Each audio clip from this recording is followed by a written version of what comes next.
And welcome to finals day here in Krefeld. 4 teams, but only one of them can lift that glorious trophy. Let's get the action going here on the European Cricket Network.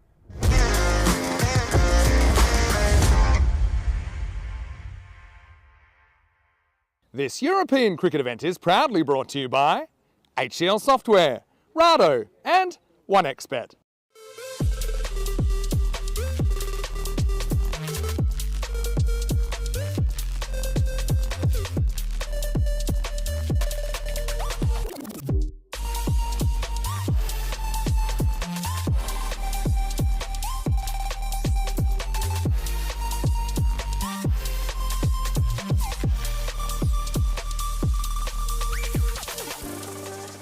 The sun is shining here in Krefeld in what promises to be another glorious day. It's finals day, it's Peacock Friday, and I can't wait to get into the action. The reason we're here is of course because we had a glorious culmination in Group B yesterday. The first day, well, the weather didn't really play into our hands, but it did mean that we had those 5 games yesterday and every single game was important. In fact, going into those games, every single side still had a chance to go through to finals day.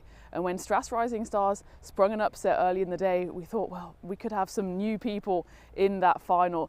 As it was, though, it was the Düsseldorf Black Caps, of course, the winners from 2023, who sneaked through in second place. And then that set up that final game of the day yesterday evening.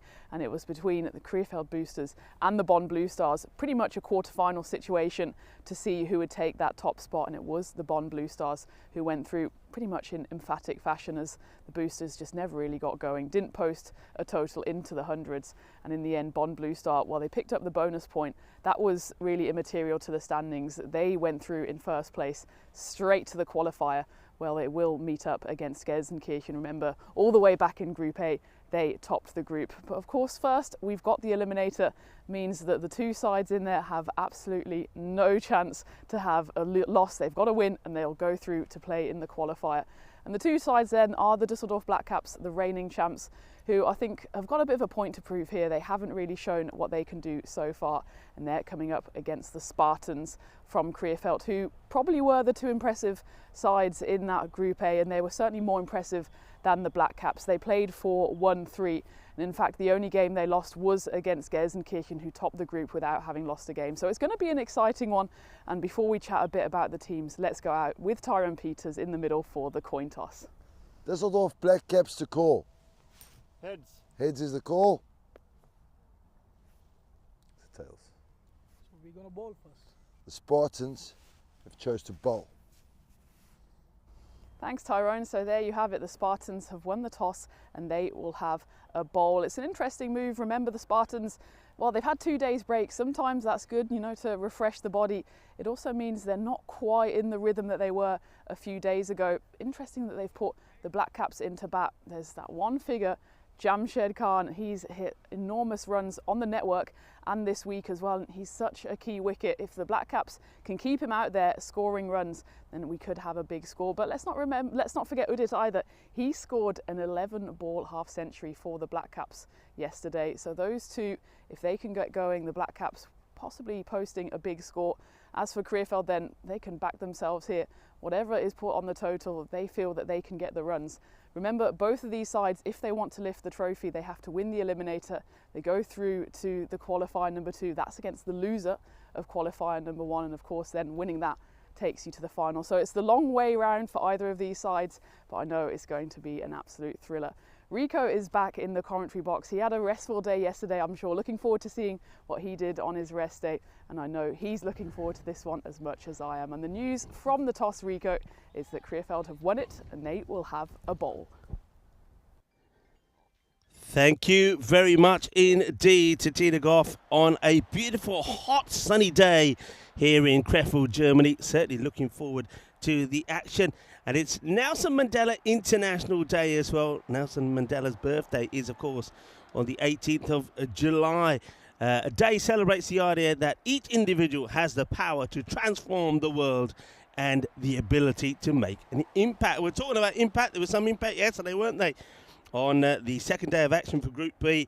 And Mönchengladbach, they got a victory over the Strath's Rising Stars with just 91 on the board. Player of the match was Elias Arian, 22 of 11, and also took 3 for 19, giving his team that win by 18 runs. And that gave Mönchengladbach a chance, but they needed to get a result in their second match as well.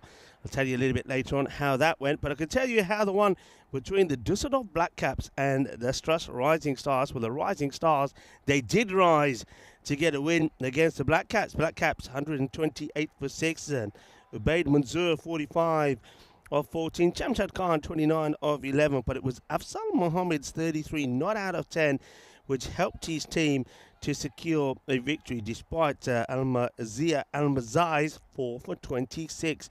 A win by 2 wickets with 7 balls to go there for the Stars. And, well, we're having a look at what's happening here already. The Spartans taking on the Black Caps. And, well, while we leave that up there, look, I'll carry on about what happened yesterday because I'll go to match number 18, where the Bonn Blue Stars took on the Düsseldorf Black Caps. Now, that one was an important match because the Bonn Blue Stars and the Black Caps, of course, were both in the hunt for the victory to get them through to this finals day. The Bonn Blue Stars made 167 for 5. Harun Javed, 79 of 24. And Harun Khan, he had a good day yesterday, 26 for 10. And Jamshad, despite his 80 and his 2 wickets, couldn't get his team to a victory. Match number 19, the Boosters against Mönchengladbach. Mönchengladbach, if they won this one, they could have seen their place in final state, but it wasn't to be. Boosters winning by 33 runs. Dennis Rajakulasingam with a fine 32 and 2 for 7, getting his team the victory. And then the final match of the day was the big one. Whoever lost this one was out, and it would be the Boosters who would lose to the Bonn Blue Stars. So that's what brings us to where we are today. And this one is the Eliminator. The Black Caps taking on the Spartans. And as we heard there from Tina, that the Spartans elected to take the field. So you're going to see the Düsseldorf Black Caps try to get plenty of runs on the board. And if one man clicks today, this guy, Jamshad Khan, they could do it. Here's the first, the battle of bat versus ball on Peacock Friday, finals day. It's going to get played away into the gap. It's going to be 4 runs to start. Now, I have mentioned it is a baking hot day today. I just checked the temperatures for you already. I know it's pretty early in the day. So 19 degrees already. And about midday, it's going to be about 26. So it's the hottest day so far. Sunshine all the way through. But there is a little bit of dew. That dew probably will burn away within half an hour. But that's something that the bowlers and the fielders are going to have to contend with. That's going to go in the same area. This one may even go all the way. It does. Manos arriba from the arbitro. 6 carreras. Well, 4 and 6, and we normally say then the player's looking pretty slick when he plays a shot like that, and that's a good start. I want to say good morning to a lot of people on the chat for this Peacock Friday finals day. John Hisham is in there. And Christopher Ward, good morning to you. Hello to Jules as well. Everybody ready for finals day. Hello to Lithium. In comes the next. And that's now played firmly to the fielder. No mistakes there from Zayn Masood. Enrico was in there as well. Hello, Enrico. Have a great day. Ghulam Mustafa. All ready for what I think is going to be a sensational finals day. No issues with the weather. And I suspect it could be a high-scoring one as well. Because the Naseeb down the ground. This one's going to fly over us. 6 runs. Seismas goes for the pitched-up delivery, and Jamshad just pounces on it. Hits it hard. Hits it firm. Hits it for 6. Shaba Kinna Sona. Here we go. It's boom. Shaka Lagia. Muscles that one to the boundary. And now there's a bit of a debate as that ball makes its way back between the bowler and some of the fielders. And Jamshad, they know he's a big wicket, and if you can get him in the 30s, then you still know you can contain perhaps the Black Caps to a reasonable chaseable score. That's a better delivery. Naseeb makes a change. And Naseeb has bowled well. We saw him bowl very well in that Group A. And just remind ourselves some of the key players that we expect to see from the Krefeld Spartans. Aslan Sadiq, remember him. How can you forget him? Man who scored an 87 and a 98. And that's a good take. It will be the end of the over. 16 will come from it. So 16 and a fine time to welcome back. Looking quite dashing in her Peacock Friday outfit. It's Tina Goff. Thank you very much, Rico. Well, likewise. And I think it's certainly a blazers off kind of day. I think it is. And I think, well, with these two numbers, Comcam, well, I'm wearing sunglasses. I think our viewers will have to wear sunglasses. So we take a look at the stats so far for over 4,200 runs. That run rate's actually just crept a little down. Earlier in the week it was, well, an average score of 133. Now it's 131. It hasn't been the highest scoring of tournaments, but that's also because we've had a couple of games that have been low scoring thrillers. There was one yesterday as well. We had that one earlier in the week. And of course we have had a few rain delays as well, which don't mess with the averages, but they certainly mess with the total runs. But we've got 4 more games today, and they promise to be absolute crackers. Remember, the Black Caps, they are the reigning champs. They haven't exactly impressed so far, but if they have that championship mentality, then today is the perfect day to find their stride. And while that one's a filthy one, it's given a wide, probably could have been a no ball as well, as Manoj Panthangi comes in to bowl this second over. And as you were saying, Rico, just maybe a few issues with the wet ball. Every time it goes along the ground, it's just picking up that moisture. The robot mower has been out again, so there's nothing wrong with the length of the grass. It just has to burn off. And this time, an overcorrection down the leg side. Udit, we've got to have a word for him as well. He's facing, well, still waiting to face his first legal delivery, and he only needed 11 of them yesterday to get the half century. And it was a crazy innings, actually, because he hit an 11-ball half century and somehow in that innings still played second fiddle to Jamshed Khan, which shows how significant Khan is to the Black Caps lineup. Oh, that's a big swing and a miss, and well, Manoj can count himself unlucky that he doesn't get the wicket. Instead, it's 4 byes. That one was mighty close to the stumps. Udit, well, don't think he knew too much about that. Races away, so the grass is still quick enough to take that one to the boundary, and it's 4 bonus runs there to the Black Caps.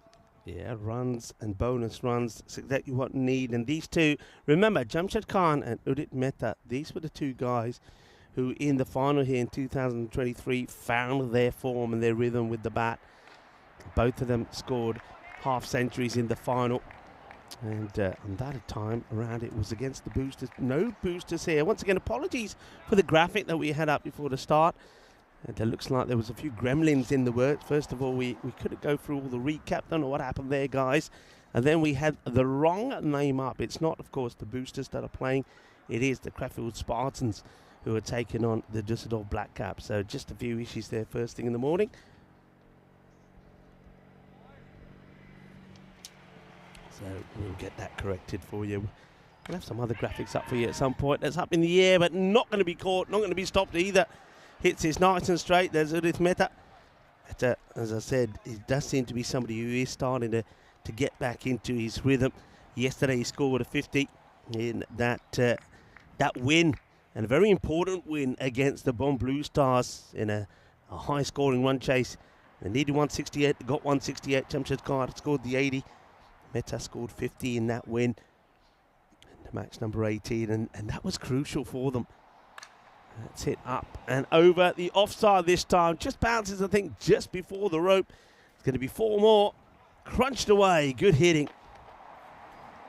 Interesting here that the Spartans won and the toss and decided to field. 3 of their, well, they won 3, they lost 1.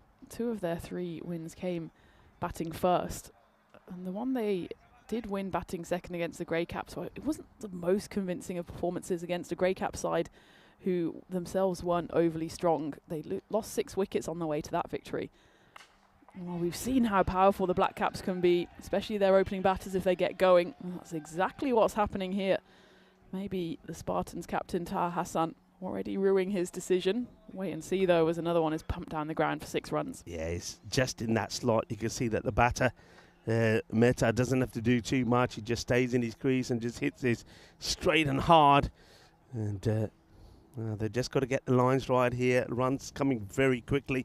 And 2 good bowlers as well. Got to remember that Naseeb Kosdal and Manoj Patangi were probably the pick of the bowlers for the Spartans. Both of them picked up good wickets and got good batters out. But this morning, they've come up against 2 batters who are on song. Their Mehta going even bigger than what we saw in that first over. First one from Naseeb went for 16. This one's gone magical already with a ball to go.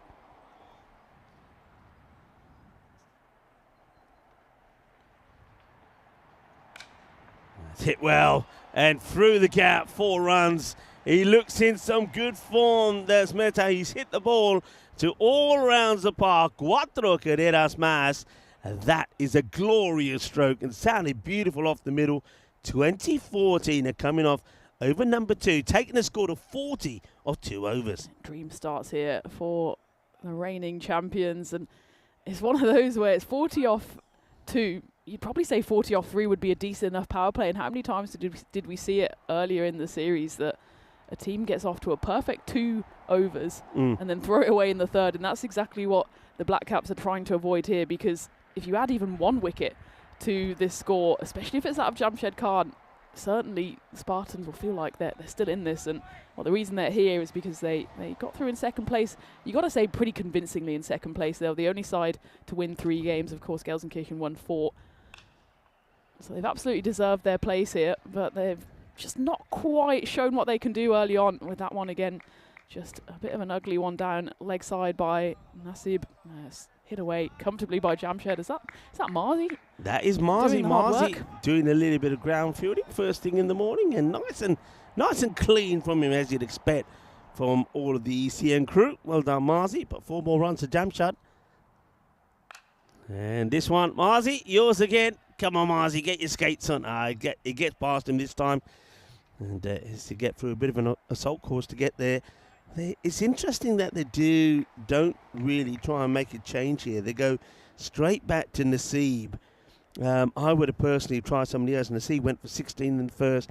Jamshed seems to have liked what was coming out of his hand, and he's liking these first 2 deliveries here as well. Both have been put to the boundary, and I think already Krefeld Spartans starting to perhaps regret the decision to put the Black Caps in. Let's see, can he get better? He finished off well his first over. He was going more outside the off, and that's better. He had a bit of success with his last 2 deliveries in that first over. There were 3 dots in the first. Started 4 and 6, then there was a dot, then another 6, and then he did get 2 dot balls in to finish the over. So that's what he's got to be trying to do. So getting that ball to go across Jamshed. So he's bowling a right arm round the wicket. So he's got to be trying to get that ball to go across him. Jamshed this time knows he's kind of coming. He gets hit away, gets through the fielder, chases on, and he, oh, well, does he stop this or not? We're going to have to look at this again, I think. Got Helena in the house there in Riga doing the production. Helena, over to you. Let's have a look at this, because I don't know if he touches the rope at the same time. So here's the chase. He goes after this. Now just have a look at this. So here goes the ball, nice and slow. Where's this foot here?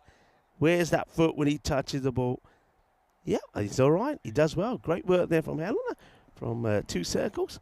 So good save from the fielder. Almost balletic in his little tiptoe save there. Well done. That one ain't going to be saved, though. He fetches this one, gets it sweet out of the middle of the mat.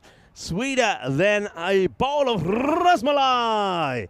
6 runs. Shaba, Shaba, Kinna, Sona. 6 carreras más. Runs flowing and flowing quickly. They've gone past the 50 here already. Going to be a high-scoring finals day, maybe, as Zahir Islam also joins us in the chat. Good morning to you. Good morning to everybody. Namaste. Salam alaikum, Sasti Kalaibo, one Vanakam. Here comes the next. Right, bit of a miscue, big chance, big moment.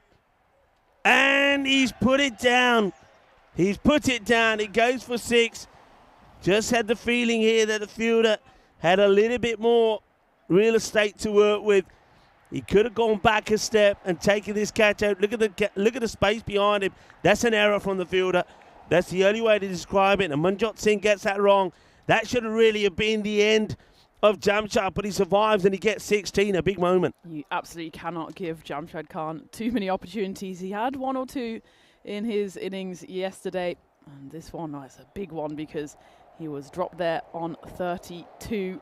6 takes him to 38, and I think you're exactly right, Rico. It's Manjot Singh, the man with the earrings, out here on the boundary. Maybe the glint of the sun off the earrings just put him off, but he certainly had a good meter that he could have stepped back, and then it's probably a catch that's probably about head height, shoulder height.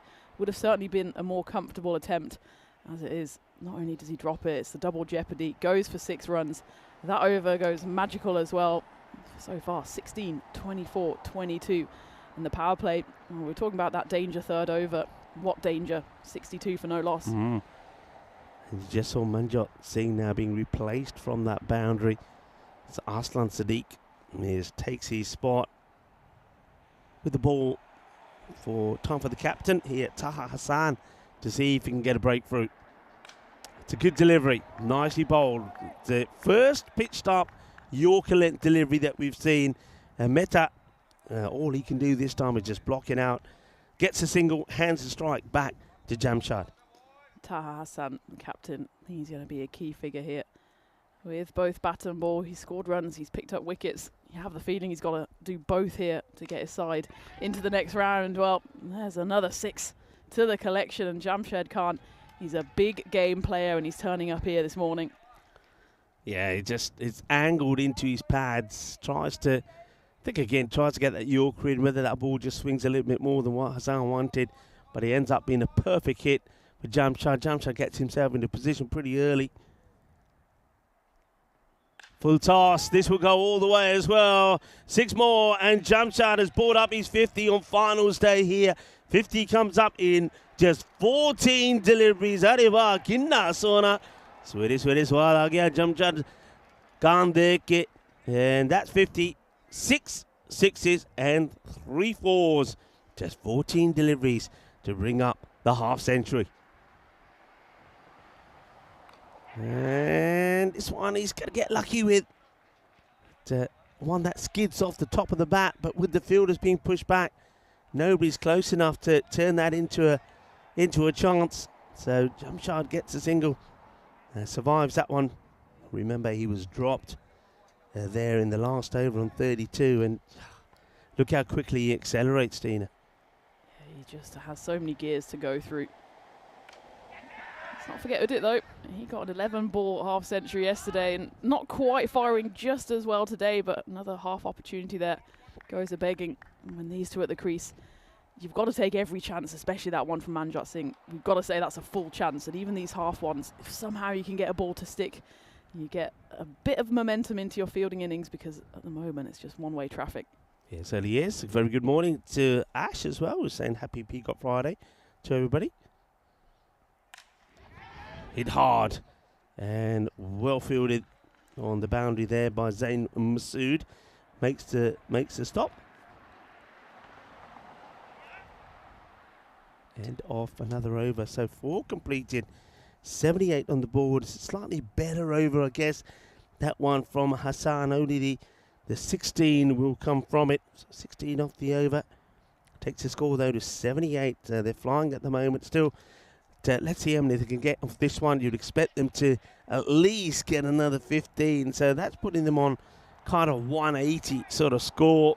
And you just feel, going back to some of the scores that we've seen on yesterday and also on day 2 of Group A, that you want to always be looking to get past 150, because 150 is not going to win your matches. Not always. We saw that yesterday as well when it was the Black Caps that chased Bomb Blue Stars 167. And that's exactly what they're heading for as Jamshad blasts another big bomb out of the ground. 6 more. Just don't have any answers at the moment, do the Spartans. I wouldn't say they're out of this yet by no stretch of the imagination, but you get the impression that this is going to be a big old run chase, and we haven't seen too many big scores chased down here. We saw that graphic that the average score was 131. Well, surely the Black Caps, looking more towards the 180. Expected score 178. And with these two, imagine that is more than doable. But again, and we've seen it throughout this series so far, 1 or 2 wickets, and suddenly this game looks like a completely different proposition. It's Ayaan Amizai, the new bowler. First ball deposited into the trees. Second ball deposited into the trees. I've got to say yesterday, Rico, sorry, that we saw about 5 catches taken in the dugouts. Sadly, none from the blue crew, but I think there was Amizai. He took 3 in one innings. 3 in 1 innings? 3 in 1 innings. And I just thought, well, when he gets on the pitch, I would bet any money that he'd probably drop one. But he didn't in the end, and there was some big hitting yesterday, which meant that there was more catching going on outside of the boundary than inside of it.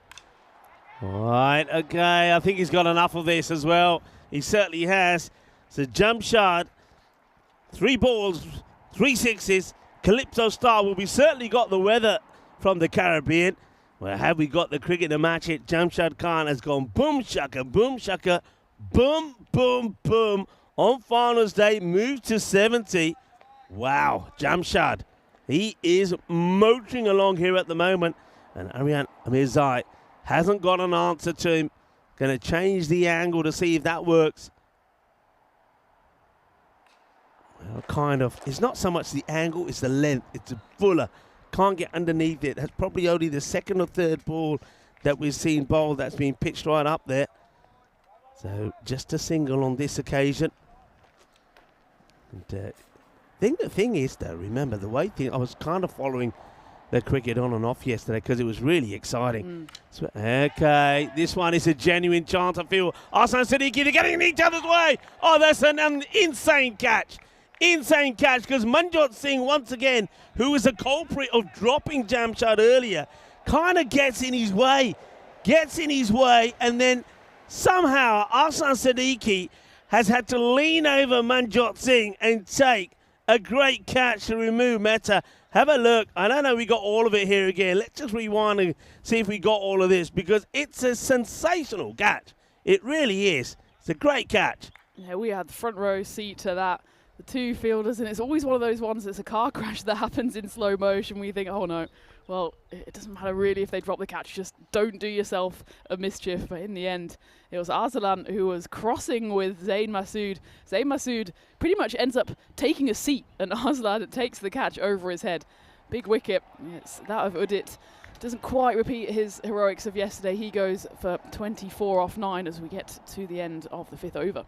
Yeah, we do. And that means it's time for us to say good morning to all of our viewers on Peacock Friday. Bring it on. And it's too hot for jackets, it has to be said. Welcome, everyone.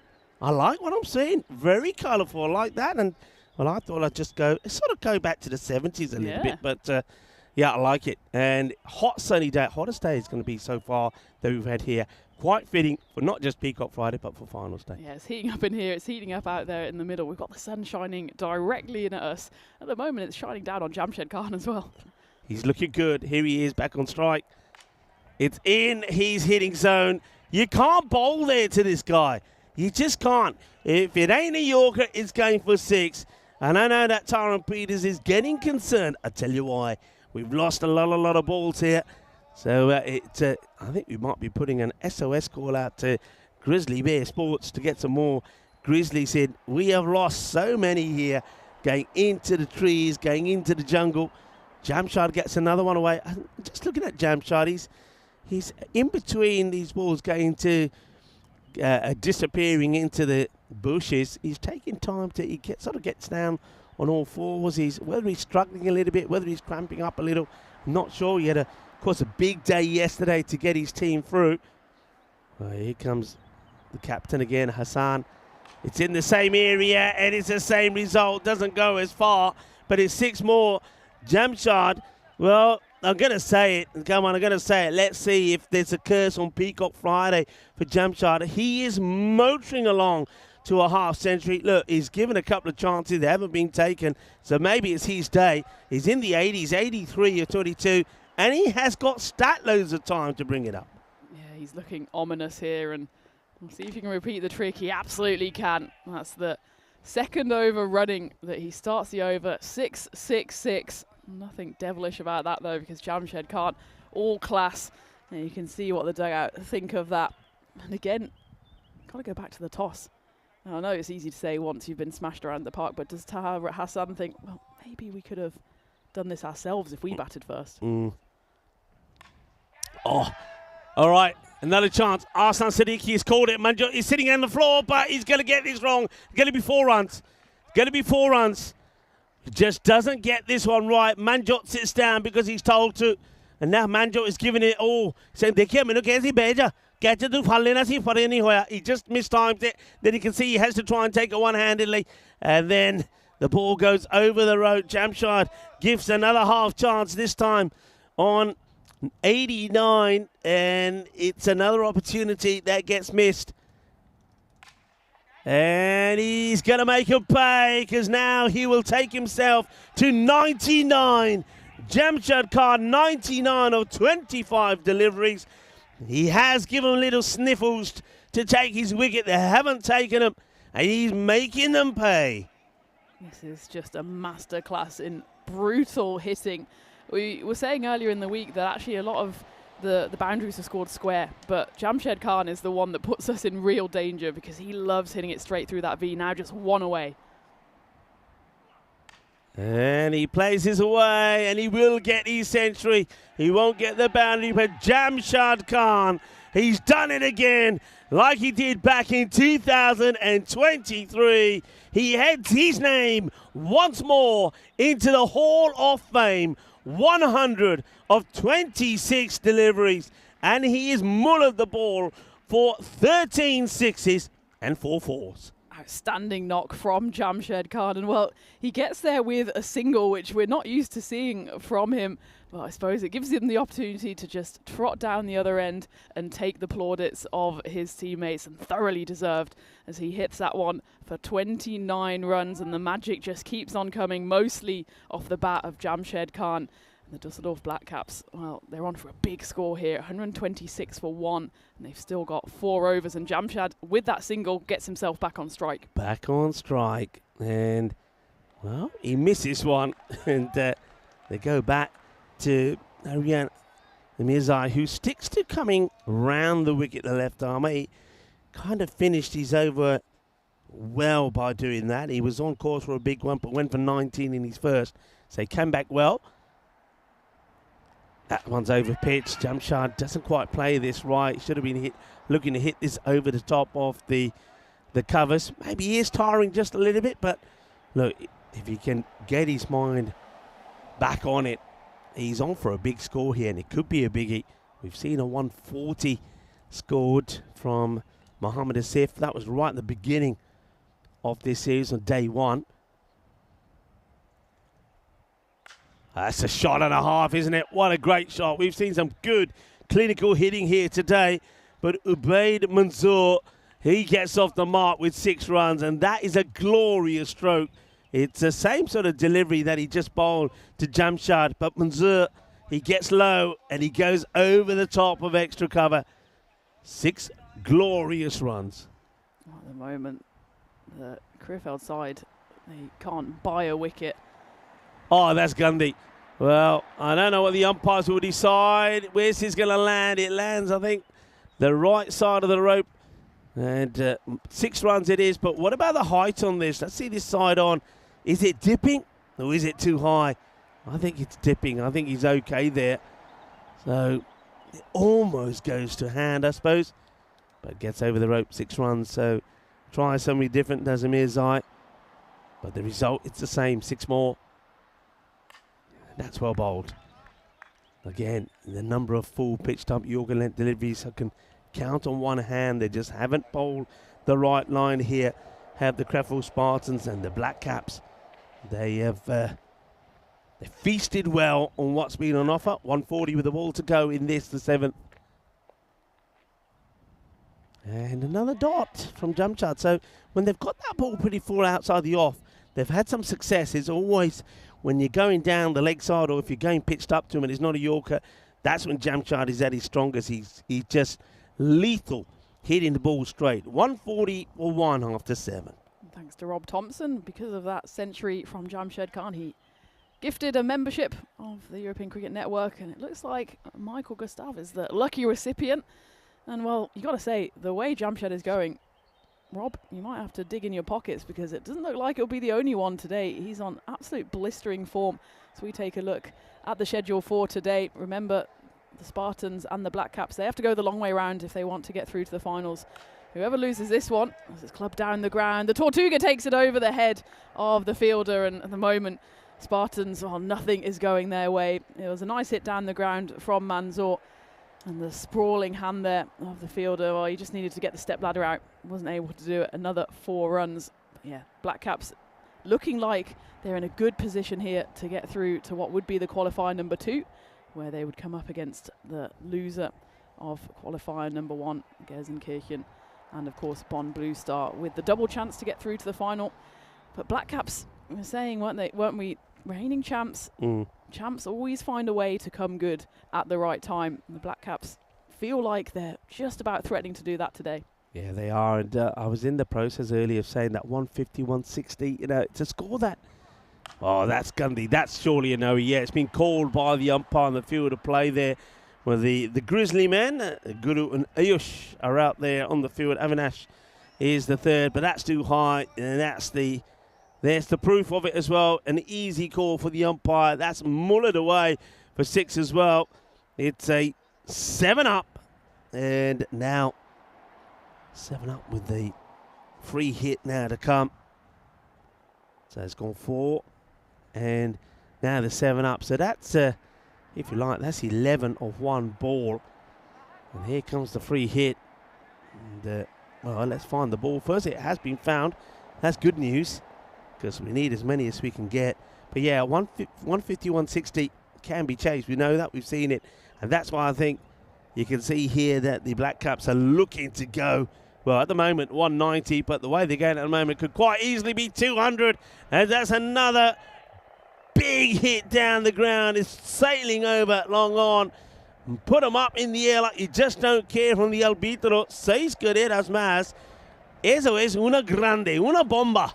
Oh, the Black Caps don't care what kind of bowling is coming their way at the moment, because they are hitting everything to the rope. We were saying in that previous over, just that slightly fuller length at least gives you a sniff, as the helicopters are circling here. And watch out, the chopper is in trouble here as Ubaid Manzoor hits another one into orbit. Yeah, get those it's just the chopper. I don't know if we can get the helicopter in here. The helicopter is just staying stationary and just watching what's happening. And maybe because some of these Grizzlies have ended up on the motorway, the highway. There we go. We got the sort of air traffic control now, keeping an eye on these Grizzlies and warning all the drivers on the motorway. Well, this one is going to be another good catch, but he's hopped over the rope. It's going to be 6 runs. Oh, the pain for the fielder. If only he could have released it. Look, he's in the air. He takes a catch, but that foot, as soon as it's planted, he knows it's 6. It doesn't get any better for the Spartans at the moment, as Manjot Singh now, he's on his way to going supersonic, no matter who they've used. I think they're just checking here, the umpires, but that's definitely 6 runs, no doubt about it. Could be supersonic, could be a biggie. And remember, well, there you go. It is a wicket. Hits it straight into the hands of Arslan Siddiqui, so that could make a difference. Manzoor does go on a very quick 41 of 9. Manjot Singh does pick up a wicket.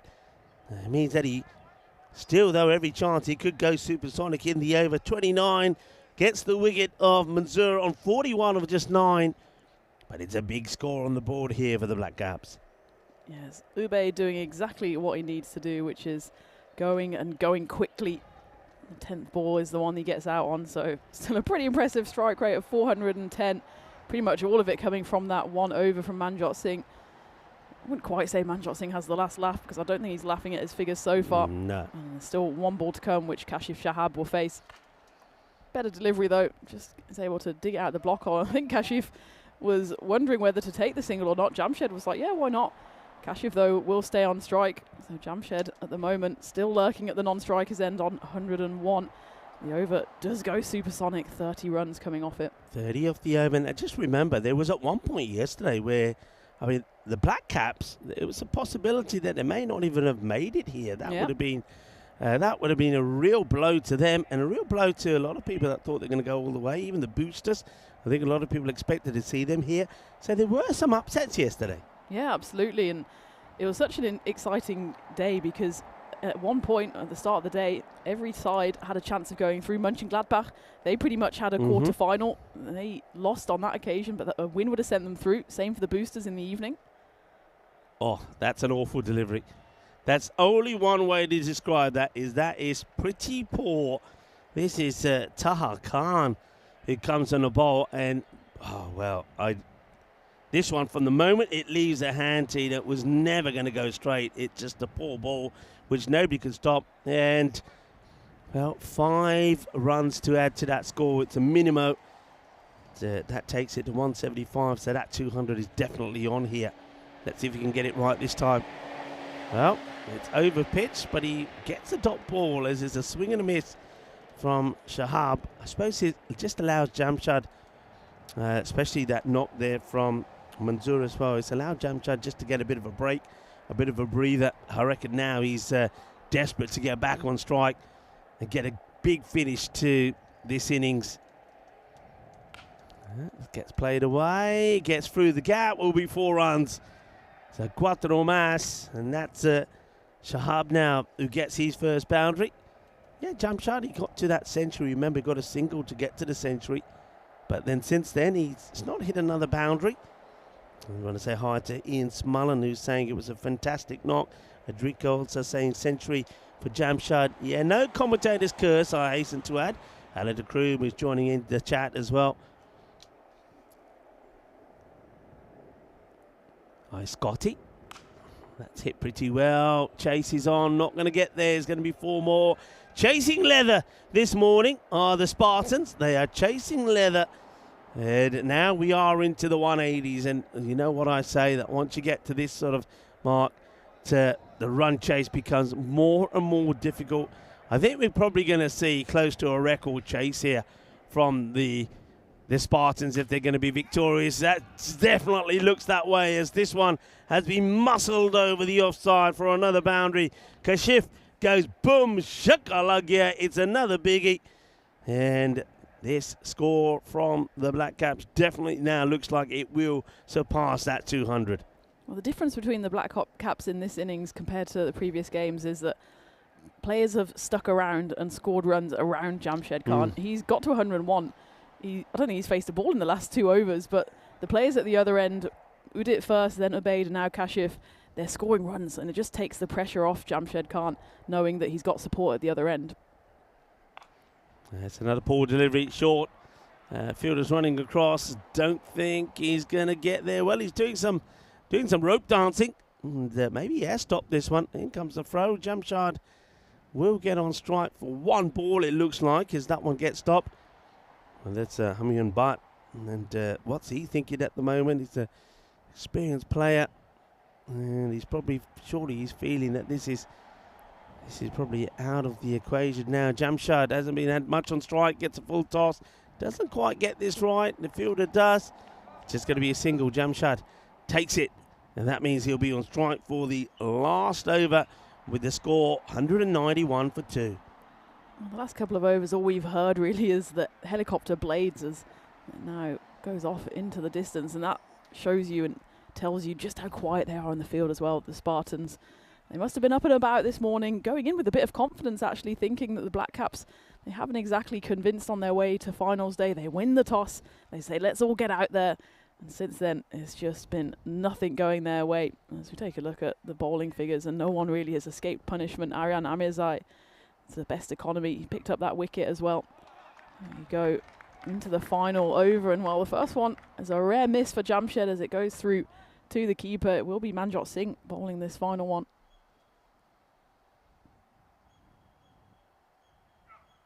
Short in the air. Should be a catch. Arslan, he's taken 2 already. And he takes another. And Jamshad Khan will go. And Manjot Singh, who did go supersonic in his first over, but did also pick up the wicket of Manzoor He does get the wicket of Jamshad Khan. That's no consolation really for him. Remember, he dropped Jamshad on 32. Jamshad, strange to say that he got to 100 and then just somehow lost it. I suppose if you're going to lose it, get to 100 first. Since he got there, just a couple of singles, a couple of misses, but still an outstanding innings once more from the German international. Rightfully raises his bat there to his teammates because he's put his side in an outstanding position here.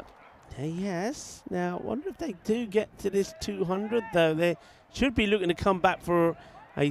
Oh, well, he's told to stay there. It's almost like Shahab has said, nope, I'm the batter who's in. I'm on 16. I'm hitting and seeing the ball pretty well. Leave it to me. I don't want the second. And he's got a couple of deliveries here. He got 3 to come. Right, he's going to get lucky with this one, I feel. He's going to get over the short third. And they will not come back for a second. So, well, the 200 that looked definitely on. Now, well, looks like they might just fall short here. They go back to having a Vishak Subramanian on strike. He hits this pretty well, but as he found the fielder, no, he just clears him. He's picked the right man to go after. He's not the tallest, is Naseeb. So 199. You feel that whatever happens here, whether he hits it, misses it, they're going to be running. Unless it goes to the boundary to get the 200 on the board in the Eliminator on finals day.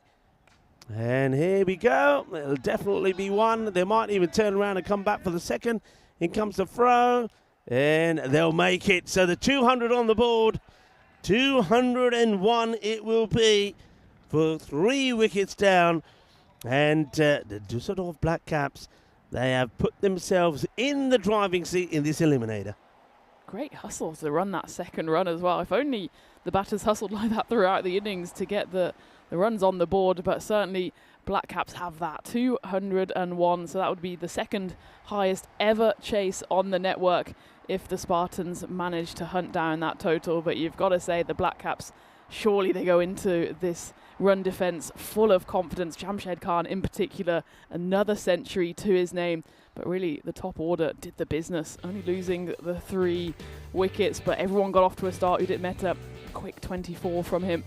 Take a look back at the highlights, and well, it was an ominous start, wasn't it, with magic sprinkled throughout the power play. 62 for no loss after the first 3 overs, and even when that wicket fell, with every wicket really, the momentum was not lost. There was that costly drop though. Jamshed Khan, he's a player you can't give too many chances to.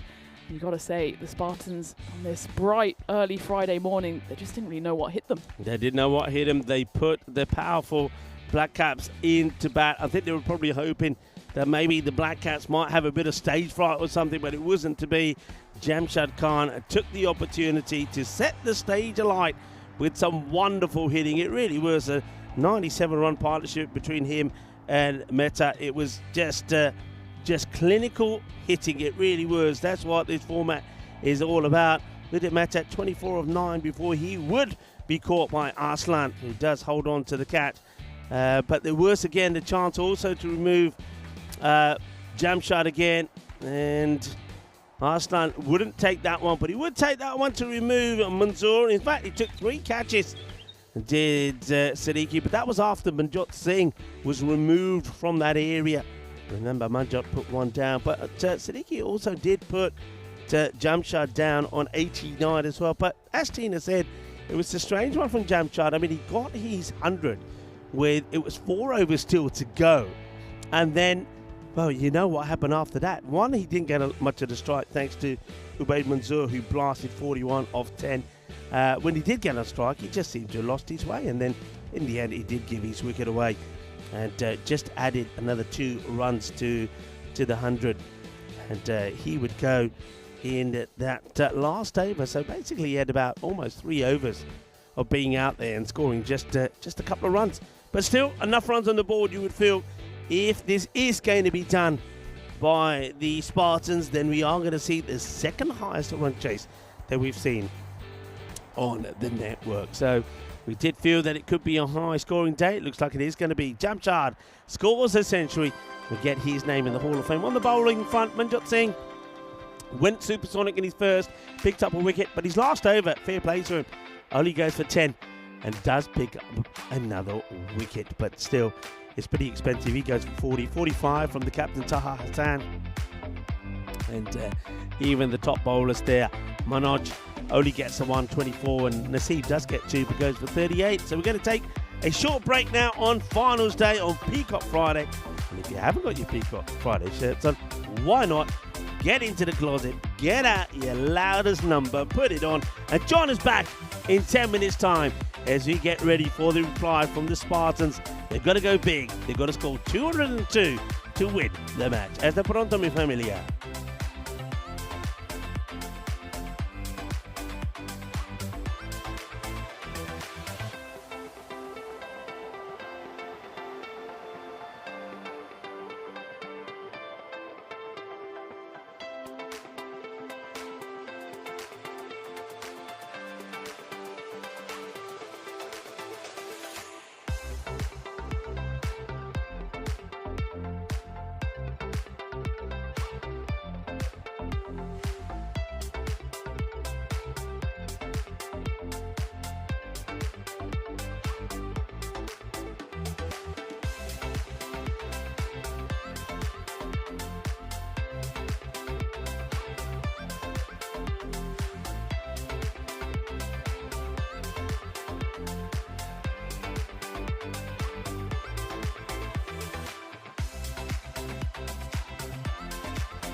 This European cricket event is proudly brought to you by HCL Software, Rado and 1xBet. Hello viewers and welcome back. And a very big day today. Not only is it finals day and Peacock Friday here, but of course it's a day that we celebrate Nelson Mandela, who has many accolades. He's an iconic figure that triumphed over South Africa's apartheid regime. He was a human rights lawyer, a prisoner of consequence, and an international peacemaker. And he was the first democratically elected president of a free South Africa. And of course, we commemorate today on July the 18th, Nelson Mandela's birthday. And Nelson Mandela International Day celebrates the idea that each individual has the power to transform the world and the ability to make an impact. Today, International Nelson Mandela Day. And welcome to everybody. And of course, we know that it needs to be a big run chase here for the Spartans. If they're to make it into the qualifier number 2, they've got to get 202 for victory here. And let's see how they start. It's going to be Mehta to bowl to start off with. Starts with a dot ball. Mehta was in good form yesterday, wasn't he, with bat and with ball. We mentioned that he scored a fine 50. And with the ball as well, he was picking up wickets. 3 for 33 he took against the Struss Rising Stars. That was a wide though. It's just targeting. They're trying to squeeze that ball inside that wide line outside the off stump. This goes a little bit too wide on that occasion. Bowling here to Numan Qureshi and Arslan Sadiq. I mean, you've got two guys that can crunch a ball out there as well, but pressure is on him when you've got to start again over 20 and over. He's going to get this one away though, and that's going to fall over the rope. There's going to be 6 runs to start. So they're off and running, are the Spartans. That's their first maximum. And Numan Qureshi gets that one away pretty well. They did have a good finish to the group, didn't he, Qureshi? He did manage to find and get into the runs. Scored a fine 73 not out against Kern. Well, he gets hold of this one. It's in the air though. Catching chance, and it will be taken. No mistakes from the Black Caps. So Numan Qureshi, no big score for him this time though. He gets a 6, and it's going to be 6 and out.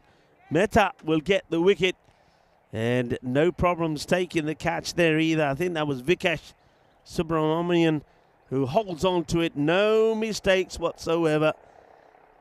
They just look pretty polished this morning, do the Black Caps. Won it in 2023. I suppose you can say they are the defending champions. Numan departs for just 6. 6 of 3. Nice catch there taken by Vikesh.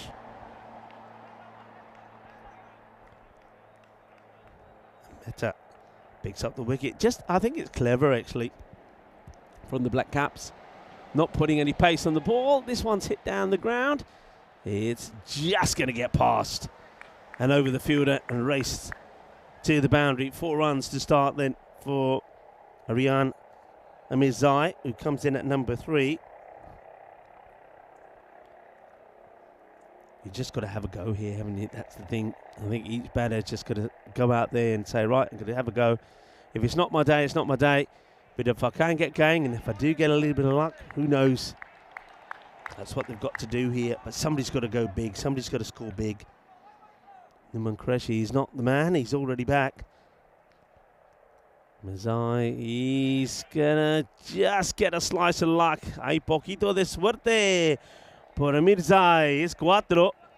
Not where he was looking to go, but it's 4 runs. And even with that boundary, though, they're only going to get 15 off the first, needing to go at 20s. So you can just see, you can feel already the task at hand. So even though they get 3 boundaries in that over, 2 4s and a 6, it's nowhere near enough. They've got to go really big here. Well, one man who can is Arslan Sadiq. Now this guy is, I think, a guy that the whole world felt for a few days ago when he scored 87 in his first match. Got past his highest score in the network, and then in the second. We thought, and he thought, he had the 100, only to find that 2 of those runs were scored incorrectly. They were leg buys, and he was out on 98, not 100. Well, he's going to start with 4 runs coming through. No problem whatsoever. Oh, well, no problems doing the fielding, but problems doing the throwing as I throw it into the corner of the cube. It's under there, Tina. Stop laughing and get the ball. The fielding was clinical. The throw was not so good. I forgot that that we've got an archway and not a rectangle window. Nearly knocked Tina out with a rebound. Well, I was just about to praise you for your textbook long barrier. A long barrier was good. It was almost my final words. Okay, this could be another one.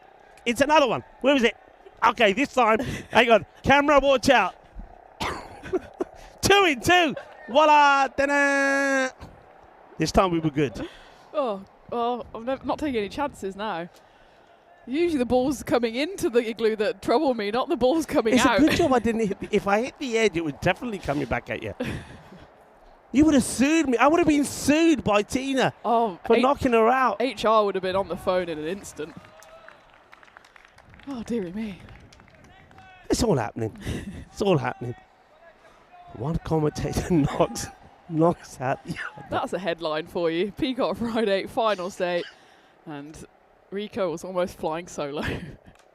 All right, talk about flying in the air. It could be another one. Should be another one. And it won't be, though. And, yeah, he's frustrated. He had a lot of time to get himself in the right position, but he's trying to take this one in front of him. And Aslan Sadiq, maybe that's a little bit of luck that they need. It goes high up in the air. And the fielder, he looked like he had it all covered, and then at the last moment he realises he's actually dropping in front of him. So Sadiq gets a life on 8. Gets it all wrong, doesn't even get hands to it in the end, I think. Oh, it might be another chance here. This one goes high up in the air. Who wants it? Oh, the chase is on, and it's a big old edge in the end. 2 fielders converge, land safely. Wasn't really a chance, as they didn't quite pick the line of it. But living dangerously here, and that's, I suppose, the danger of a big run chase. You can't afford to waste any time. It does mean that there'll be chances on offer, and, well, the helicopter's back to take a look at the action here.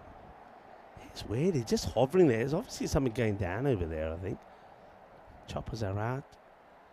And, well, the chopper might be out, but it's the stumps that are down. It's fully straight, and Popal gets the ball in the right place, and that's the end of Imazai. He'll go for 10. The second wicket goes down right at the end of over number 2, and the Spartans way behind where they need to be. 26 for 2 after 2. Not only behind on the run rate, but also losing wickets at a rate of knots. Aslan Siddiqui still out there, but more through luck than any kind of judgment. There was nothing lucky about that one, as Popal Katakil did the old you miss, I hit. That's exactly what happened. Taha Hassan, the captain, comes in, but he'll be at the non-striker's end, probably feeling a little helpless here at the moment, seeing his side go down surely at this point. But, you know, stranger things have happened, as the helicopter once more says goodbye. And the run rate here at 22. They need magic, and they need it quickly. Bowler gets set now to come in. This is Kashif Shahab. Field, they're keeping the third up in a catching position. Point is back on the boundary. And so is long off, and that's going to get over the short cover fielder and not going to be stopped by the sweeper who's out there at point, as I just mentioned. So 4 runs to Arslan. And just how many can he get here? How close can he get them? Already, if you ever look at the rate required, they've got to go at 22s here. Hello to Sky Quest, who's also joining. A lot of people in the chat. It is Friday. It's the start of the weekend, we like to say. And plenty of conversation happening there. And Dave B, being a member for 26 months, as another one gets cream crackered out of here. 6 more models. Arriba from the Albitro. That's absolutely clobbered. So congratulations, Dave. 26 months and had your silver spanner. So you got something to celebrate today.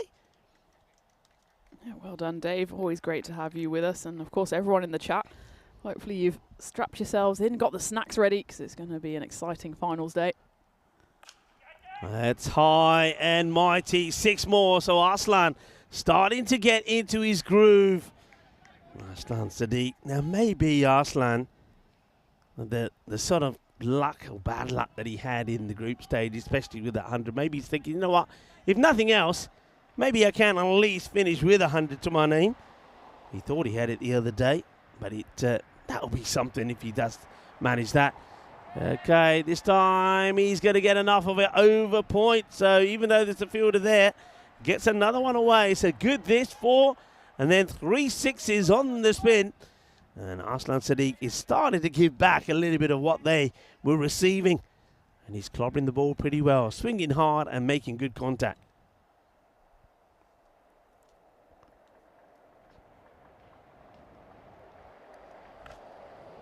Oh, muscled. Absolutely muscled out of here. I don't know if Marzi should be standing there at the bar ordering whatever he's ordering. He's probably ordering the schnitzel, I reckon, with all the trimmings. He's got his back to everybody here, Marzi. But we always say, keep your eye on the ball. Yeah, we always have a saying, keep your eye on the ball on cricket. Marzi's not doing that at the moment. I fear for him, you know.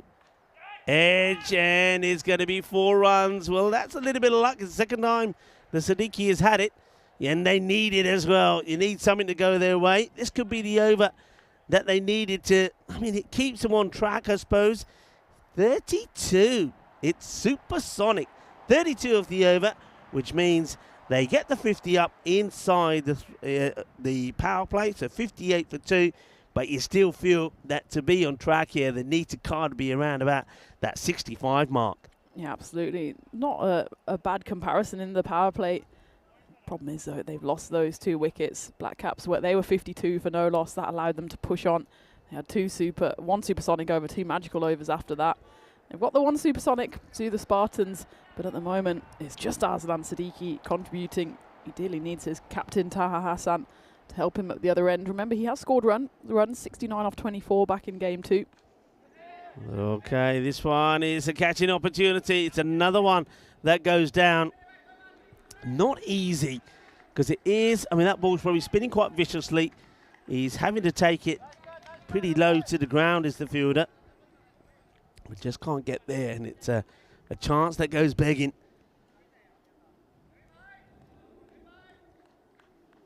Well, Siddiqui just needing a little bit of help from the umpire doing his laces up as he gets ready to continue on strike. Well, Hassan, he gets a bit of luck to get the single.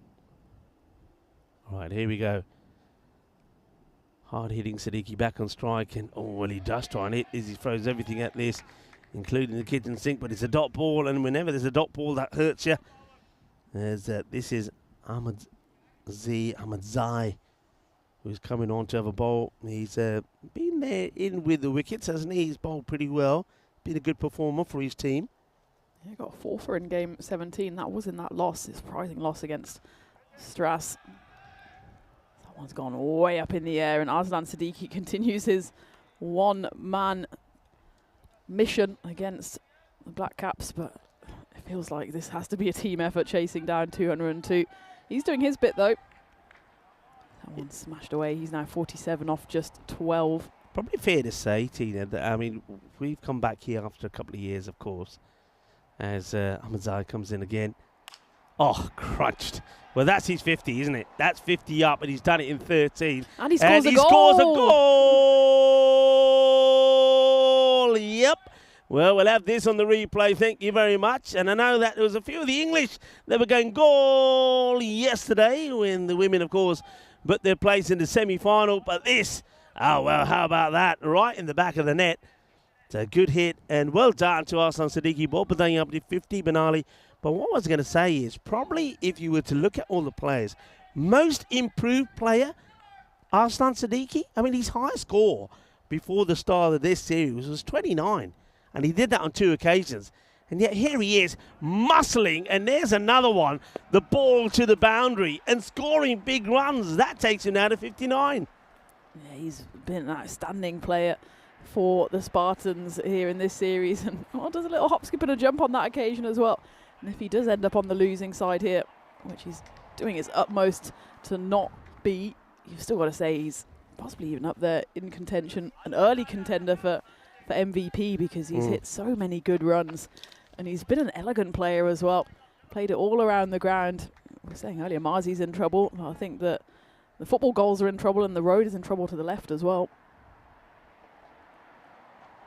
This is one that gets away from really. It's one that he should put away. I don't think he was quite expecting it on the pads. If he could have got himself out of the way, he would have got a wide, but misses out on it, and that means misses out on getting the 20 they needed in the over. Only by one, though. They get 19. But yeah, Taha Hassan has got to play his part as well. He was dropped on 0.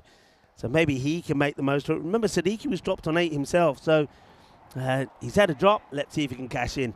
That's the end of the 4th over. 77 for 2. And their opponents at this point was 78 without loss. So they're there or thereabout. Hanging on in there, the run rate went up to 22. Now it's just a touch below 21. If they can just keep themselves in the game, anything can happen. Firmly hit. It's a misfield, and Hassan gets his first boundary. I think the fielder here was expecting the bounce to be a lot higher than it was, and it ends up being around about his knees, and he doesn't get it right, makes a mess of it. So Hassan, boundary for the captain. Good come back from the bowler, full from Manzoor, full and right across outside the off, and it's missed out on by Hassan. It's another magical delivery. Gold dust is a dot ball.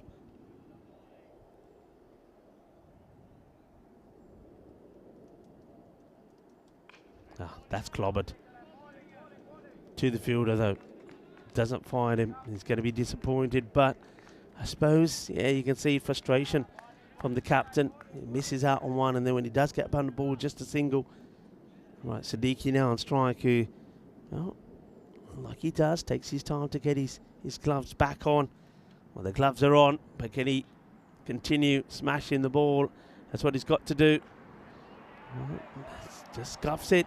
This over, in the context of this match and this run chase, is massive, because Mansoor has now just bowled the perfect over for his side. Just the 6 runs come off the first 4 deliveries, and even if the next 2 go for 2 big sixes, they still win the over.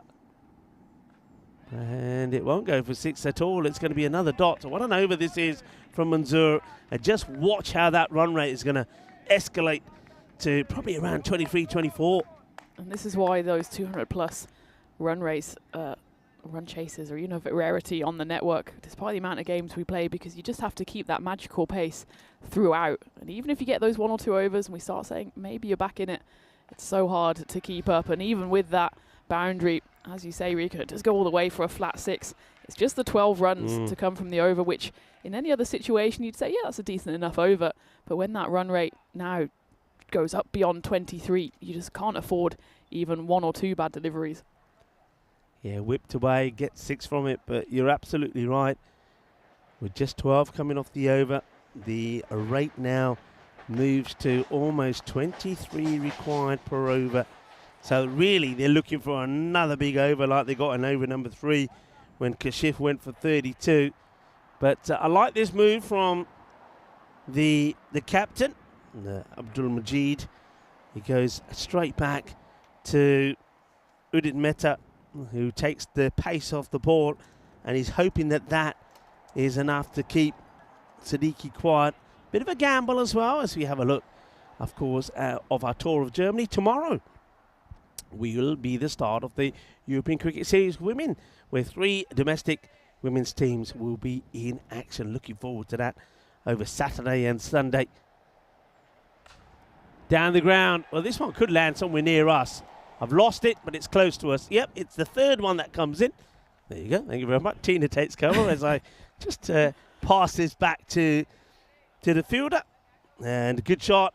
And Ahmadzai receives it gracefully from me.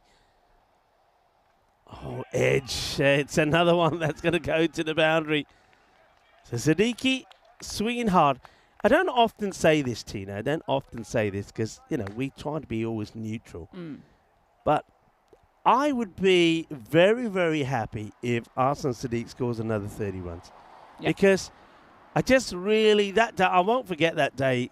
I mean, it will be with me forever. The only way I'll forget it if he does score 100, because to score 100, have it celebrated and everything, then to have that taken away from you, that's cruel. So I'd love him to do it. And if he does, I tell you what, it will be right. I think it'll be right. And maybe the cricketing gods will have a say in that as well, as Arslan Siddiq now moves to 76. Yeah, it was one of those where the whole cricketing world seemed to be behind him. And certainly here, you'd think even actually the Dusseldorf Black Caps, given that they probably will get over the line here, I don't think they'd begrudge Arslan Siddiqui a century. We'll keep our eyes on it, but well, no, Tina, you did it. This is you, Tina. Both of us. No, you just said, just rewind back 10 seconds. And what did you just say? You started it, Rico. Yeah, I started it, but you had the last word. Arslan, it wasn't me. It wasn't me. It was Tina. But you know what, Arslan, it wasn't meant to be. But, yeah, look at him. He's walking off. He's a little bit distraught. 76 of 20 balls. We wanted him to get it. We really did, because he deserved it. But it's not to be. Tina puts a curse on him, and he's out for 76. Sorry, Arslan. Well, I wasn't there for the 98, but I've heard all about it. We were here for this tremendous knock, 76 off just the 20 deliveries. Normally, you'd say Spartans here, they're in a great position, but you just think, where are these runs coming from? Taha Hassan, 12 off 6. It's now Manjot Singh in there. So Udit Mehta picks up his second wicket. Well, there you go. There's 6 of them. Yeah. Well, the fat lady's not quite singing. She's certainly warming up.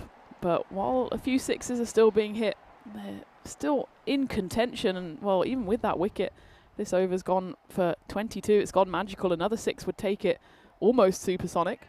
Yeah, Manjot Singh, look, let's not forget him. He's even with the ball there, he did pick up 2 wickets, though he went for 40, but he's second over the last over. Only went for 10. So credit to him. And he's been in the runs as well. He's a good little player. But I think this is the last 2, really, that could give them any possibility. I mean, even that is, you know, the percentages there. Look at that, 15% they're being given. But if he keeps whacking the ball out of the park like that, and if they keep scoring over 20 runs and over, like this one, that over now will go for 28. So that'll do nicely, even though they lose a wicket. But if they can keep doing that, it's possible. But I just get the feeling here that the Black Caps, they will feel that if they get 1 wicket here, that could make the change. And it looks like they might be turning to, is that Jamshad who's going to come on the bowl here? Yeah, I think it is. Udit, of course, scored some runs, but went for some runs himself. Picked up 2 wickets, 2 for 43. And no, I don't think it's Jamshed. I think is that Ubaid Manzoor, the man with 28 on his shirt. Jamshed, obviously, left arm also goes from that side of the wicket, but it looks like it will be Ubaid bowling right arm around to the right-handed Taha Hassan. Crunched. And that's 6. So it's a little bit too short. I mean, what Manzoor is trying to do is get that Yorker delivery in. He's done it a few times there. Have pushed the third bat for the edges, but too short. And the captain, Hassan, goes boom. Shakalagya. So they just won't lie down, will they? They just keep, every time they lose a wicket, somebody comes out and crunches the ball to the boundary just like that. So 6 and 4 with the captain. He is hungry for more. And the Spartans are saying, you know what? We're not going to give it up that easily. We're just going to keep coming right at you. Apart from the wicket, the last 8 deliveries have all gone to the boundary. 2 4s and 5 6s. And that run rate now closer to 20. Well, that's not a good ball down the leg side. It's a good take from the keeper, actually.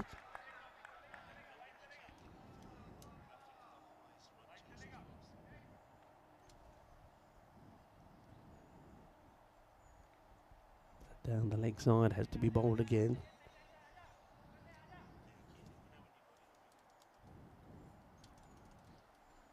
Right, Manzoor.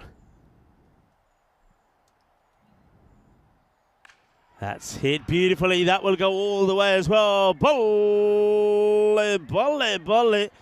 Goodness on that. Let's have a look, Helena, if we can, after this shot at the highest run chases that we've seen on the network. And the viewers will get a chance to see just how big a thing this is. It'll be right up there, second on our list as we return back to the live action. It's another one that's fired down the leg side. So Mansour is not helping the cause of his team, and he's making it very possible that the Spartans could do this, you know. They've taken the rate below 20 required. It will be only the second ever 200 plus chase on the network. And there's 6 more, and you can hear just the pressure ratcheting, and look at that. Every time a run is scored, even on the wide, which, well, you can argue whether you want to do that or not. The Spartans are cheering. They're trying to roar their side home. And this one, well, the fat lady, I think she's sat down again waiting for her performance. I'd say when we saw that wicket of Arslan Siddiqui, we thought, okay, I mean, could that be it? Then Manjot Singh hits his first ball for 6. We know what he can do. He hit the next one for 6 as well.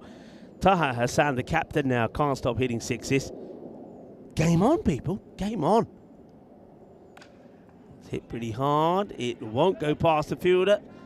And you can see the bowler says, no, don't throw it in. Don't give another. If it's only a single, we'll take that. Too right, you will take it. But that's still off this over. What have they got up there? It's still magical. It's still magical off the over. 25 runs off the over. So they're doing this at the moment, are the Spartans. Huge delivery, this. Hit well, down the ground. Will be a single. They'll take it. Of course they will. 26 off the over, Tina. The over before went for 28. The rate has now gone below the 19 required. The Spartans, they're looking to pull off something spectacular here.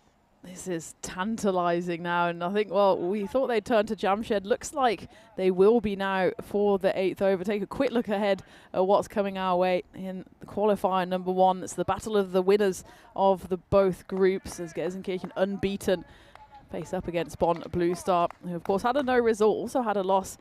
Gelsenkirchen looking to make it all the way to the final without dropping a game. They bring in Shrutav Aswati, Bani Bra and Ranjit Singh come in for Bonn Blue Star. That one's coming in just about 45 minutes time, but still this one is not over.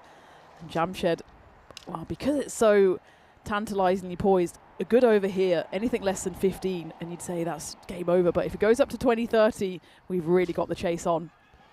Hit firmly, fielder under pressure.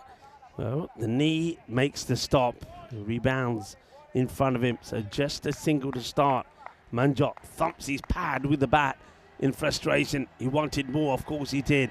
But Hassan, he's picking the ball well at the moment, seeing it well, hitting it well. In comes Jamshad to him. Goes short and he misses out on it. Oh, crucial couple of deliveries, only the 1 run of 2 balls. Jamshad gets this one right. Wasn't quite what I think the captain Hassan was expected.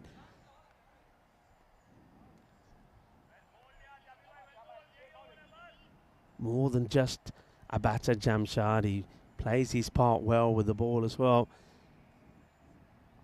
Okay, in the air, catching chance. This could be curtains. It's a big chance, big moment, and it's held. Jamshad gets the big wicket. Captain Hassan for the Spartans will fall for 35. It's the unlucky ball number 13 that gets him. And maybe, well, I suppose the Black Caps are hoping that that will be the end of this very spirited fight back from the Spartans. Jamshed, big game player, and he comes up trumps. If there was any doubt who player of the match was, I think he's pretty much sealed that with the wicket.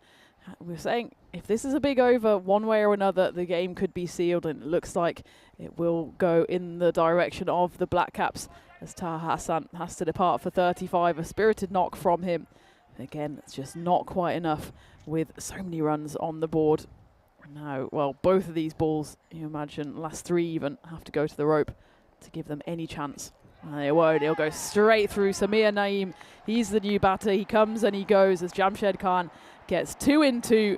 Well, what an eliminator this would be, Rico, if he gets a century and also gets a hat-trick. Well, and you wouldn't put it past him, would you? Because surely the next batter, whoever it is, has got to go for the big shot. You can't be can't be thinking hat-trick ball, I've got to block it out. You need to get a boundary here.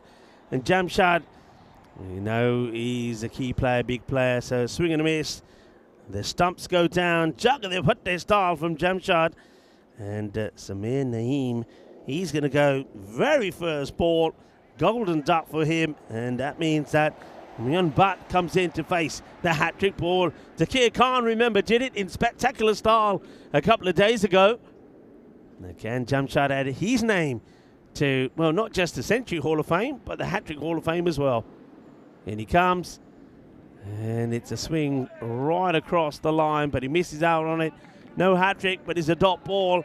And this over basically, I think, puts his match on a platter for the Dusseldorf Black Caps. And Jamshad Khan, look at that. The 2 wickets, just the 1 run, plus whatever comes off this delivery. And it's just gonna be nothing in the end. You can see that the Manjot says, just stay there. I'd rather have a go at every possible delivery that comes my way in the next over and try and do something quite incredible. So 58 required of 12 deliveries. I'm not saying it's quite impossible. If Manjot Singh goes wild in this over, say even if he gets 26 off the over, it keeps it alive. That's what he's got to do, keep it alive. But you feel that over from Jamshad basically takes the sting out of the run chase for the Spartans. 144 for 5 after 8. Standing over for Jamshad, 2 wickets, just the 1 run to go with his century in the first innings as well. And this game all but sealed now for the Black Caps. I suppose the one thing they have to look at going into that qualifier number 2 is that it hasn't been the best bowling performance from them. They're allowing Krefeld Spartans now to get a 150 plus score.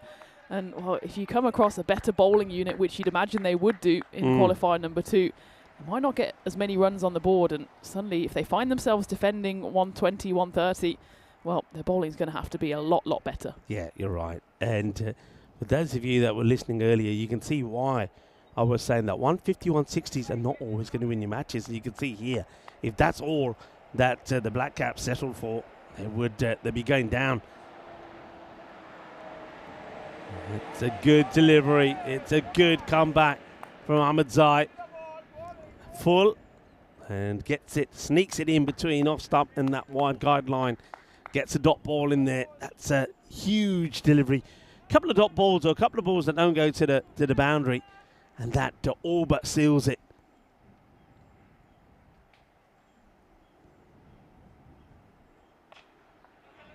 That's well bowled. Should just be a single, which the batters will take. I think Manjot Singh reluctantly takes the single because he knows it means putting Butt on strike, who's played and missed at 2 deliveries. They're needing 51 runs in 9 deliveries. That means it's boundary or bust, really. Boundary or bust. And it's neither. And that sort of, I think, seals it, really. I can't see them doing it now.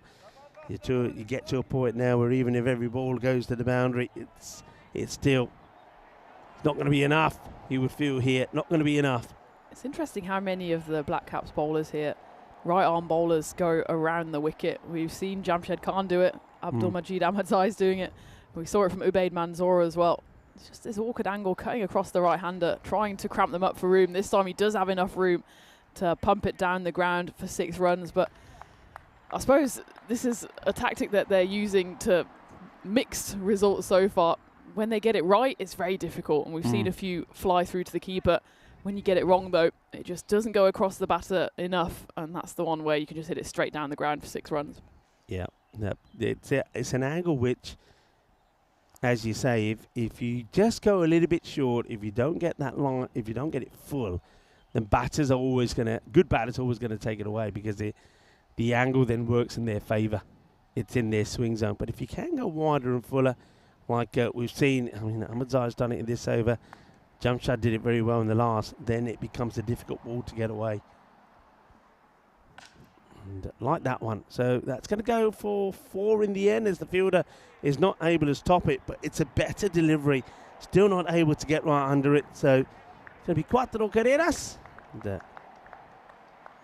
Madzai trying to stop it, but Abdul Majid, the captain, is going to be very happy with the way I think his team have handled the pressure there. Now really, unless there's a disaster in this final over, i.e. a 7-up, then it's done and dusted. It's been a very good fight back from the Spartans. It's been a high-scoring match between two teams, both of whom were teams that when we were watching them in the group stage, you said that, yeah, you know, they could go all the way. Spartans certainly looked that way, but looks like they're going to go down in the eliminator here. And the Black Caps needed every one of those 200 runs to give them safe passage to the next round.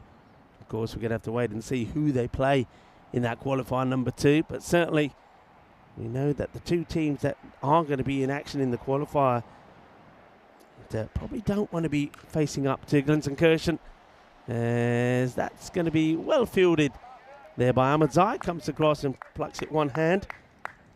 And just remember that in 2023, these two teams did meet in the group stages, and Spartans actually got the win over the Black Caps. And on that time, that's a little bit short, gets worked away. It's going to be 4 runs, but of course, 4s, 6s, whatever they get here now is not going to be enough.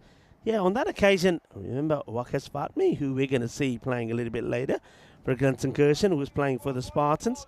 And so was Shazib Khan, who also now is playing for Glenson-Kirchen. And those two were both scoring half centuries. Catch taken, another wicket goes down. That's going to be the end of Butt. And Vikesh takes the wicket with the score 166 now for 6 with 3 balls to go.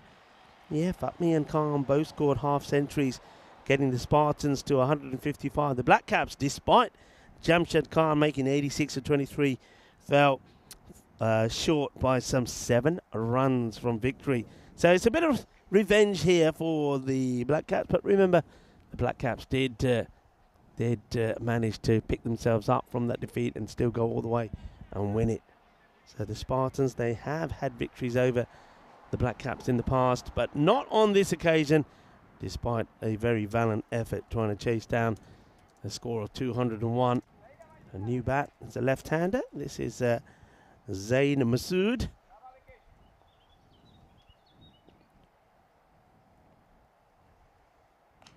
High in the air, a chance perhaps for another hat-trick coming up. Well, he takes a catch, so we have got another opportunity for a hat-trick. And it's Vikesh Subramanian who's going to give himself the chance. And, well, we just saw that hat-trick graphic a few moments ago when Jamshad took 2 in 2. But now it's Vikesh's turn, and he'll probably fancy himself, as Zain Masood is the 7th batter to depart. 2 balls to go then. And, well, we definitely have a possibility to get another hat-trick here in Germany. And had Takir Khan up there before when he took the, well, it's a 4-wicket maiden included a hat-trick. So that's the end of one batter. Manoj Pathingi now comes in, another left-hander. And hat-trick ball. Vikesh on a hat-trick. Won't get one. Goes for the Yorker.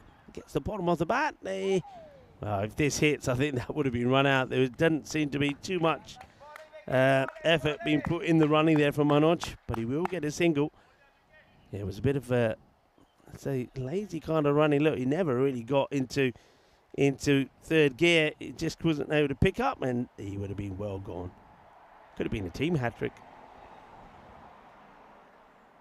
And it will finish with a unbelievable save. I think this is an unbelievable save. Does hold on to the catch, but realises he's falling over the rope if he holds on to it. So pushes it forward. I mean, it's going to be great to see again, but it wouldn't have made any difference to the match. Does it? I don't know if he throws it in time, actually. I think it still could be 6 runs to finish. He catches it well. Now, when does he release it? At this moment of time, that hand, I think, just goes down. Yeah, I think that's going to be 6 runs. So we're going to finish with 6, I believe. It has been given a 6, 173 for 7. So the Black Caps win by 28 runs and will book their place in qualifier number 2. Well, firstly, an outstanding effort on the rope by the fielder, but also an outstanding effort for the Spartans.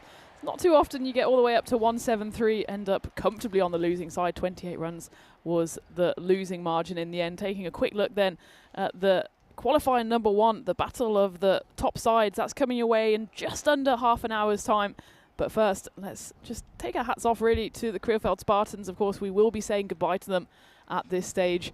But they've been co-hosts, of course, with the boosters, and they've brought us some real highlights. And someone like Arslan Siddiqui, he can count himself unlucky that his finals day is over, because he lit up this run chase, 76 off just 20 deliveries. We were willing him to get that century that he so dearly deserved the other day. Didn't quite get over the line. That was absolutely my fault. When Noman Karashi went early, we just thought, well, anytime they lose a wicket, not only is it a dot ball, but it's also just putting more pressure on the incoming batter, and that pressure told in the end. Yeah, it did. They lost those 2 early wickets, didn't they? And they were big wickets as well, batters that they needed to click straight away. So it was no joy really from Numan and Amir Zai as well. But Arslan Siddiqui, we know he's been special. It really has, you know. We got to sing his praises, because what he's done in this tournament with the bat has been quite amazing. And his form, for me, he's the most improved player, without doubt, from when we were here in 23 to now. He's scored big runs, you know, an 87, a 98, and today 76. And then the captain came good when he had to. Just kept him in it. Manjot Singh comes out, hit a 6 straight away. So they were always there or thereabout, but it was that one over from the player of the match. Jamshad Khan only concedes 1 run, picks up 2 wickets, and then after that, really, there was no coming back, despite Manjot Singh really trying to muscle another big over, and it wasn't going to be. And it was the Düsseldorf Black Caps that held their nerve. Interesting one, though, Tina. It takes me right back to the start of the day. That coin toss. Yep. I mean, if the Spartans and their captain just backed themselves with the batting, who knows, it could have been a completely different story. They could have put the runs on the board, you know, 180 perhaps, and put the pressure right on the Black Caps. But the Black Caps, having scored 200, they kind of took all of the pressure off themselves. All right, they had a few nervy moments, but in the end, they had it in the bag. I don't know whether it was maybe the conditions underfoot that made the decision for Taha Hassan. It was very wet this morning. It's burned away now. But when you have Jamshed out there, you have Udit out there, it doesn't really matter what's happening underfoot. It's all happening in the air. And when Jamshed crashed that century, we were thinking, well, Taha, if he had his time again, would he call differently? But it's all academic in the end. We've got to say, despite the coin toss, Black Caps, they've deserved their place in qualifier number 2. Of course, their task is not over. It's a tough task because the fact they went through in second place. They've got to win the game against the loser of the game coming up in half an hour, and only then will they have a crack at the trophy. So if they get Jamshed Khan on some form, and of course the others that are supporting him, you wouldn't write them off going all the way. No, you wouldn't. I mean, Jamshad, he was in good form yesterday. He's good form again today. Of course, look, they're more than just Jamshad. We saw that in that match as well. You know, Mehta is in good form, and I think even the likes of Manzoor can come up with the runs. But I think they're a team with, I think whoever plays them will know, if they can get 2-3 early wickets, then they can really starve them of getting a big score. That will be the plan. But, you know, at the moment, those guys are in good form and scoring runs healthily. We've got to say goodbye to the Krefeld Spartans. They had a good run. They really entertained us with some really good cricket. There's no doubt about that. Arslan Siddiqui has been absolute class all the way through. Manjot Singh, I've liked what he's done with the bat and with the ball, but it's not to be this time, and they are going to fall at the elimination point in this match. But it will be, of course, the Black Caps that will go forward. 2 wickets there from Vikesh, 2 also there from Jamshad Khan, who was just absolutely superb, and also Udit Mehta, who again showed that he's a very handy all-rounder as well. Going to leave you with the match summary, and remember, we've got about half an hour before we come back and get ready for the qualifier number 1. That should be a great match. Glenson are taking on Bonn Blue Star.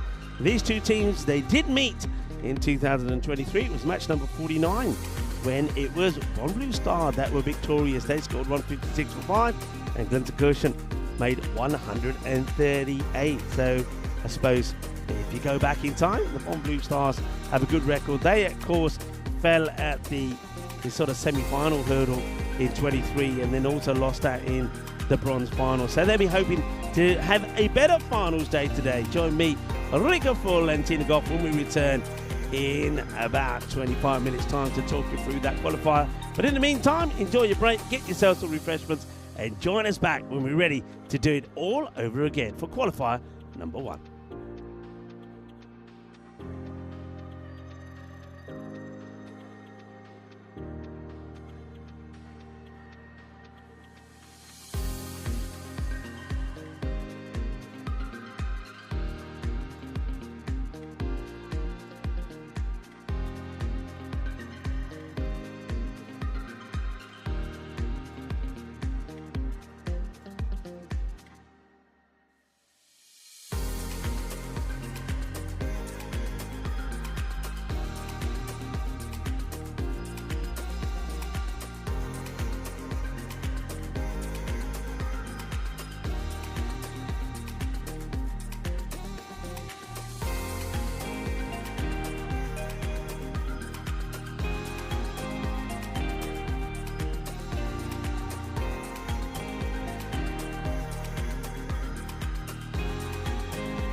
This European cricket event is proudly brought to you by HCL Software, Rado and 1xBet.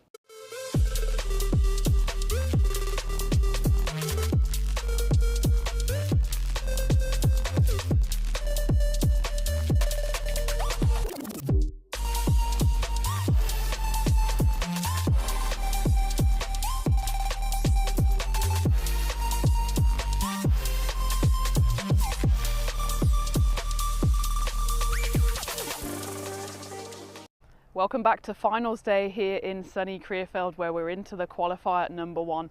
It's the battle of the group winners. Gelsenkirchen take on Bonn Blue Star. Remember, the team that wins this one takes a ticket straight to finals day, but it's not all over for the loser as they go into Eliminator number 2, have that second chance to try and make the big game this afternoon. Without further ado, Tyrone Peters is in the middle, and we're going to go to the coin toss. Blue Stars, Bonn to call. Head. Head is the call. Oh, yeah. Oh, yeah. 1 second. It's a head. We're gonna bowl first. You're going to have a bowl. Thanks, Tyrone. So there you have it. Bonn Blue Star have won the toss and they will have a bowl. It was a group stage of mixed fortunes for them. They didn't really get on the pitch on day 1 because of the weather. That meant going into the second day, they actually had a pretty bad net run rate. Nothing to do with them, really. It was just the weather gods wreaking havoc. But it did mean they had to go into those final 2 games knowing that they needed wins to get through. And then there was that final game of the day. It pretty much ended up being a quarter final between Bonn Blue Star and Krefeld. And really, Bonn hit their stride at the right time. They blew away the boosters and got the bonus point win, which didn't prove to be decisive, but they did go to the top of the table, giving them this double chance. They're coming up against Gelsenkirchen, who were mighty impressive in Group A. They were the only side in the group stages in Group A or Group B that went unbeaten. And they've got the likes of Ace Bruce. He's been one of the most impressive bowlers throughout this tournament so far. Remember, way back at the weekend, he played for Germany and his crafty leg spin there took a bit of punishment, but we already thought at the start of the week that going into this stage where maybe the batters aren't quite as powerful, don't quite pick his spin bowling as well, that he would be a force to be reckoned with. And so it proved, as he had a play of the match performance as well to get his side into the finals day. So it's going to be another cracker. There's a place in the final up for grabs, and I know Rico is going to be enjoying this one as well. And the news from the toss, Rico, then is that Bonn Blue Star have won it and they will have a bowl.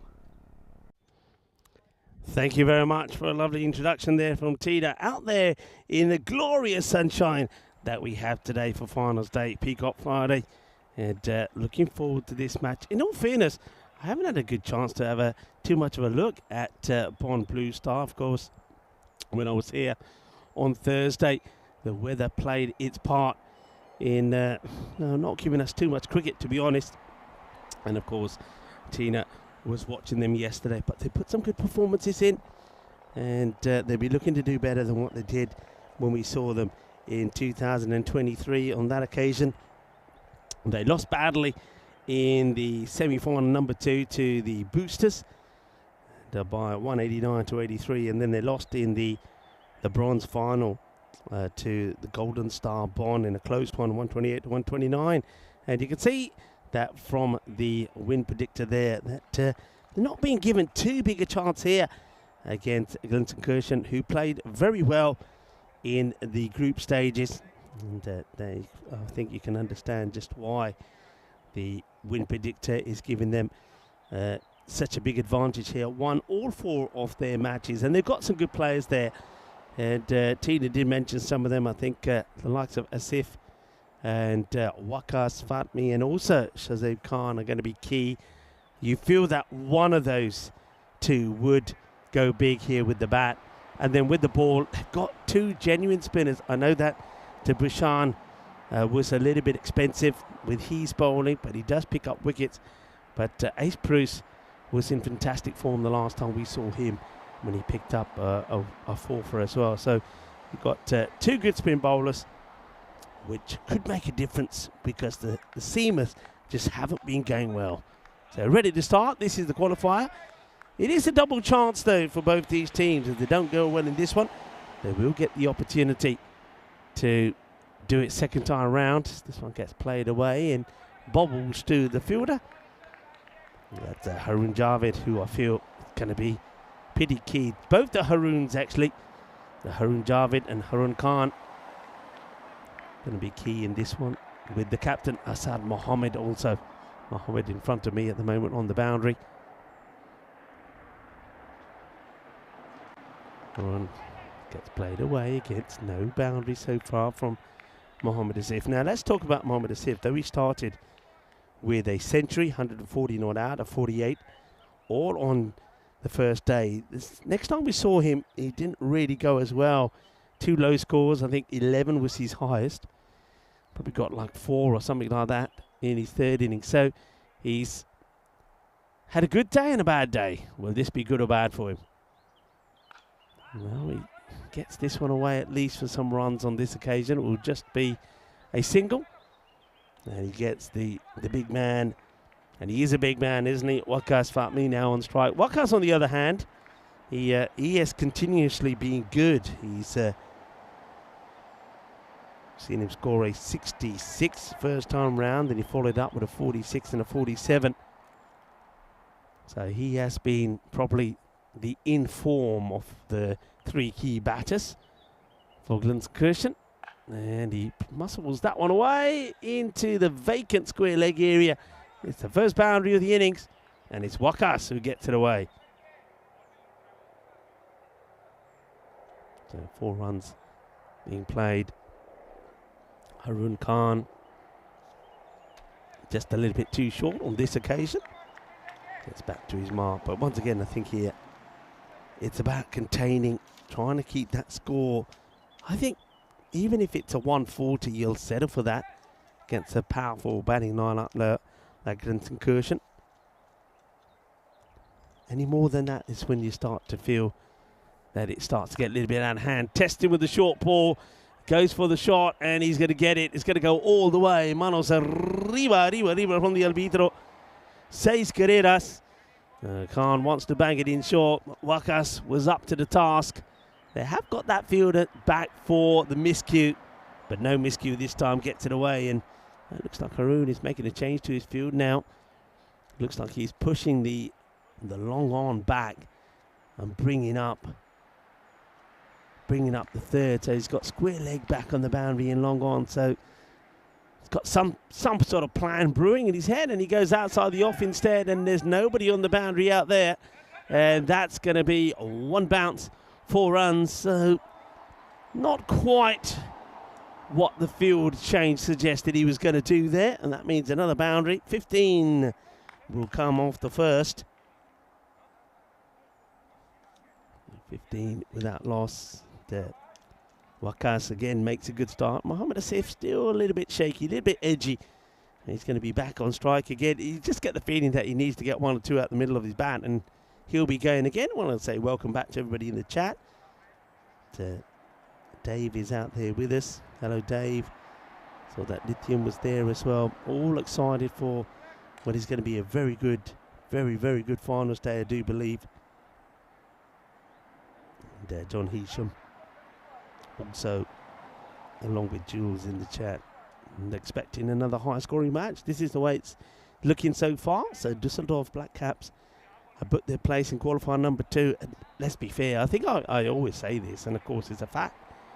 When you're playing that qualifier, you don't want to lose it, because it means that you're playing an informed team, a team that just won the Eliminator. Right, high, catching chance. The bowler looks like he wants it. Wicketkeeper also wants it. And the keeper has taken the catch, kind of plucks it out of the hands of the bowler. Well, Kiran Muswami was there to take the catch, and he's saying, it's mine, it's mine, it's mine. But the wicketkeeper says, no way, Jose. Aman Kapoor, well, Kapoor's the name, Mr. Bollywood himself, comes running in. And look at this, he literally takes it out of the hands of the bowler. How about that? Well, if he dropped it, he would have been in a lot of trouble, but he holds on to it. No real communication between the 2 fielders, but Mohammed Asif, it's another failure for him. So that's 3 failures after a sensational start on day 1.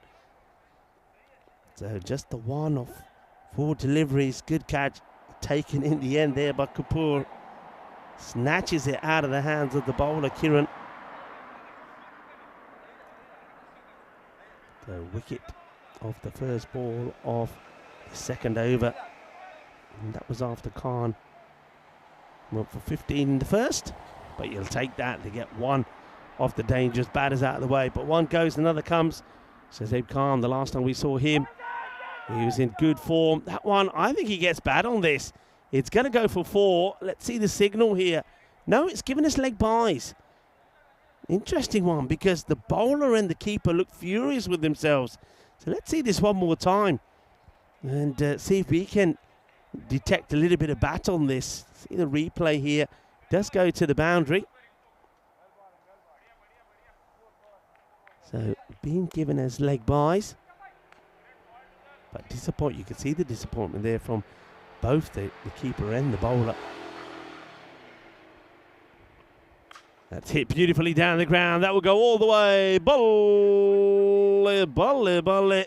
Ginna sona shaka lagya. Yes, Azib Khan. He didn't have the best first match. He looked really rusty, but he came back well. And the last time that we saw him on day 2, of course, remember he scored a scintillating 30 in just 9 deliveries, and then he went better than that when he scored that 97. And 97 or just 22 deliveries. So, and we know he's a dangerous player. He played marvellously well in the internationals last weekend. So you got the 2 key pairing now together.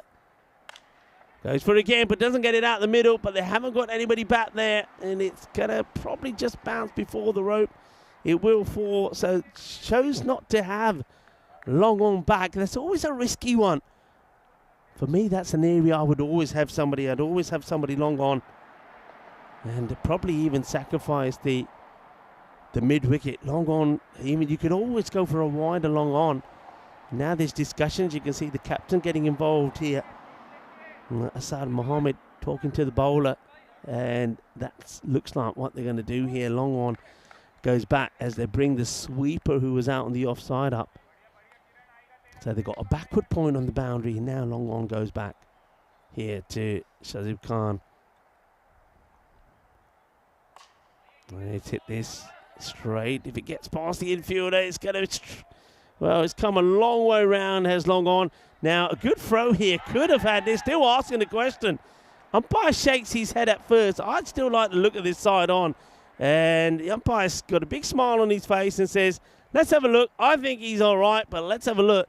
It's a really cheeky little flick back from the bowler, from Kurmaswamy. Let's have a look. Here comes the throw. And I thought a good throw would always had him in trouble. But it's not the best of throws, and yeah, he is comfortably in his deep. Though I do like the work there from the bowler, Kiran.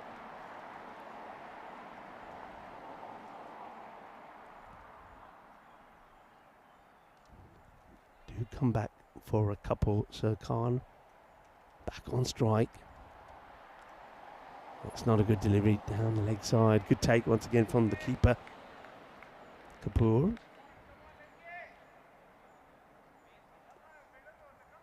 Good hands and good movement also from Kapoor to get himself in line with that one.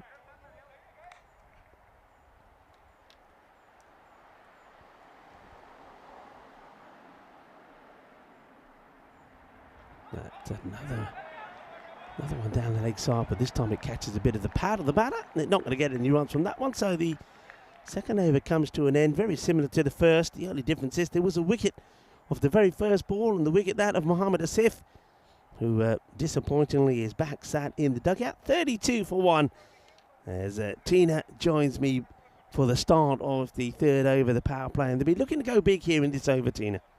Yeah, they absolutely would. They've had a decent enough start despite losing that wicket. 15 runs coming off the first over, 17 off the second. It's always a question when a side goes through in Group A, they then have a couple of days either to kind of rest and rejuvenate and go again, or they just go a bit off the boil. And Gelsenkirchen, remember, they went through Group A having not lost a game, but I think Bond Blue Star will provide the sternest test yet for them as we go into the third. It will be bowled by Harun Khan. Back for his second, but that one gets crunched away through the covers, and that's already the 6th boundary off the bat. Of course, there was those 4 leg byes as well. They just need to keep the rate up here. We've seen in the first game today that big scores are available, both in the first innings and for the chasing side. Unfortunately, of course, for Krefeld in that first one, it wasn't enough, as this one's called a no ball. And maybe it's just a case of an overstep there by the bowler. Probably don't have time to see it again, but the umpire's called it. As we have the free hit then coming up. And that one will go to the rope as well, and I think might even go all the way. Certainly it's been signalled by the wicket-keeper there. We'll take another look at that one. Well, that's a 5 followed by a 6, and this is the perfect start to the third over here by Gelsenkirchen. Yeah, a little bit of good fortune, but I suppose when you're on a free hit, you just swing as hard as you can. And this one, yep, there it goes. It's another batsman. We've certainly seen plenty of those. And Wakas, he's a big, strong old unit. Sometimes, it's funny thing though about Wakas Batmi is he is strong. He does hit the ball hard, but usually when he gets out when he tries to time the ball to the boundary rather than hit it. So wouldn't want to be making that mistake today, but he gets another bit of good luck here. Haroon just looks at the captain and says, "What am I supposed to do?" As that one also flies over third. This time it will go for 4. Not been too lucky so far, Haroon. Well, I suppose you make your own luck, and he was the culprit of the no ball on the first delivery. That gave, of course, the batter the free hit. He cashed it on that one. That one was just more a slice of luck. But Wakas Fatmi, he's not going to die wondering here. He's swinging, and he's swinging hard. It's working so far for him. 28 off just the 6 deliveries, and despite losing that early wicket, Gelsenkirchen comfortably ahead on the win predictor. Still so much time for things to change as he gets the slower ball out, and that's deceives everyone, including the batter and the wicketkeeper, who just has to do some fancy footwork to stop it to Zaman Kapoor, but a pressure stop ball. Oh, yeah, it's a slower delivery now. Well, what's that? Well, he has to go get the ball. It's an interesting one. Haroon would say, "Come on, give it back to me straight away, straight away." The wicketkeeper does it. He doesn't take the ball, drops it onto the stumps, and then he has to go and pick it up in the middle of the pit. So he wanted to probably get this ball in quickly, and it's probably taken longer because he was hasty to get the ball back too soon. Right, here he comes again. Again, he goes with the slower ball, works well once more. A direct hit will be interesting. Well, Haroon called for it at the non-striker's end. I think, well, the protestations are going on there. I think it's between him and Ameya Deshpande, who's saying, well, maybe if I threw at the striker's end, I would have had a chance of a direct hit run out. It was a much longer throw to the non-strikers. They didn't exactly set off too quickly. I suppose the argument there from Haroon is that Fatmi was just wandering to the other end, but they do get through. And that one is absolutely smashed away. He picks that one up nicely, does Shazaib Khan. And that's the 4th boundary in this over so far. So it does go magical. 22 runs coming off it. And because of that no ball as well, there's still 1 ball to come. Yeah, going well. It's probably not going to be as big as the power play that we saw in the Eliminator, but it's still, with just the 1 wicket down, it was settled for that. They've got the 50 on the board. He's just lost his line. It's 2 in a row, down leg side. Shazaib Khan doesn't have to do much more apart from hold his bat there. That time, a bit more of a flick, but the outcome is exactly the same. So that's another 4 back-to-back 4s to finish the power play, and it's one that Gelsenkirchen, after losing that wicket on just the 7th delivery, will be relatively happy with in the end. 56 runs coming off it. They just need to keep going, these two. Both of them now settled in. And that run rate just going in one direction so far for Gelsenkirchen.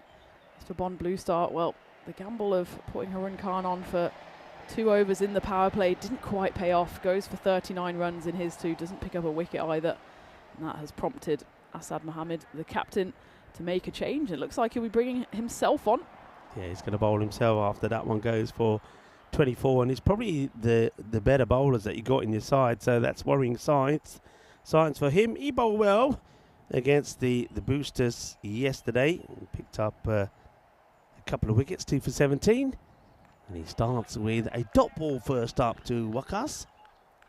I haven't asked you yet, Rico. How was your day off? What did you get up to? You had slightly better weather than the day before, so you must have got outside a bit. I did go outside. I'll tell you after this one, it's going to be another dot. Well, I went for a nice long walk. I know that Andy told me of a nice Italian restaurant not far from where we were.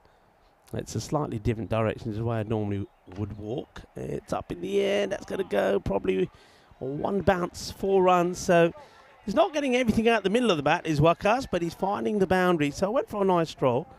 I found the restaurant. So while I was checking out the menu, I had a nice cold beverage, carried on walking, and I found a kind of a park stroke allotment not far from where. And these allotments, I mean, some of the gardens that the people had done there was just fantastic, from beautiful flowers to vegetables, etc. So I had a nice little wander around there because quite a keen gardener myself. So I walked around there, had a good look, and of course, as you said, it was a lovely day as well. And then walked back towards the Italian restaurant, having already checked out the menu, and had a nice bit of tortellini for an early dinner. So it was nice. So easy day in the morning, nice and easy. Caught up with some admin stuff, and then later in the afternoon, a nice walk and a nice meal. So it was nice. It was, but the weather certainly made it beautiful. It was a lovely day, not too hot, and that gentle breeze blowing as well. So yeah, it was a fantastic day. I'm glad to hear it. Thoroughly deserved. Well, that's not fantastic in the slightest. That's a filthy no ball. We'll check it. There's not too much checking required here, though. That was more prone for a header there for Shazib Khan. Yeah, Shazib very angry with himself. Look at him there. He can't believe he's missed it because he knows he's going to be a free hit no matter what, but misses it, and then he's frustrated with himself. This one is flying over us. The next one is smashed. Well, that's the way to deal with the free hit. And he's clobbered it and gets the full maximo from it. Bang! Oh, he's caught that well. He's looking a good touch, isn't he? Here's Khan.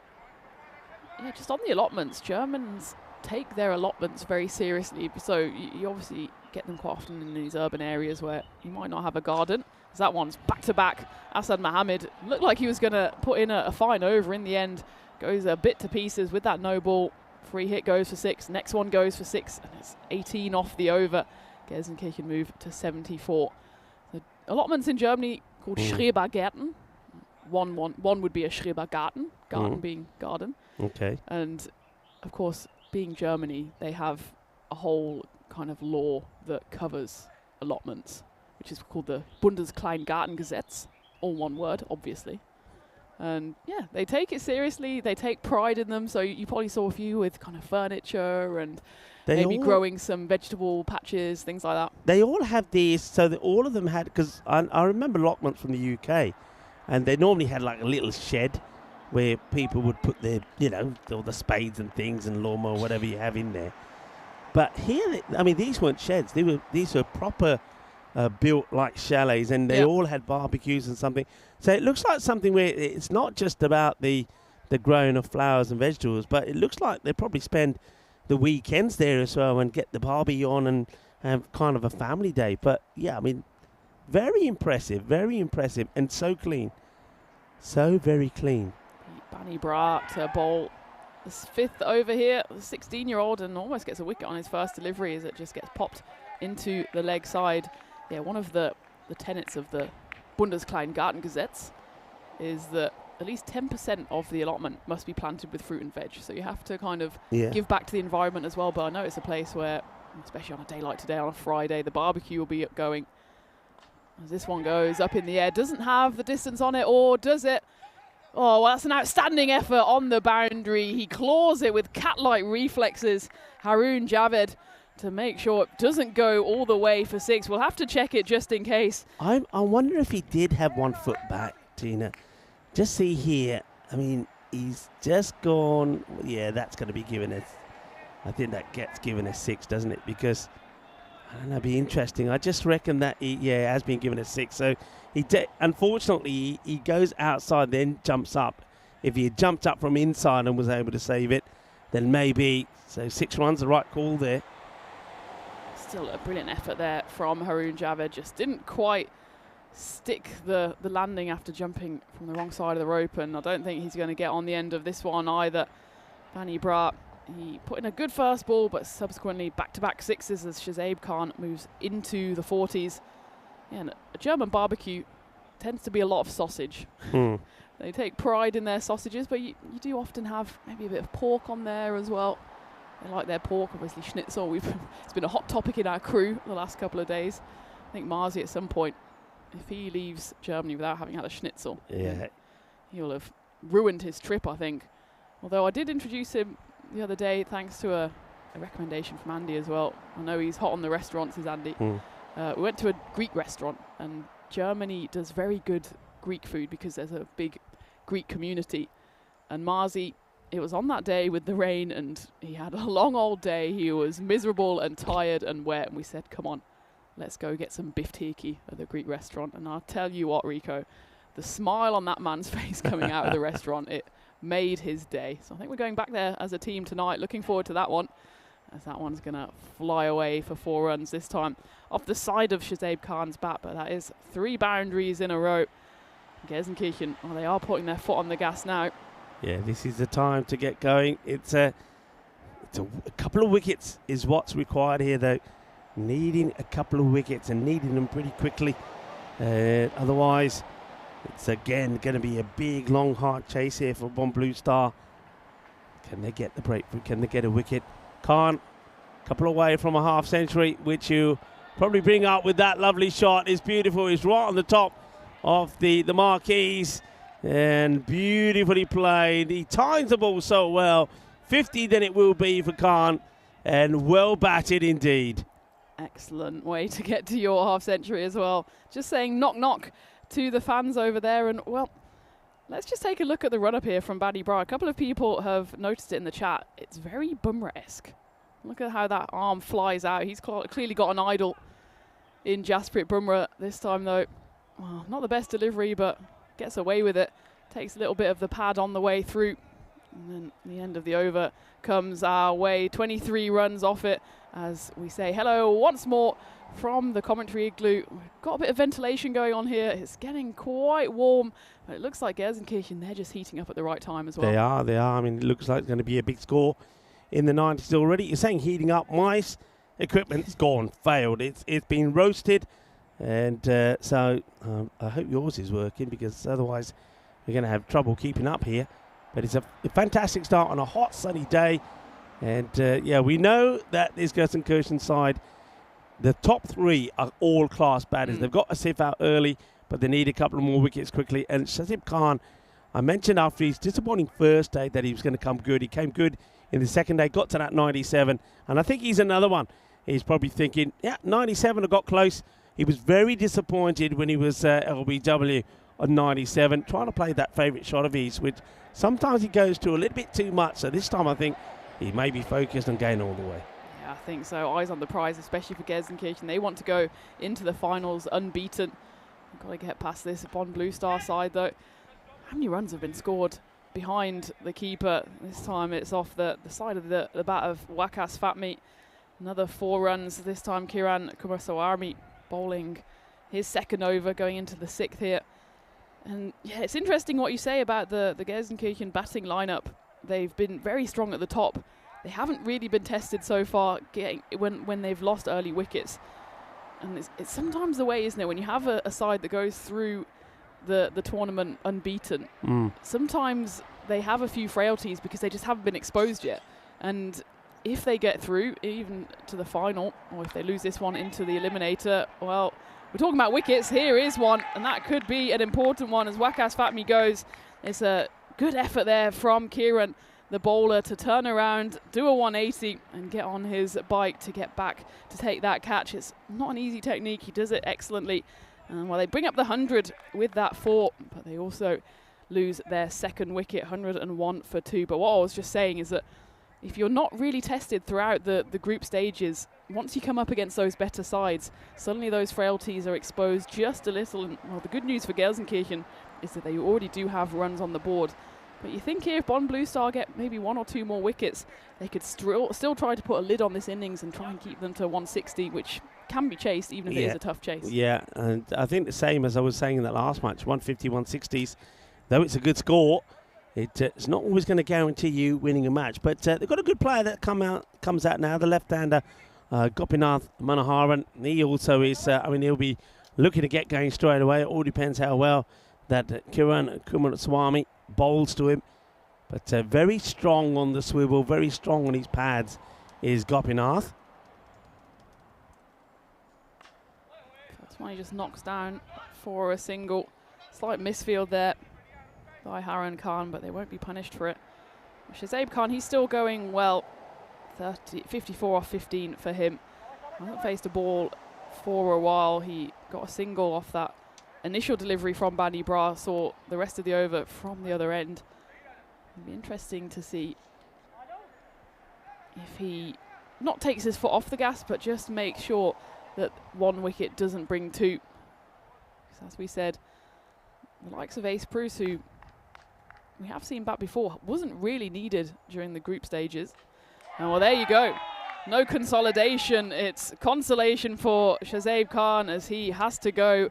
54, he scores on the 16th delivery. He departs, and that's a brilliant Yorker from Kiran Kumaraswamy. It's a ball we haven't seen employed too much during this week, but when you get it right, it's always a danger ball. And this time, all three stumps go splat, and that's the third wicket to fall for Gelsenkirchen. Yeah, and all three wickets also to this man. Hasn't he bowled well?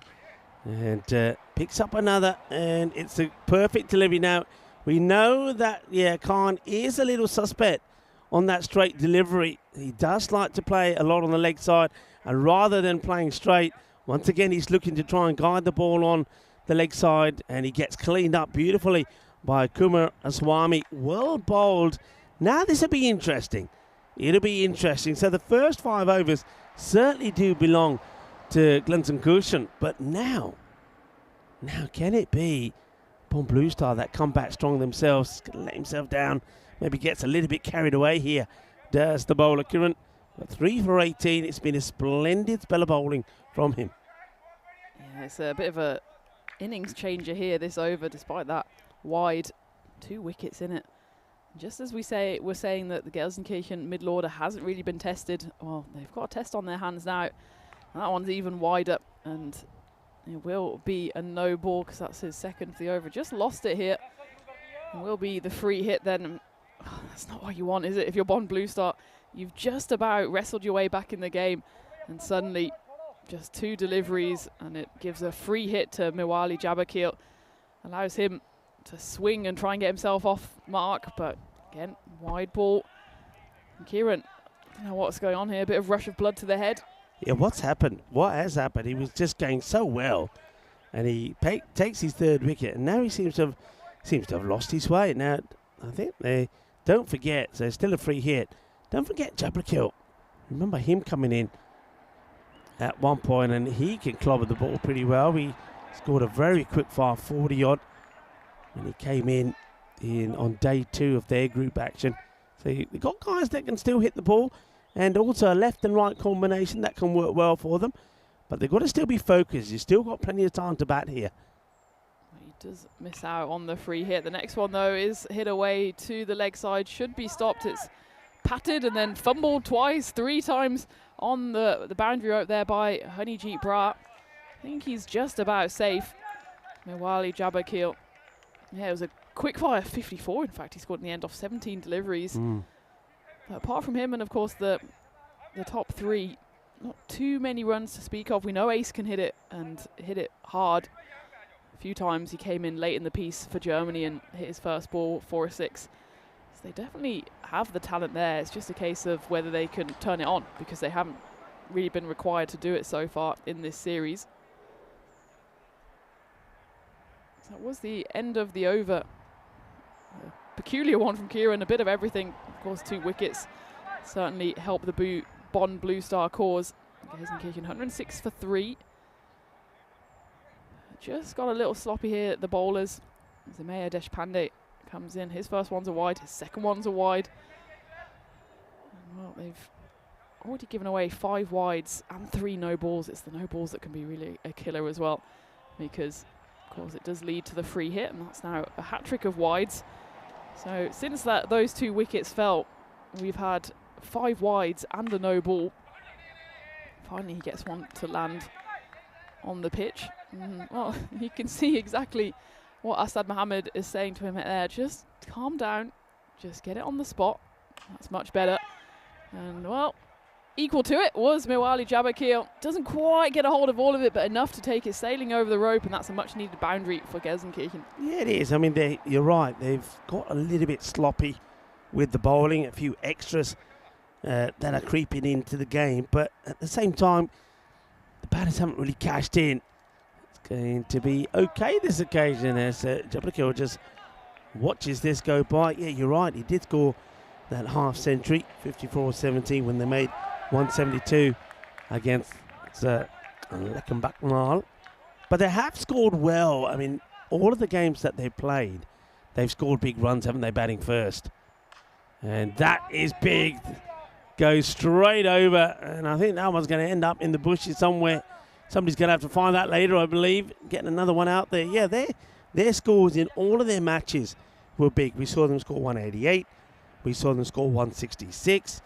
And then when they returned for day 2, they were once again 172. And then, of course, the last time we saw them, 222. So that's the other thing. They've batted first in every game and won every game. And I think that's also worth then talking about the toss again. We talked about it in the first game. It didn't work with the Krefeld side who wanted to chase, and it's not worked here. Bonn Blue Star, they've decided to chase, and surely as a captain you take a look at what the other side have done. And Gelsenkirchen, they've won 4, and 4 times they've batted first and got runs on the board, and they've not just batted first and got runs on the board, they've won, I think, by an aggregate of over 200 runs. That first one against Cologne, that was by 115, then by 22, then by 45, then by 50. So it's been comfortable wins all through the group stage for Gelsenkirchen every time they've batted first. So I think Asad Mohammed missed a trick there. And as for Amal Mudapatu, he lost the toss, and he was probably thinking, oh no, this might be a big chase on our hands. Then he heard that he's having a bat, and he's saying, thank you very much. Yeah, big time. I think you're absolutely right with your observation. I think sometimes, if you are if I'm the captain of a team that's playing Gelsenkirchen, as we have a look at our 2025 calendar, and plenty of lovely, wonderful places to go to, and it's going to be some great action, starting with Stockholm. That could going to be our next destination after Germany, Krefeld. But yeah, when if you're the captain, you're thinking, right, what has this team done? And you have a look at the record, as that one's going to beat the fielder, go for another big 6 from Jabakil. He moves now to 20 very quickly. But yeah, you've got to say, right, let's take them out of our comfort zone, because I think Bonn Blue Star, they're a team, whether they bat first or field first, I think they're probably pretty equal. I don't think they really have a preference. And also, it's a lovely sunny day. There's no, for the start of this match, not like the last, the dew and that doesn't come into play. So it looks like they're allowing Gelsenkirchen to sort of set the pace, hit firmly, but won't be caught. It should be. Oh no, that's a terrible, terrible bit of fielding. That really is. And Haroon, well, he just takes his eye off the board. If you ever look at this again, I don't think you can blame the pitch on this. It's easy bounces, and he just doesn't get himself behind the ball. It's just going a little wrong here for Bonn Blue Star. Sloppy with the extra as well. Haroon's got a chance to make amends. In fact, he doesn't, as that was like a tracer bullet over his head. Another 6 runs to Miwali Jabakil. Gelsenkirchen slowly making their way up to a score that will be pretty formidable for Bonn Blue Star to try and hunt down to book their place in the final. 17 runs coming off half of this over from Asad Mohammed so far. They just have not found their lines. 12 wides already in just 7.5 overs. And that one's going to go all the way as well. You've got to say Gelsenkirchen have ridden their luck at times. That one goes for a minimo. And once more, just think Bonn Blue Star missed a trick by going into the field, but once they've been there, they haven't exactly covered themselves in glory either. No, they haven't. And yeah, I was saying that they got sloppy but weren't punished for it. But well, you can see that Miwali Jabakil is punishing him now. He's been doing all of the hitting. He's doing all of the striking as well. When Haroon has only faced 1 ball in this partnership. And that one just going to be scuffed as it goes through to the captain. Gets the throw in, and they could go again. That's not good. That's not really good. There wasn't really any need to get this ball thrown in like this. The batters were already comfortably in, and the throw comes in, And, well, I think that was Haroon Javed, actually, who does the fielding there at long on. Gives unnecessary one, runs away. That's going to be another wide to add to the collection. That's the 13th. And they started so promisingly, really. Harun Khan, Kiran Kawasarami. Of course, Kiran was the one that picked up all 3 wickets so far, in fact. But since then, they've just lost it. Asad Mohammed, the captain, not the best set of overs from him either, to be honest, with 43 runs coming off his 2 overs. Gelsenkirchen, they move past the 150 as well, 152 for 3. And you'd say even that is quite a tough chase, and they've still got 2 overs here to do even more damage with that expected score up in the 180s. Yeah, and that's exactly what they're looking to do here. But I suppose we've seen before where, I mean, just look at the way that things ended in that last match, that things can come slow down towards the end, but not slowing down just yet. That is going to be walloped straight down the ground. It's kind of a, I mean, it's just being tossed up there, though, from the bowler. Tosses it up, does Amaya Deshpande, and the batter just says, thank you very much. Bang, straight down the ground, and Jabbar is on fire at the moment, and he's looking to probably score a very quick half-century. Moves, play it away, and that's another, that's gone, and you could see the reaction there this time from the fielder who's out there. That's Haroon. Just throws his hand at the bowl and saying, well, what are you bowling? That's Haroon Javed. So even the body language here going to pot as Mirawali now moves to 43 of just 16 deliveries. He is smashing it. What a partnership this is. One from Manoharan, all the rest from Jabbar. That's what you like to see. Now he's got a chance to get to his half-century. And in a similar vein to Jamshed earlier, he gets to his milestone, albeit half of Jamshed's score, with a single, 50 off 18 deliveries. But an excellent knock from him in a situation where really it could have gone either way. It was 102 for 3, and we thought, well, it's not beyond the realm of possibility that Gelsenkirchen get turned over here, or at least the brakes are put on their innings. But, well, Jabbar just stamped on the accelerator, and he moves to a well-constructed half-century. Just slightly slower than the one he scored earlier in the group stages. But Gopinath Manoharan, he's saying, well, I want a bit of this action, as that one gets crashed over the covers for 6 runs. It's Ace there doing the throwback. He's got his farmer's hat on. I think he's been to his allotment. He's got the pads on as well, waiting to have a bat. I think he's more than happy, though, for these two out there in the middle to do the damage. 171 now with a red dot rushing through. But Amir Deshpande, just a question of what his tactic is here. He went for 21 runs in the first over. Now he's digging it in a bit slower. But it's slow, and it's still slow enough to go through, and it's going straight through mid-wicket and into the back of the net. Into the back of the net is another one, the second. And yeah, it just goes quicker, shorter, but you can see that Manoharan is waiting for it, gets a swivel on this, a little bit of the, is this, then ends up in the back of the net for a goal as well. And another expensive over. Now, see, 175, 180 is what I'm saying. The teams batting first will want to be aiming to get to. And Gelsenkirchen, they've done it again. Another big score from them batting first. And the thing about them is, Tina, when they get the big score on the board, they're rubbing their hands, or their captain, certainly Amal Modupatu is, because he now knows that he's got runs on the board that his spinners can bowl to. And, you know, those 4 overs of spin is going to be crucial. And don't forget, you got Mohamed Asif that will also turn his arm over and bowl a bit of the slow stuff. And I think that's where they have the advantage over some of the other teams.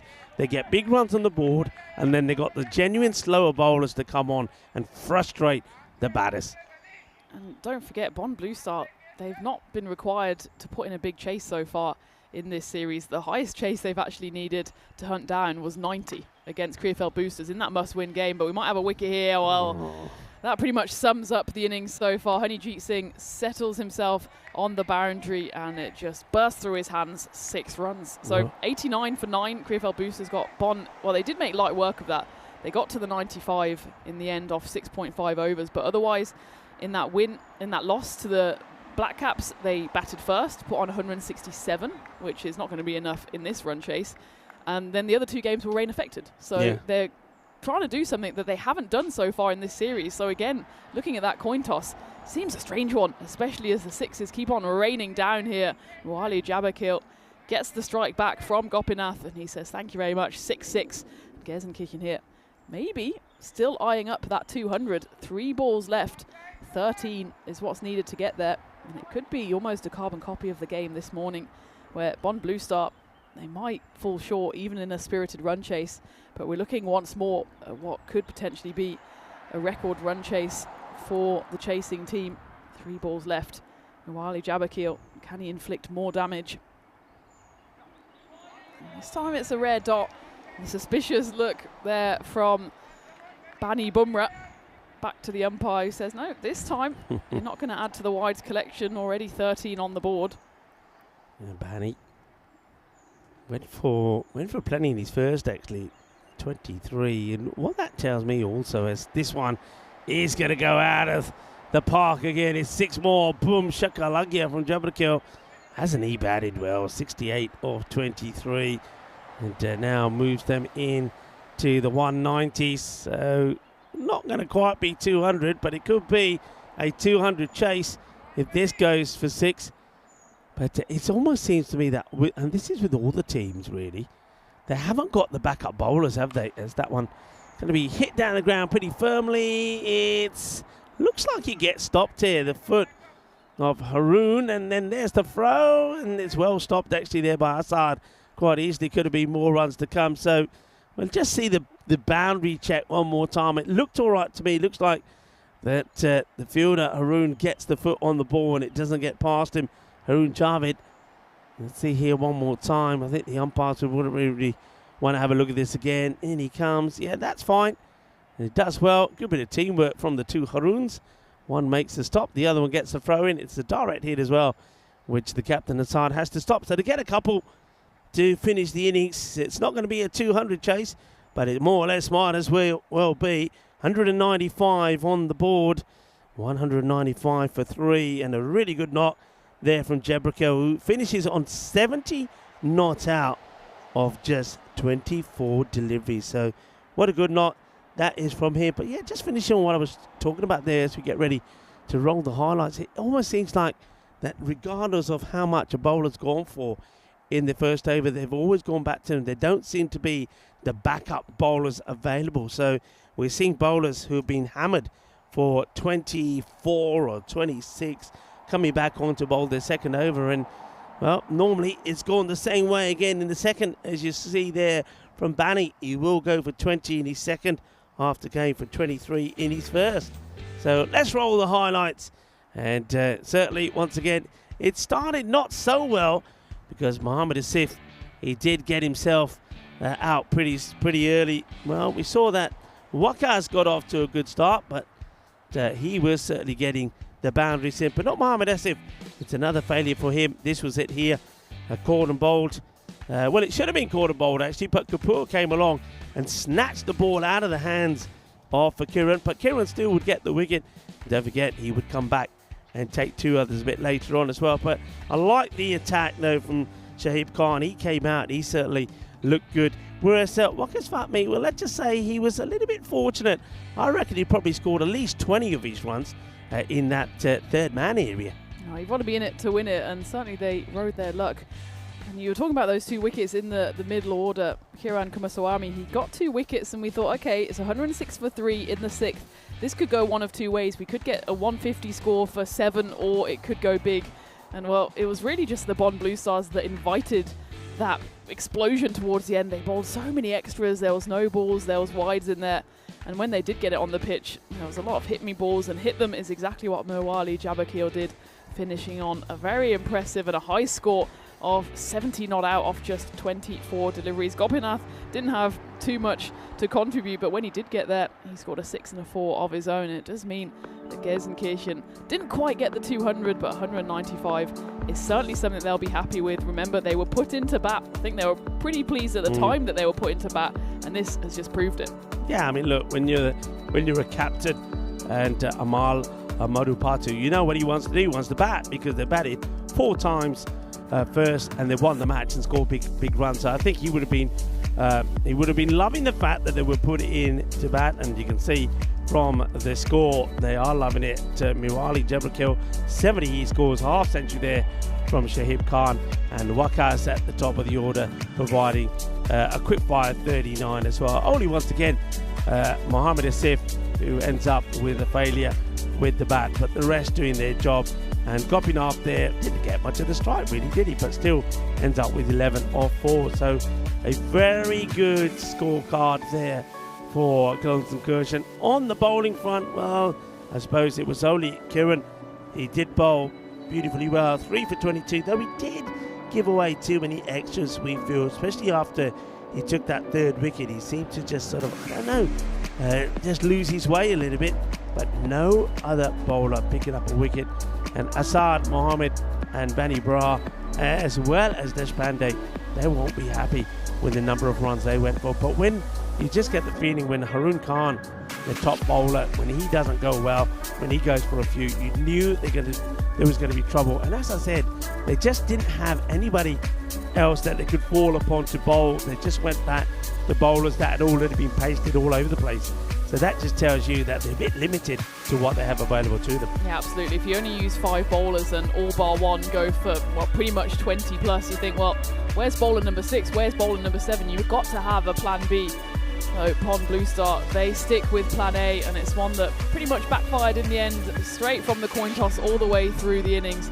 They just didn't have a bit of a hope in that one. But, you know, hope is always a thing that dies last, and Pond Blue Star, they're going to have to create a little bit of history. It will be the second highest ever run chase on the network if they do chase down this 196 required for victory. As for Gelsenkirchen, of course, they are looking to fly through to finals day without dropping a single game. They will certainly look to do that with those runs on the board, thanks to Miwali Jabakil, his punch at the end, 70 not out off just 24. But the qualifier is here, and we know as much as you do, viewers, that anything can happen on Peacock Friday here on Finals Day. It's a scorcher, and we could be in for a scorching run chase. Just a quick turnaround, 5 minutes, and join me, Tina Goff, and Rico Fall back on the mics for what could be a very, very historic run chase for Bond Blue Star if they want to make it through to Finals Day. It's going to be a cracker. Come back in a few minutes' time on the European Cricket Network.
This European cricket event is proudly brought to you by HCL Software, Rado and 1xBet. Hello cricket lovers and welcome back to finals day here in Krefeld, Germany. And it could be an historic day. Talking of historic days, back in 1976 for her performance in the uneven parallel bars, the Olympic Games in Montreal, Nadia Comaneci of Romania became the first gymnast to be awarded a perfect score of 10 in the Olympic gymnastics event. I remember that well, and of course it was all over the news, and what a performance it was from Nadia. Well, we need a historic performance here with the bat from the Bonn Blue Stars. They're needing a big score here, and they're going to be up against it as well. We know that there's plenty of good bowling from Glensenkirchen, and this guy, Mohammed Raheel, well, we saw him on day 2 of action in the Group A. He certainly was getting that ball, the Yorker delivery, to come back in, the left armour. And there you go again. Just watch this ball come in. Gets played away just for a single. So just have a look at the way that he's getting this ball. So he's doing, this is what the right armers are trying to do when they're bowling right arm round. But of course, they're not going to get that ball to come in. So Mohammed Raheel is getting better and better with the ball, and he's going to cause problems here. He comes there now to Abbas. This gets played away to the fielder, and the ball picked up by Ace Bruce. I think he's certainly going to be one to watch out for. It's going to be probably 3 overs of seam, and then straight after that they'll go to the spin. It'd be interesting though whether they do go to Raj Bhushan first. He normally gets the 4th over, or he gets to bowl before Ace, or whether they'll go to Ace. Let's play down the ground, but they've got the field well set here. They've got the mid wicket and long on back, because you know with the ball that's coming into the right hander swinging in, that they're going to probably be playing it on the leg side. So there we go again. That's the ball that's come back in. So that's going to be putting a smile on the face of Raheel. He's getting the ball to swing around. A little bit over pitched, work to be done. And the fielder, and does well. And now asking the question, gone. Umpire's giving it on the field of play. It's a run out. Oh, that's tragic. It's going to be Abbas to go here. He just wants to go in the hit, doesn't he? So let's have a look at this again. The umpire doesn't even need to go. So it's a good pickup, good throw, fires it in. And let's have a look at this side on here. He must be way short. Oh, yeah, he is. Excellent bit of fielding. I think that was Gopinath, actually. He's doing the fielding, fires in the throw. And Gopinath Manoharan. And it's another wicket. And there we go, Abbas. Yeah, Gopinath Manoharan gets the throw in, and the wicketkeeper does the rest. A disappointing start then. Abbas goes just for the 1. Slower delivery. This one's going to get through the gap, and will go for 4. So, 4 runs. So that one gets played away nicely. So Haroon, of course. There we go. Nicely played, and Gopinath this time not able to stop it. So that's Kapoor getting off the mark. It's the end of the first over. 6 runs from it. And of course, they're needing to go around. It's going to be very similar to the Eliminator that we saw. They need to go around magical. In fact, with that over only going for just the 6, just over 21 and over required. So if they don't respond now in this one, it's going to be very difficult to come back with 9 matches since the Golden Ball. Remember that? We did bring you one here, and it was, well, we only needed a 6-over match to do it. 3 overs aside. The bowler. It's well bowled, good pace. Gets the ball outside the off. This is a Wathi who comes back into the side. We didn't see him playing when they played on day 2 of the Group A of action.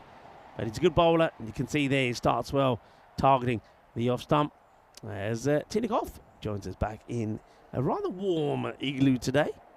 Yeah, if it was an igloo, I think it'd be melted. We'd just be sitting in a puddle at this point as that one gets stroked away, and it will go to the rope. 4 runs, 1 bounce. Harun Khan still out there after that slight mix-up with him and Zahir Abbas. There was never really a run on, was there? But it was a good piece of fielding by Gopinath Manoharan to get it in, and the captain, Amar Madhupatu, did the rest with the gloves on. And that's the kind of thing that pressure does to you when, you know, you basically can't afford to concede any dot balls. They've already faced 3 in this innings so far, but it's a 4 and a 6 to get the chase up and running in what would be, again, the second highest chase on the network. We were on for it for a while this morning, weren't we? But it's so often the way, isn't it, that the innings just fall away because they can't afford to blink. And this morning there was a few blinks from the chasing side, as of course we saw the end of Krefeld. On Blue Star, they at least have the safety net of the double chance, so this won't be the end even if they do fall at this hurdle. But 4-6-4, it's a decent enough start here for Harun Khan. Well, he's got to only go one way, and that is to be swinging and swinging hard. And this one a little bit of more fortune than anything else, but hey, come on. Glenskirchen had their fair share of edges that went to the boundary as well in that third area, so it's going to be another boundary, but they do need a good big over to bounce back after only 6 came off the first. But they've just got 3 boundaries on the spin then. But this over's gone for 14. And let's see if Aswathi can get another dot ball in here. It's going to be a chance for a catch, and it's a nice catch right on the rope. The ball has gone there a few times already. And this time, Harun Khan, while his luck runs out, he goes for 15. You got to say, brilliant field placement, isn't it? Because we've seen a lot go through there today. It's a case of, I guess, swinging and swinging harder on a bouncy pitch. You don't always get it out the middle of the bat. And this time, it just goes into the middle of the hands, and that's the second wicket to fall for Bond Blue Star. 1 for Aswati as they move to 20 for 2. Yeah, that's a big wicket. And it is, you're right. It's good field placing. They've seen that the batters are going to be swinging hard. You know that Shruvtav Aswathi's got a bit of pace behind him. So they put the third back, and he's involved in taking the catch. And just to show you what they're up against, if they do it, as Tina's already touched on, it would be the second best run chase that we've seen on the network. Of course, earlier this year, we saw that incredible run chase in Jersey. New batter in, and there's luckily for him no one out there because we are still in the power play, because it doesn't quite get a hold of that one, does Haroon Javed, but it's enough to get to the rope. So still 4 boundaries coming off that over, 18 but the wicket. And if you look at that run rate, it's just going to go up and up. It's a very similar equation to what we saw this morning. 21.5 is the required from here on out. At the moment they're only going at 12s, have lost those 2 wickets as well. Bond Blue Star, maybe just victims of the weather, just a touch as well. They're coming into this one relatively cold, as we were saying in the first innings. They haven't actually played too many games to their conclusion. Yesterday it was a relatively straightforward run chase for them against the Boosters, but they were only chasing 90 for the win. In the one game against the Black Caps, which was the only one that went for the full 10, they batted first, got 167, which is decent enough score, but they came up against the Black Caps in better form, and well, it's looking like it's falling away here for them. Zakirullah Asmari comes into the attack, and the very first ball, he picks up another wicket. Aman Kapoor, he's 4 and out as he feather one through to the keeper, and the captain makes no mistake. 24 for 3 now. Yeah, it's a disaster, really. This is when we did see in the last match that the Spartans did get a bit of a comeback, but look at the batter there. He doesn't seem to want to move, does he? But he's going to have to go, and straightforward catch taken behind the stumps. And that's the end of Kapoor. Amal, the captain, he's got a big smile on his face because everything's going his way at the moment. From the moment the coin toss was conducted and he was told to have a bat first, he probably knew it was going to be a good morning for them. Not for Kapoor, though. He'll go for 4 off the two deliveries that he faces. Ashish Maka in at number 5 for the Blue Stars, and an uphill battle is almost of Everest proportions here. Run rate every time there's a dot ball is just going to go up and up. Zakarullah Asmari, 2 more or less perfect balls from him so far. So you turn to their third bowler, and well, one thing that Gelsenkirchen did well was hit the Bonn Blue Stars spinners, and it'll be interesting to see whether Gelsenkirchen just keep it with pace, because Bonn Blue Stars seemed to just, as we were saying, persist with the 5 bowlers they had. Several of them took the pace off. It didn't work at all, including the captain Asad Mohammed. And maybe Gelsenkirchen have learned from that one and thought, okay, well, we'll just keep pace on. We've seen that one that got caught on the 3rd boundary. That was a miscue. And it is, of course, the way that the quicker it goes in, the quicker it goes out.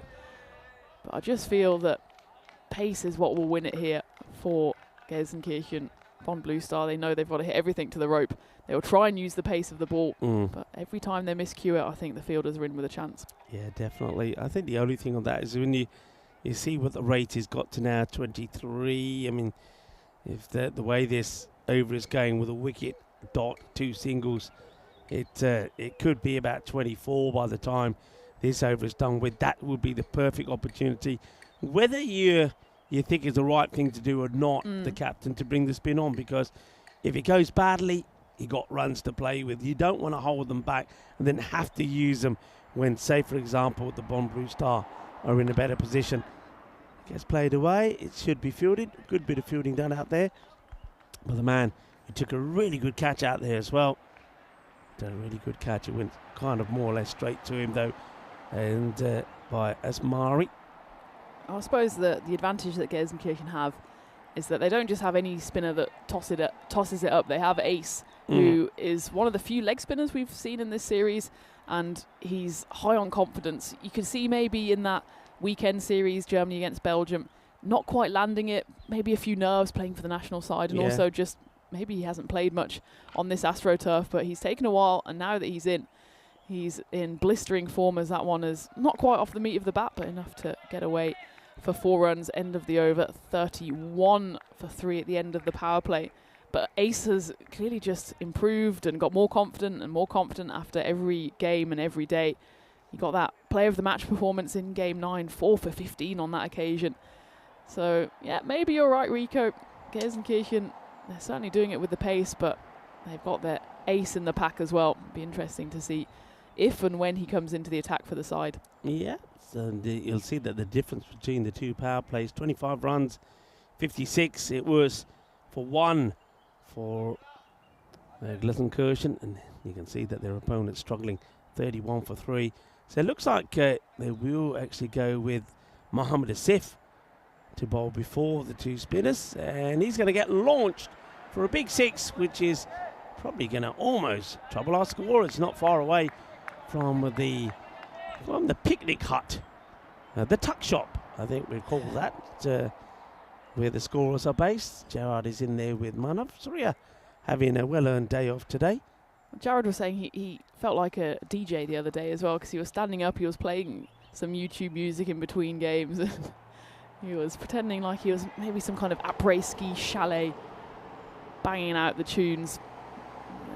Banging in the score at the moment. They're going to have to add 1 to the wicket column as Mohammed Asif gets smashed for 6 first up, but the next one, it's curtains for Ashish Maka. You've got to say, probably curtains for Bonn Blue Star in this run chase, 37 for 4 now. They will come back, of course, in qualifier number 2, unless something miraculous happens here.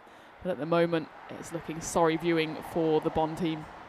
Yeah, good bit of bowling there from Mohammed Asif. He came round the wicket to start with and pitched it on the pads, got whacked for a big 6. Then he changes the angle, comes over the wicket, and different angle, different line.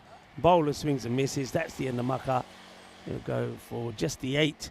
And that means now the captain has to go into the middle with Haroon Javed already there. And this is where you've got to get a good partnership going. I think also the other thing here, as this one gets played away, no, is the call from Assad. You want to at least go into that qualifier. It's not going to be an easy one. against the Black Caps, qualifier number 2. But you want to go into that with some sort of batting behind you. If they just fall away here, let's say that they get to 80 or 90 for about 8 or 9 or even get bowled out, they're going into that qualifier number 2 with no confidence behind them. So it's very important that at least a couple of their batters do score some runs here. Absolutely, and it's exactly what you said as well. The benefit of actually going the long way round means you try to build up some confidence. We were talking earlier about the Black Cap side having maybe peaked at the right time. That's what champions do. Meanwhile, Bond Blue Star, well, they have the benefit of having won the group. That gives them the double chance, but they haven't taken the first chance. And they're going up against the Black Cap side full of runs, full of confidence. And, well, 6 is signalled by Mohammad Asif. And it was a great 6 deliveries from him. Goes for just the 10 runs. Picks up the wicket as well. A few swipes and misses by Asad Mohammed, the captain. Bond Blue Star, 41 for 4 at the end of the 4th. And, well, even if there was a bonus point in play, which of course there's not because it is just a straight shootout, then you'd say Bond Blue Star would probably be even struggling to get to that margin. Yeah, big time. You can have a look at the problem that they've got, which is not helping them with the scoring rate. They're losing a wicket every over. That's what they've done so far. So all the bowlers that have been used so far have picked up a wicket. And now we are going to see the first bit of spin. And Raj Bhushan, so he will come on to bowl before Ace. Now, one thing about Bhushan now, he has taken a 5-wicket haul.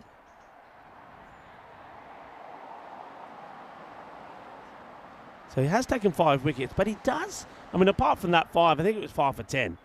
But apart from that, he does go for a few, but he does have the knack of picking up wickets. And it's a good time to bowl somebody like him because when you're needing over 25 and over, you've got to attack him. And with him just flighting that ball up, yep, there's every chance he'll go for a few boundaries. But at the same time, he will also present his team with some opportunities to take a wicket. Yeah, absolutely. And Gelsenkirchen have the beauty, as you were saying, Rico, of runs on the board. And, well, Raj Bhushan, he has the knack of getting wickets. He should take one here, and he absolutely does.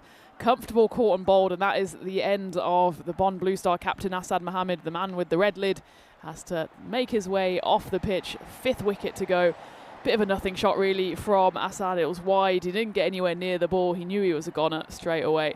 Doesn't even look as the ball nestles comfortably in the hands of Raj Bhushan, who comes on, takes a wicket. So spin it to win it for Gelsenkirchen. Yeah, that's what we were saying. And Bhushan, we didn't get a chance to see that as it happened, but we see the replay there. So Bhushan comes on, takes a wicket, and that's going to be disappointment for the captain. So Asad Mohammed also departs just for 4 to his name. And that's disappointing. Disappointing because, as I said, nobody is really getting going with the bat. Well, maybe it's going to be the case of show me the honey. That's going to be quite a good save, actually, from Shahib Khan. And they are going to come back and take a couple, it looks like. So, yeah, we've got... who comes out there now? Well, I've got Honeyjeet Brar. Yep, it is. And he starts with 2. Kind of come back for 2. Bhushan just loosening up his fingers there. You can see in between deliveries. But, yeah, good save this. Gets a foot on this. Looks like it's still going, but just before the ball gets over the rope, it recovers well, does Khan. Floated up, and this has gone for nothing in the end. Beats the keeper. Batters don't run. Just a dot ball.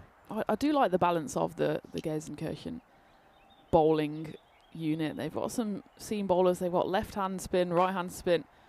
Both, of course, going away from the bat. And they do balance their innings quite well, so they know when to bring on the spinners. Interesting to see if they double down and bring on Ace in the next over. The spin twins, him and Raj, have done it so far in the group stages. So this one will get hit away, and that's what we were saying as well. Spin, sometimes a risk because you pick up wickets, you're not immune to getting smashed to the boundary either, but Raj still with that Maximo will be happy with that over. Just the 10 runs coming off it. Bond Blue Star at least get the 50 up, 51 for 5 at the halfway mark. I suppose, I mean, what do you do here now if you're the Blue Star batters? I suppose you continue to go for it. Try and get yourself into some kind of form as we take a look at what's coming your way now. Tomorrow, of course, we're on finals day, but the action does not stop as we bring you 5 games tomorrow and 4 games on Sunday of ECS W action. BV United, Western Warriors and DJK Munich taking you through those games. But yeah, the question is, what do you do as Bond Blue Star batters? There's no net run rate, there's no bonus point. Do you just play selfishly, give yourself a bit of time? Do you swing and think, well, if we're going to win this series, it's going to be through swinging the bat and making contact? It's a bit of a weird period for them now. It's Mohamed Asif, meanwhile, bowling this 6th over, and that's an excellent piece of fielding by Ace, who, well, maybe just wants to let the captain know that he's still there. Pretty eager to bowl, I'm sure.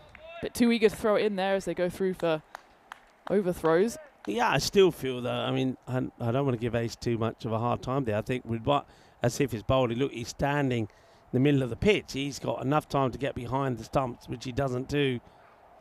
Oh, that's going to go all the way. 6 runs. Shaba, bully.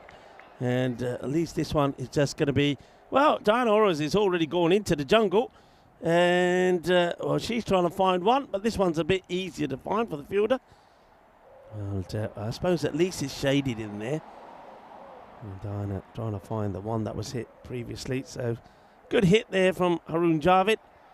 Yeah, going back to what you were talking about there, I think, look, if you're looking at what's required here, it's getting to a point of they need to go supersonic every over. You just can't see that happening, because every time that, forget the ball going not to the boundary, even if it goes for 4, it's a win for the fielding side. I think it's just a case of saying, right, we probably haven't had an opportunity to have a lot of the lower order batters to have a knock. Oh, that's a blast. That is huge. That is into the car park and more. What a massive hit that is from Haroon Javed. So, yeah, it's just let the guys that haven't had a knock go out there, have a knock. And I think the captain should be saying to him, look, this match is gone, but I want you ready for the next match. The next one is our final. The next one, the second chance, and we're up against the Black Caps. We're going to have to bat well. So go out there and bat well. Have a field day. Get some runs under your belt. Oh, there's a catch that gets dropped. And then the throw comes in. Yeah, he's going to be disappointed, Shahib Khan. He just looked a little bit too casual, Tina, for me when this one comes through. And down it goes. And a player like Khan shouldn't be dropping these.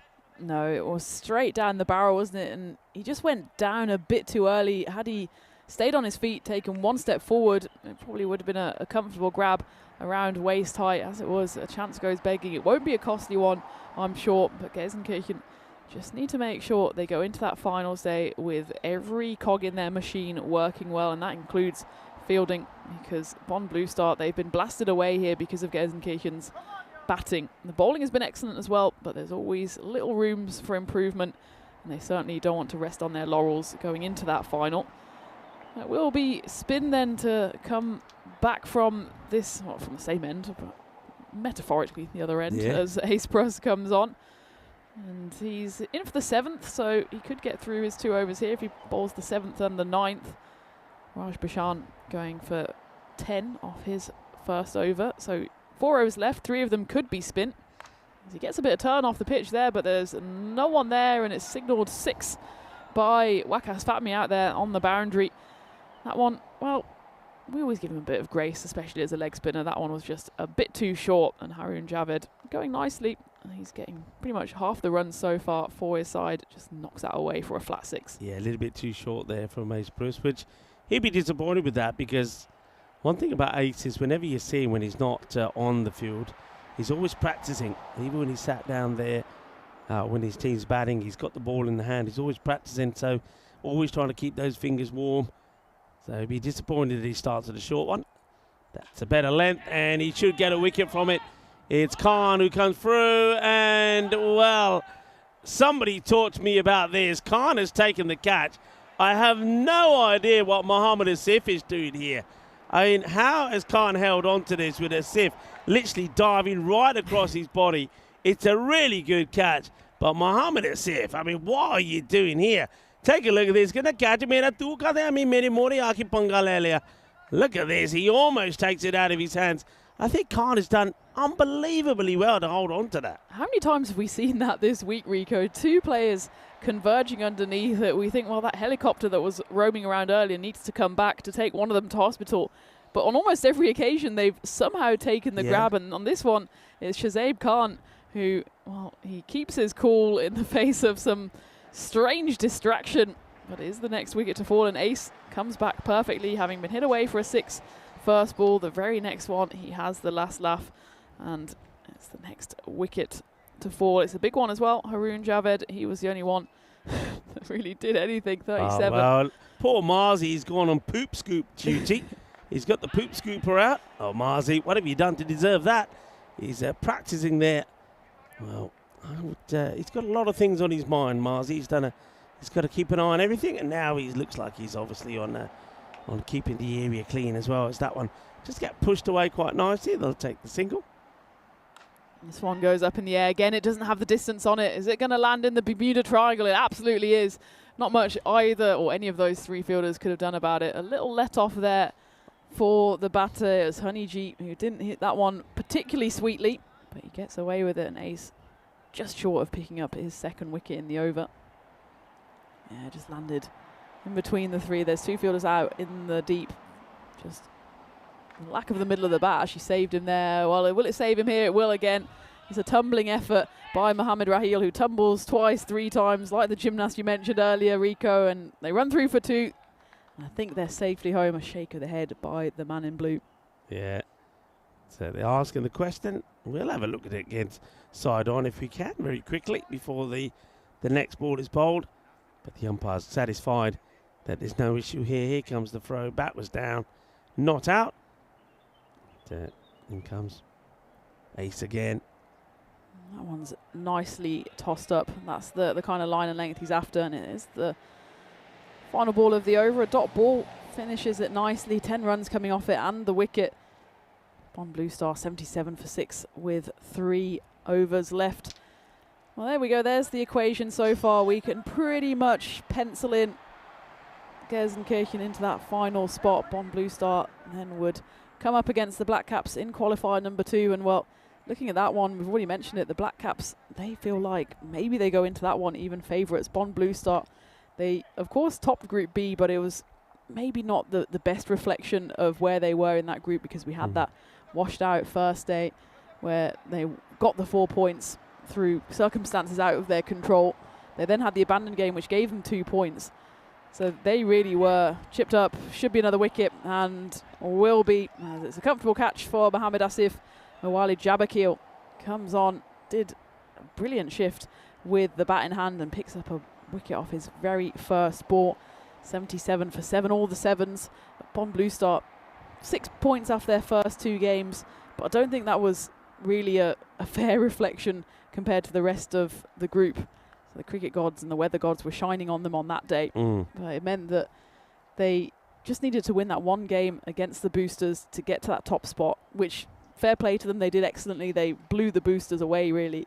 But they did it with their bowling, and it just meant that they came into this one knowing that they weren't exactly on a hot streak, coming up a Gelsenkirchen side who, of course, are unbeaten. It looks like they'll remain unbeaten all the way to the final.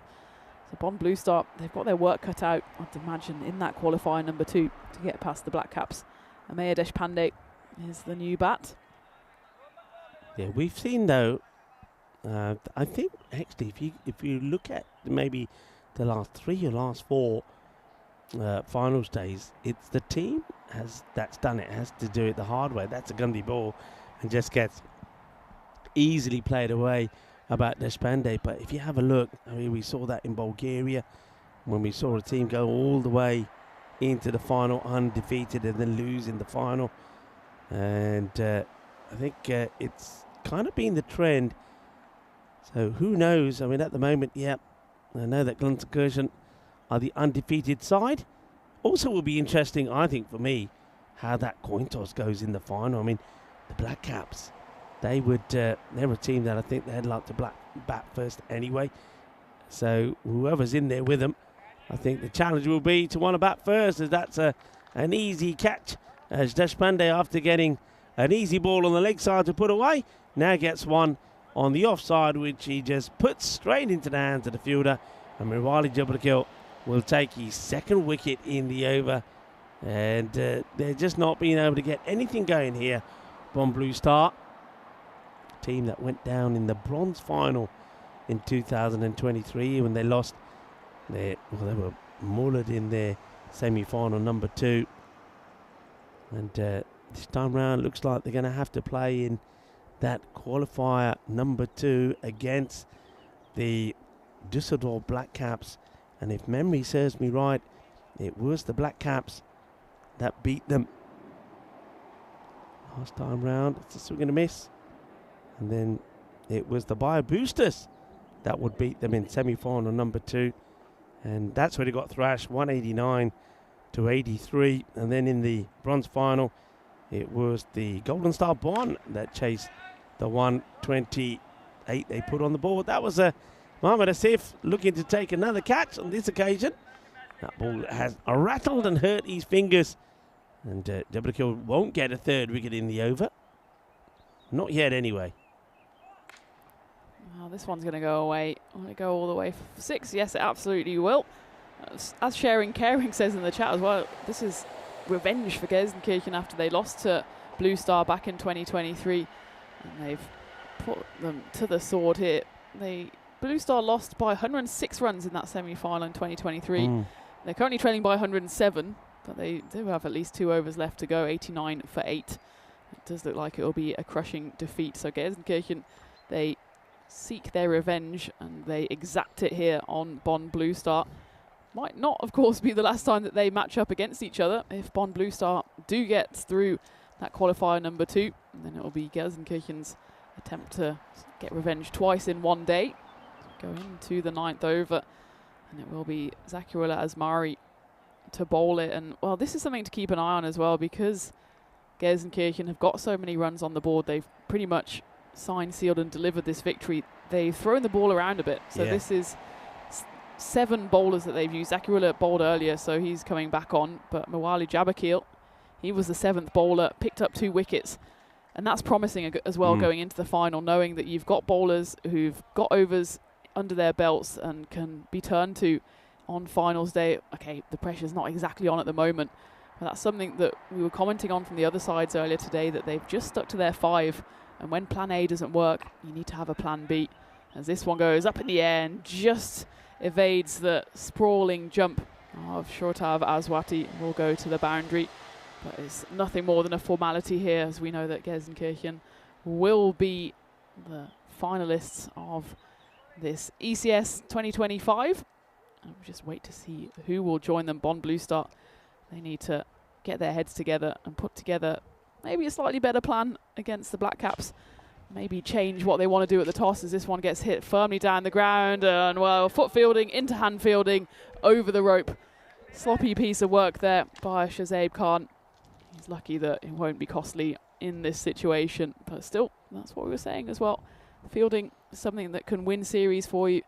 On this occasion, just doesn't quite get a hold of it. Yeah, well, Khan did one trick earlier with foot hand and saved the boundary. Not this time.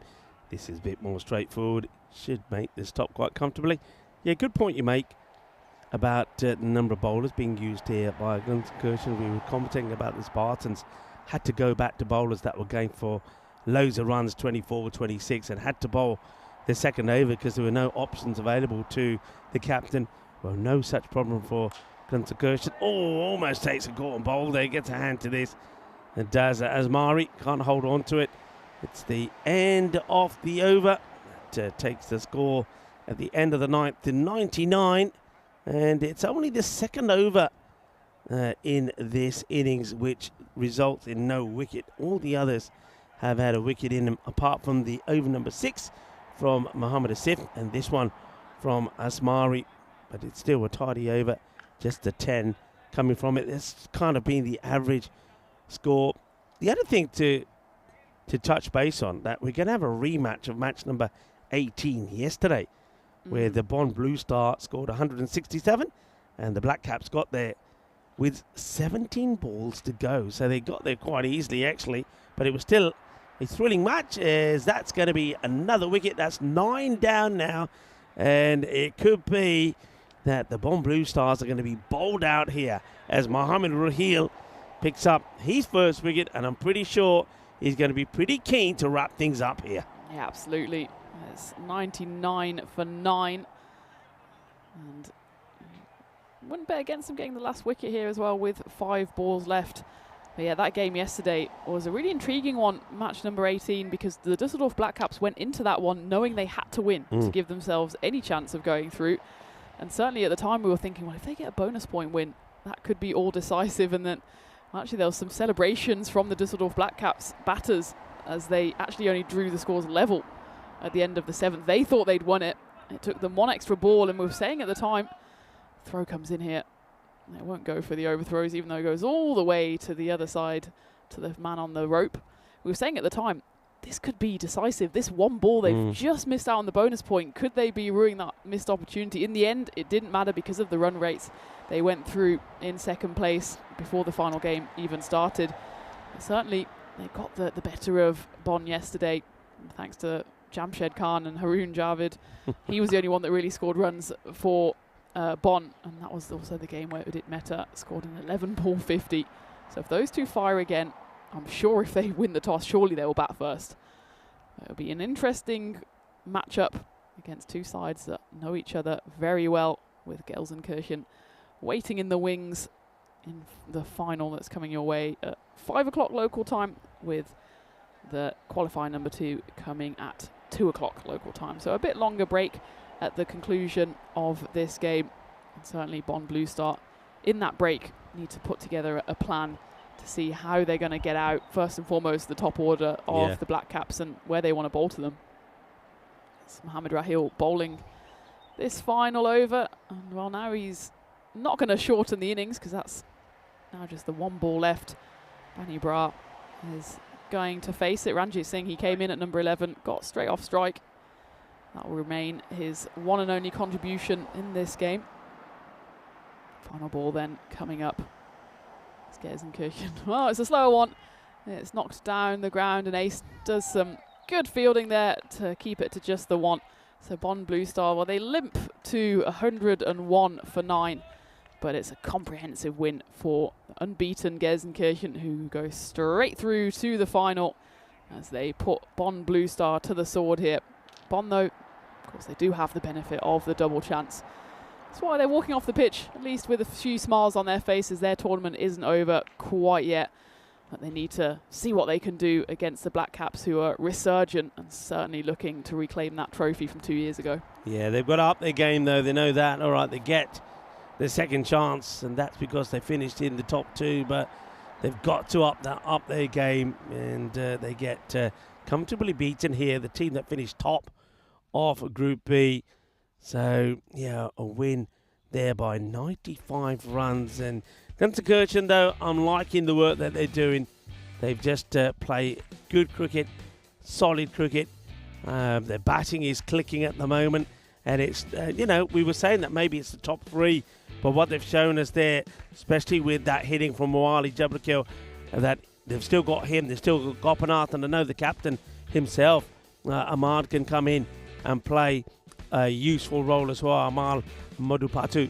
So, they're going well at the moment, and I like their bowling. They've got the depth, they've got the variations. So I'm liking what they're doing at the moment.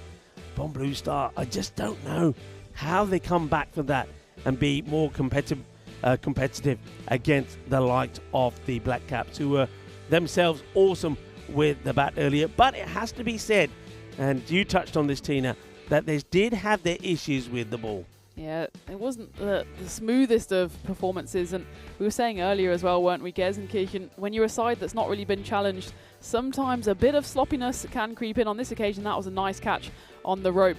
But it's the team in the finals that usually wins is the one that has the sharpest fielding, that makes the fewest mistakes, especially in that pressure situation where the trophy is on the line. So Gelsenkirchen, they want to go into that final with as many of their aspects working as best as possible. As for Bonn Blue Star, where their batting didn't really work, their bowling didn't really work either. They've got at least about 90 minutes time to try and put that right as Ace came in only had the one over actually because they were able to throw the ball around, and 2 of them flying around on that occasion. The catch was taken, and it's all friends at the end of the day. Ace, I'm sure he'll be playing a big role in that final, as will, of course, the other spinner in the pack, Raj Bashant, as they cycled through and shuffled the pack, did Gelsenkirchen. And, well, apart from...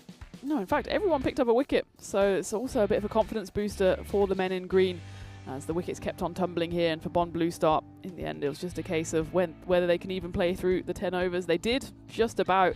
In fact, they finish on exactly 100, so the winning margin for Gelsenkirchen, 95, to add to their collection of thumping wins, having batted first. So as you said, Rico, going into, well, first the qualifier number 2, and then the final, the toss, is going to be so important, isn't it? Very much so. I'm just having a look at, I was about to touch on that myself, every bowler, so 7 bowlers used, and everyone picks up at least a wicket. Mirwali Debakil picks up 2, maybe strengthens his case for the player of the match. I don't think I quite remember that.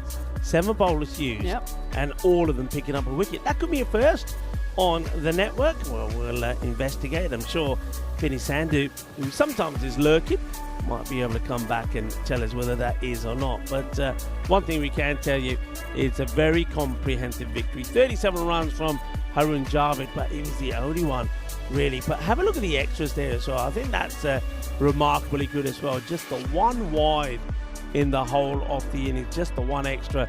And that's why Gelsenkirchen are such a good team. And there we had very quickly a look at the bowlers there. There we go. So every single bowler picking up a wicket, 2 there for Debakil. Yeah, and well, that adds to his collection of runs as well. Remember, 70 not out off 24. Sneaks in at the end with 2 wickets. So if it was in any doubt who the player of the match was, Mawali surely sealed it there. As for Bond Blue Star, they're not pretty viewing, fall of wicket. They just kept on losing wickets. No real partnerships to speak of. So Gelsenkirchen have booked their fast-track ticket to the final. As for Bond Blue Star, they will have to come back and do it all over again against the Düsseldorf Black Caps.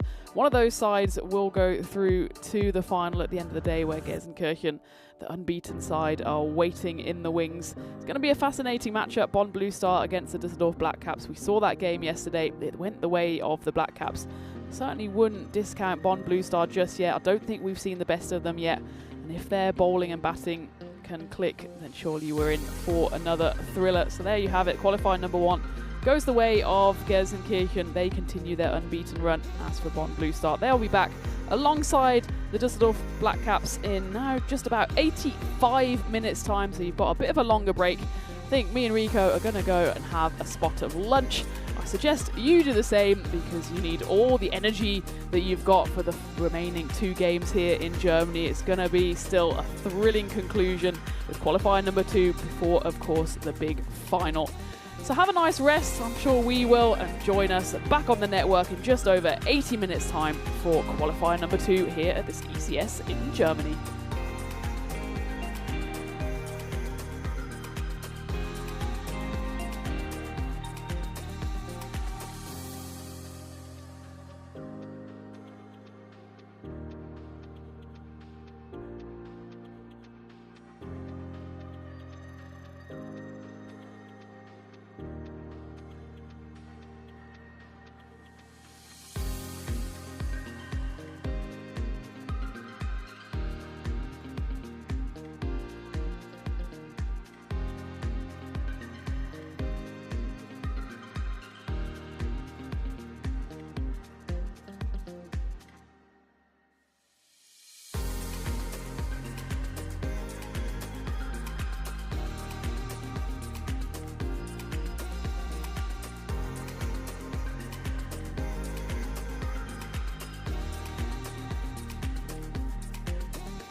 This European cricket event is proudly brought to you by HCL Software, Rado and 1xBet.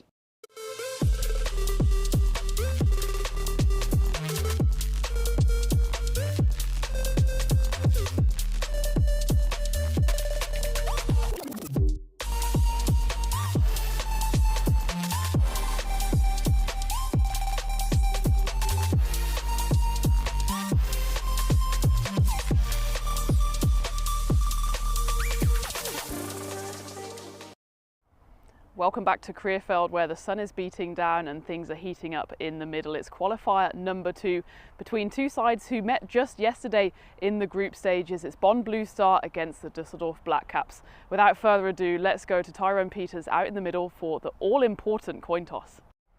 The Düsseldorf Black Caps to call. Tails is the call. It's a head.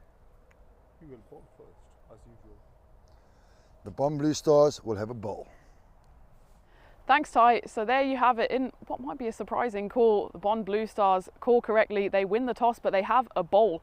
Remember, they won the toss in that qualifier number 1. They wanted to have a bowl on that occasion, and Gelsenkirchen put big runs on the board, almost 200 of them. And in response, Bonn Blue Star, in reality, that's why they're in this qualifier number 2. Of course, they had the double chance by virtue of the fact that they won their group yesterday.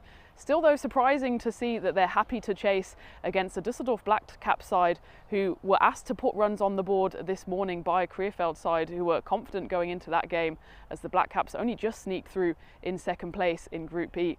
But the Black Caps, they've shown a bit of championship form now. They put over 200 runs on the board thanks to another glorious century by German international Jamshed Khan. So I imagine if the Düsseldorf Black Caps would have won that toss, they would have wanted to bat. So maybe it's a case of losing a toss but winning the toss for the Black Caps. They'll certainly be looking to put big runs on the board once more. Do remember though, in that previous game that these two played yesterday, the Black Caps, they were chasing, and it was a comfortable chase as well, as they required just 7.1 overs to chase down the target from Bonn Blue Star. On that occasion, Bonn did get runs on the board, just not enough against the likes of Jamshed, and Umit on that occasion also got a big 50 and just 11 balls. So there's a lot of interesting stories going on in this game, and I know it's going to be an absolute thriller. We were talking about the coin toss, and well, it's an interesting decision there by the captain of Bonn Blue Star. We'll see though how it plays out, and Rico is waiting and ready to take you through this one. And the news from the toss, Rico, is that Bonn have won it and they will have a bowl. Thank you very much, Tina. Well, yeah, I think we're all a little surprised about that. It's just something that the teams that have won the toss today have elected to do, put the opposition in, and it hasn't worked because the opposition's gone on and piled on the runs. Remember, the Spartans did just that against the Düsseldorf Black Caps, and the Black Caps scored 201 to be precise, and then Bonn Blue Star did that against Gelsenkirchen, and they scored 195. So I am surprised that Assad Mohammed has put the Black Caps in. You can see what our win predictor is thinking, 70% to 30 in favour of the Black Caps. And we know these two teams didn't meet yesterday, and Bonn Blue Star, well, maybe this is the reason why they've decided that they will chase this time. They did bat well, and Harun Javed scored 79, Harun Khan 26, and getting to 167 against the Düsseldorf Black Caps yesterday. But the Black Caps just had a great W.G. Grace in 1848, and was born on this day. And he's a man that holds many records. We'll talk about him a little bit. But better known as the Doctor, the Champion, or just WG, was a pioneer of the game. A bit more on him at the moment. But let's go to the action here. And it's going to be an uppercut, which is going to go for probably, I think, 1 bounce 4 maybe. The umpires are not sure. I think we're going to have to check and have a boundary check on this one. And see it one more time. So it goes back, hits it pretty well. Let's see where this ball is landing. And, well, that doesn't really help us too much.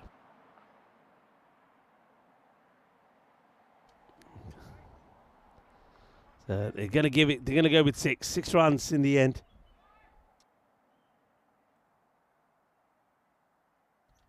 Here comes the next. It's down the leg side, slower delivery. Jamshed missing out on it.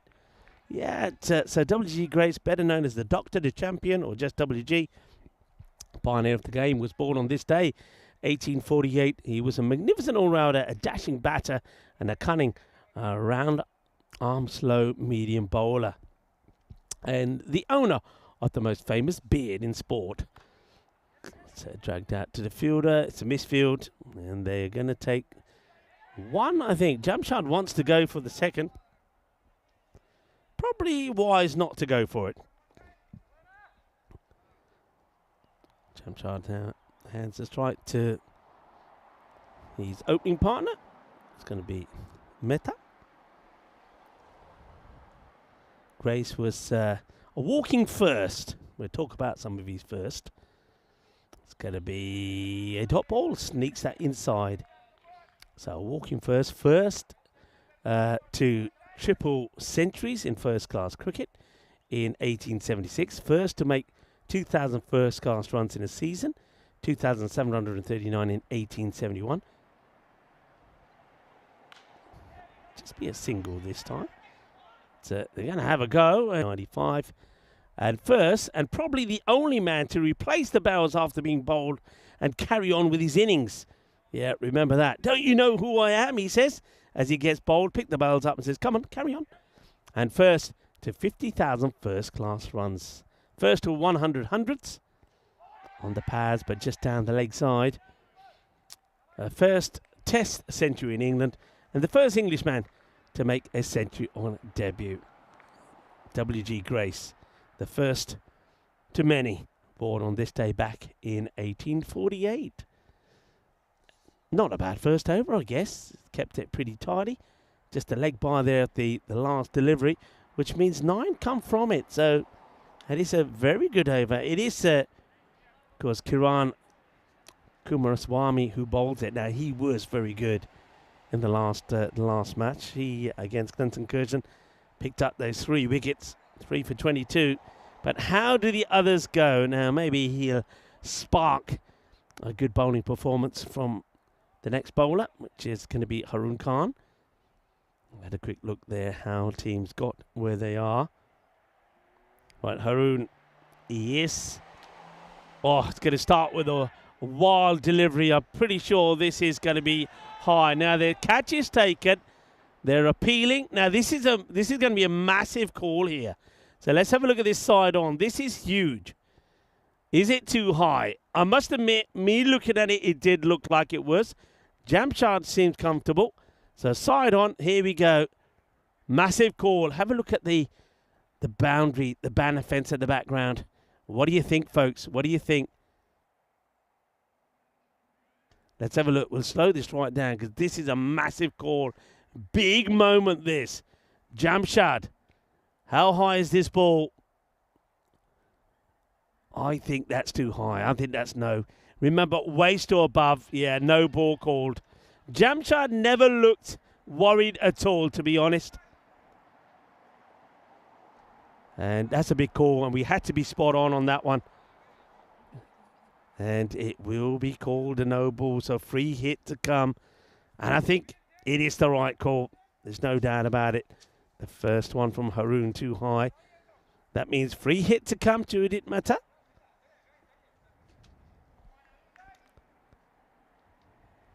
Harun.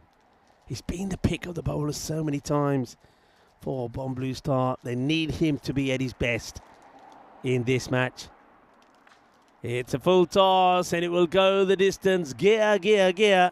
Shaka, 6 carreras. Muscled away for a big 6.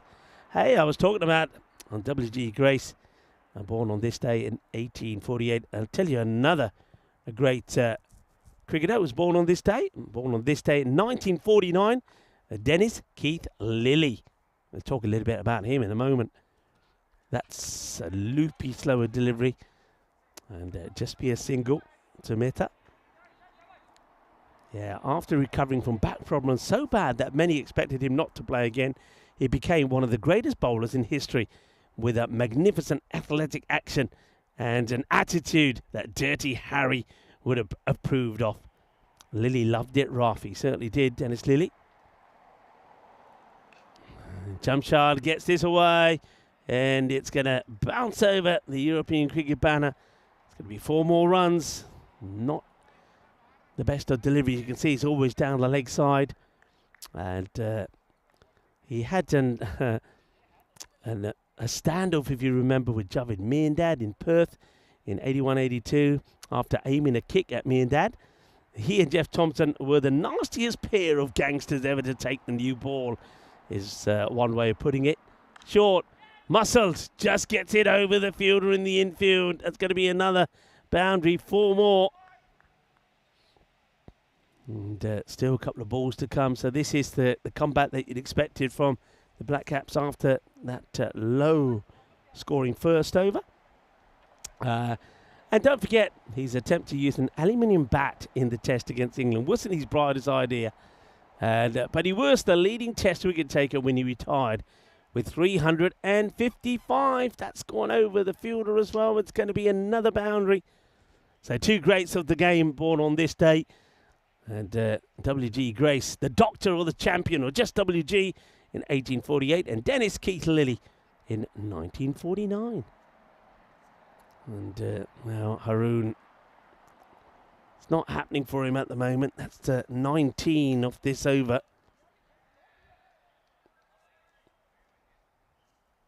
And no ball also being called here. So this had to be to do with the field. Had to be to do with the field.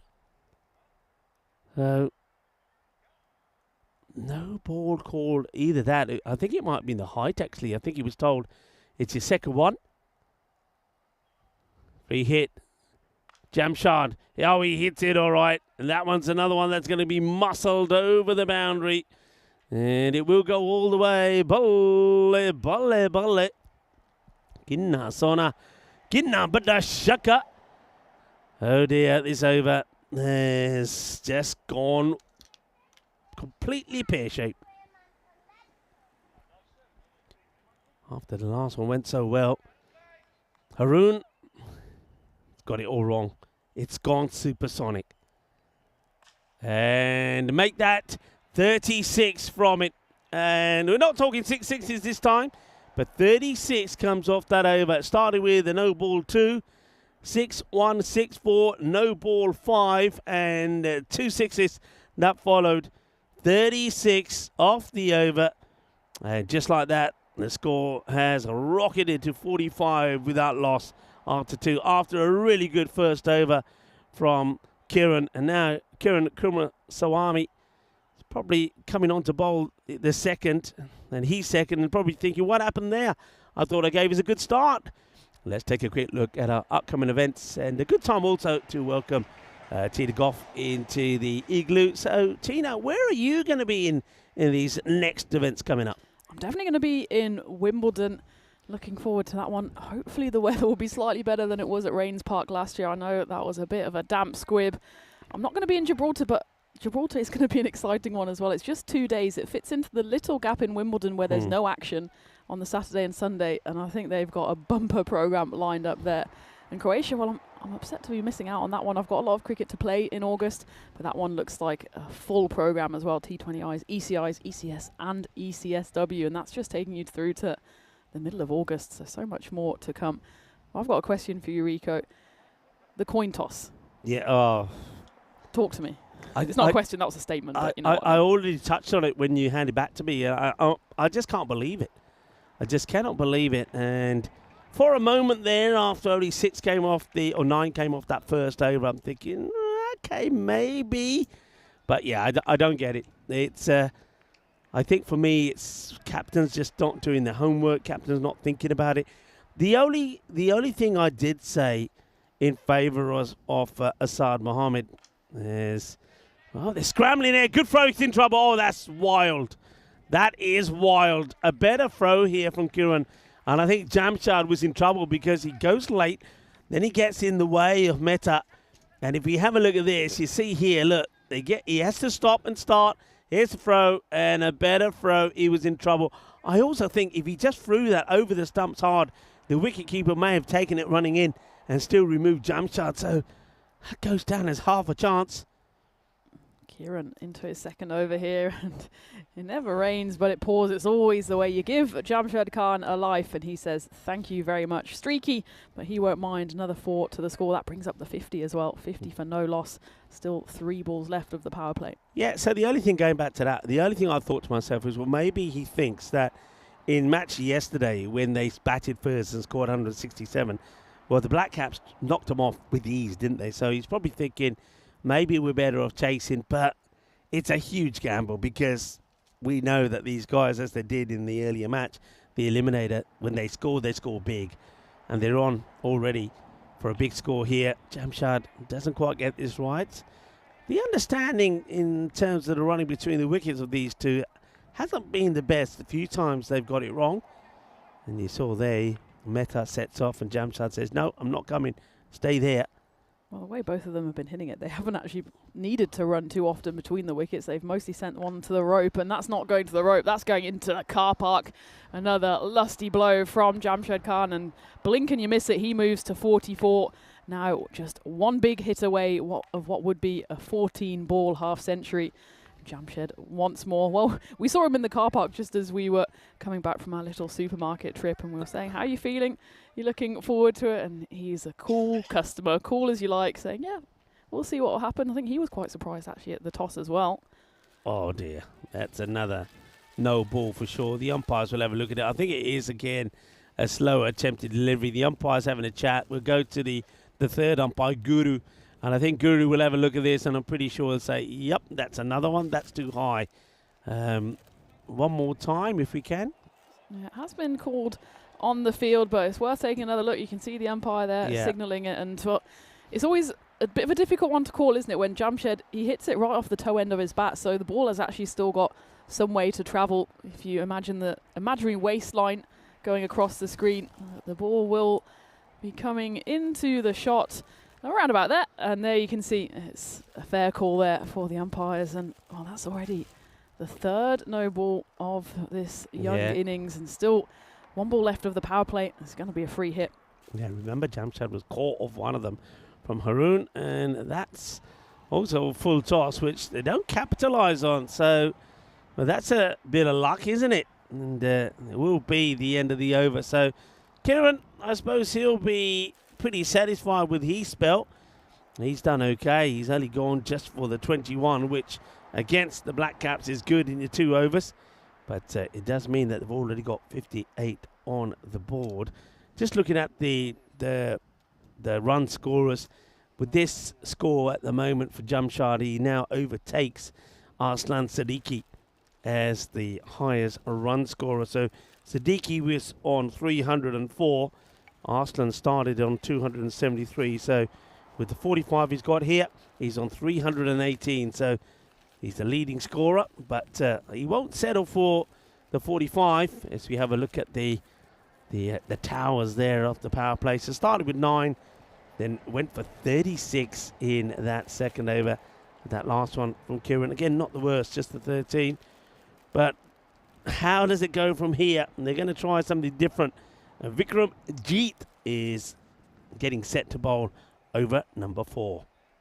Looks like it will be a change of pace, and well, actually, maybe it's going to be a change of bowler, because the conversation are being had with captain Asad Mohammed. What's happened? He's been told maybe he's not going to bowl in the end, so it will be a change, and it will be Asad Mohammed to bowl. Well, it looked like Jeet was getting ready to bowl, but in the last moment, captain has taken the ball himself, so... Well, leading from the front here, hopefully the captain. For Blue Stars, at least, they need a wicket. And, well, do they get one here? It's going deep, and it's going to be taken. And it's a big old wicket as well. Jamshed Khan, we thought he was destined to get another quick-fire half-century, but he doesn't get a hold of it. The catch is taken in the deep, and, well, it took a while to choose the bowler in the end. Asad shows himself, and it comes up trumps as he gets the big wicket. It's a comfortable catch in the end in the deep, and it's the first wicket to fall the Black Caps, 58 for 1. Well, sometimes things work in weird and wonderful ways. So he wasn't meant to be bowling. Changed his mind at the last minute, did the captain. Poured himself on, and he gets the wicket. and the big one, that of Jamshid. But look, it's only one of probably 3 or 4 that they need. Mehta hasn't got going, and a bit of a change in the batting order here as Ubaid Manzoor comes in, and he gets this away pretty good, and that's going to smash into the fence. It goes all the way for 6 runs. So, I mean, remember, they got plenty of good players. So Manzoor is coming here now. You still got, normally, it's the left-hander, Gopinath, that would be coming in. But he's not coming in here now, and the reason for that is, unless my eyes deceive me, I don't see Gopinath's name there. So he's not going to be there. So, yeah, that's an interesting one. Manzoor coming in. All right, that is high in the air. Another catching opportunity, and it's taken. So Manzoor will go 6 and out. And Asad Mohammed takes the second wicket. Remember, he wasn't even thinking about he was going to be having a bowl. So that's come off the toe end of the bat, goes high up in the air. Manzoor goes. So how about that? As I say, sometimes you make a change. You change your mind and it works out for the better. And Asad Mohammed has now taken a second wicket. Wow. That's a captain stint so far from him. You could see Ubaid Manzoor, as soon as he hit that one, his head dropped because he knew he didn't have enough on it. So it's 6 and out for him, and the second wicket to fall for the Black Caps. They're still going on a nice rate. They've lost their second, and it's 2 big hitters already back sitting on the bench for the Black Caps. Udit Mehta still out there, but he hasn't exactly fired so far. 9 off 7 for him as Kashif Shahab comes in at 5 for the Black Caps. And that one just gets played away with a little bit of care, Kashif Shahab.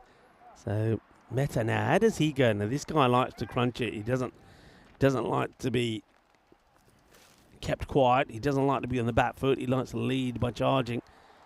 And let's see how he goes. Well, it's going to get a wide ball to start. A little bit too wide this time from Asad. It looks like Asad is changing to a bit of seam here. We've kind of seen him bowl a bit of everything so far this week. A few tweakers, a few slightly quicker ones. Now he seems to be going further and further back with every ball. Now just, well, that one was a bit slower, but also a bit wider.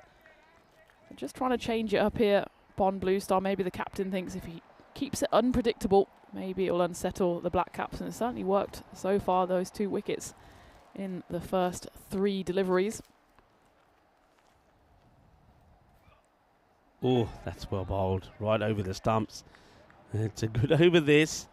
2 for 9 so far as we welcome back to the action to the likes of Kroom, to Monty, Edwin, and John Heasham, of course, there, as well as Ash, who's still trying to save the derrick. Still no sign of the derrick to Ash. I don't know what more to do. But welcome to everybody on this Peacock Friday, the start of the weekend. And that he gets plenty of. That will go all the way. Manos arriba from the Albitro. That's 6 Carrera, 6 to finish. What still is a pretty decent over there from the captain. It goes for 15, but he picks up 2 wickets and 2 very big wickets. Yeah, absolutely. It's all about the wickets here for Bond Blue Star. Just can't let the batters get away from them. Düsseldorf Black Caps, they rarely have issues with run rate, but here they've just lost those 2 wickets. It's halted the momentum somewhat. They are still going at a run rate over 18. You'd think losing those early wickets, maybe they're looking at a 150 score. Anything beyond that, and they'll certainly feel like they could defend it. We'll say, though, of the 3 disciplines, probably the bowling has been the weakest for the Black Caps. So it does mean Blue Star, if they can keep this to a manageable total, they'll certainly feel like they're in the game at the halfway stage, as the new bowler Vikramjit does come on. So it was just a 1-over delay. I wonder if he was off the field, maybe. He came on the field and then wasn't able to bowl, because it did look like there was an intervention from the match officials' tent. I think so. I think maybe he turned up a bit late and they said, hang on, you've not been on the field long enough to bowl this over. You've got to wait. It worked out well for them, but this, as it gets hit for a big 6 from Mehta, it isn't working out well for them so far. So him being late meant that Asad Mohammed bowled that 4th over where he picked up 2 crucial wickets. And let's see if it also works out well for him with Vikramjit bowling over number 5. Charges at him and gets this proper. It's a good shot. It's good footwork from Udit Mehta. He comes out and meets it well. He meets it on the up. And I like the way that he's looking to hit it outside on the off stump, on the offside as well. Walks at it and it hits it well. Good clean strike. Lovely shot. He just danced down the pitch there. Saw Vikramjit coming, and Udit Mehta keeps going here. Remember, he scored that blistering 11-ball half-century. Well, he's already faced 11 balls. He's got 27 runs. You imagine if he stays here a bit longer, the Black Caps can certainly get up to something near their expected score, and well, that's certainly gonna help. It's a bit of a goober there on the boundary, fumbled by Haroon Javed, who you can usually see patrolling that long on area, and on that occasion, well, he opened the back door, and Udit Mehta said thank you very much. So that's 3 boundaries in a row from the bowling of Vikramjit. Could potentially be the 4th here. Misfire though from Udit Mehta. Should just be the single. That gives Kashif Shahab 1 ball to face before the halfway mark. Certainly the runs are still being accumulated here by DB. Win predictor up at 78%. Expected score up in the 170s. So certainly, even with those 2 wickets, and of course Jamshed Khan is a big one, they haven't let this game get away from them. That's a nice looking shot, isn't it? And the captain does brilliantly well to do the fielding. He's standing up and fighting is Azad, and of course he does have to. But halfway point, you're right, they have lost 2 key wickets. And Jamshad, the big one, and then Mansoor going early after getting a 6, but they've still got good runs on the board. Welcome to our family around the world. I hope you're having a wonderful Friday, Peacock Friday as well, and I hope you're getting set for a big weekend. Of course, we're getting set for a big weekend as well, because our action doesn't just finish here today with finals day. We have a European Cricket Series with the 3 women team taking part starting tomorrow. We'll give you a bit more information on that, as that's going to be played away quite nicely. And I think that goes all the way. It does go all the way. 6 runs. And Tina, I think there's going to be a few players that you know very well that will be taking part in the action over the weekend. Yeah, looking forward to the women's weekend. I was chatting to Monica Loveday, who's in the building today. She's certainly looking forward to it. And there'll be a few national team players popping up. The squad's already available on the website, so if you're not familiar with them, I would go and check them out, as that one is slapped away. Another 6 runs to the collection. Asad Mohammed brings himself back on after getting those 2 wickets in his first over, but the first 2 here have been hit away for 6 runs. Yeah, it'll be an interesting matchup. We've got, of course, Baden-Württemberg, United, DJK Munich. They're very well established and known women's teams in the Bundesliga setup. Western Warriors, they're a team that's been put together for this competition, but they do have a lot of players from the Krefeld setup and also from Cologne CC. So they'll put their rivalries, their local rivalries to the side. Oh, as that one would have been out, the direct hit. You could see actually that Udit Mehta completely gave up on that one. Maybe we can have a look at that on the side on. Well, this one will also show you Udit. He was like, well, I'm going to struggle. And he sees right about now that if those bails were dislodged, he was an absolute goner. Close as well. So yeah, looking forward to more action coming your way. So of course we have the trophy presentation later, but we'll be back bright-eyed and bushy-tailed tomorrow morning to bring you the women's action with 5 games tomorrow, 4 games on Sunday. There's no finals day, so it will just be a round robin with each side playing 6 games. Yeah, definitely. I know there was a lot of chat during the break about the European cricket series there in Wimbledon, and a few people were saying,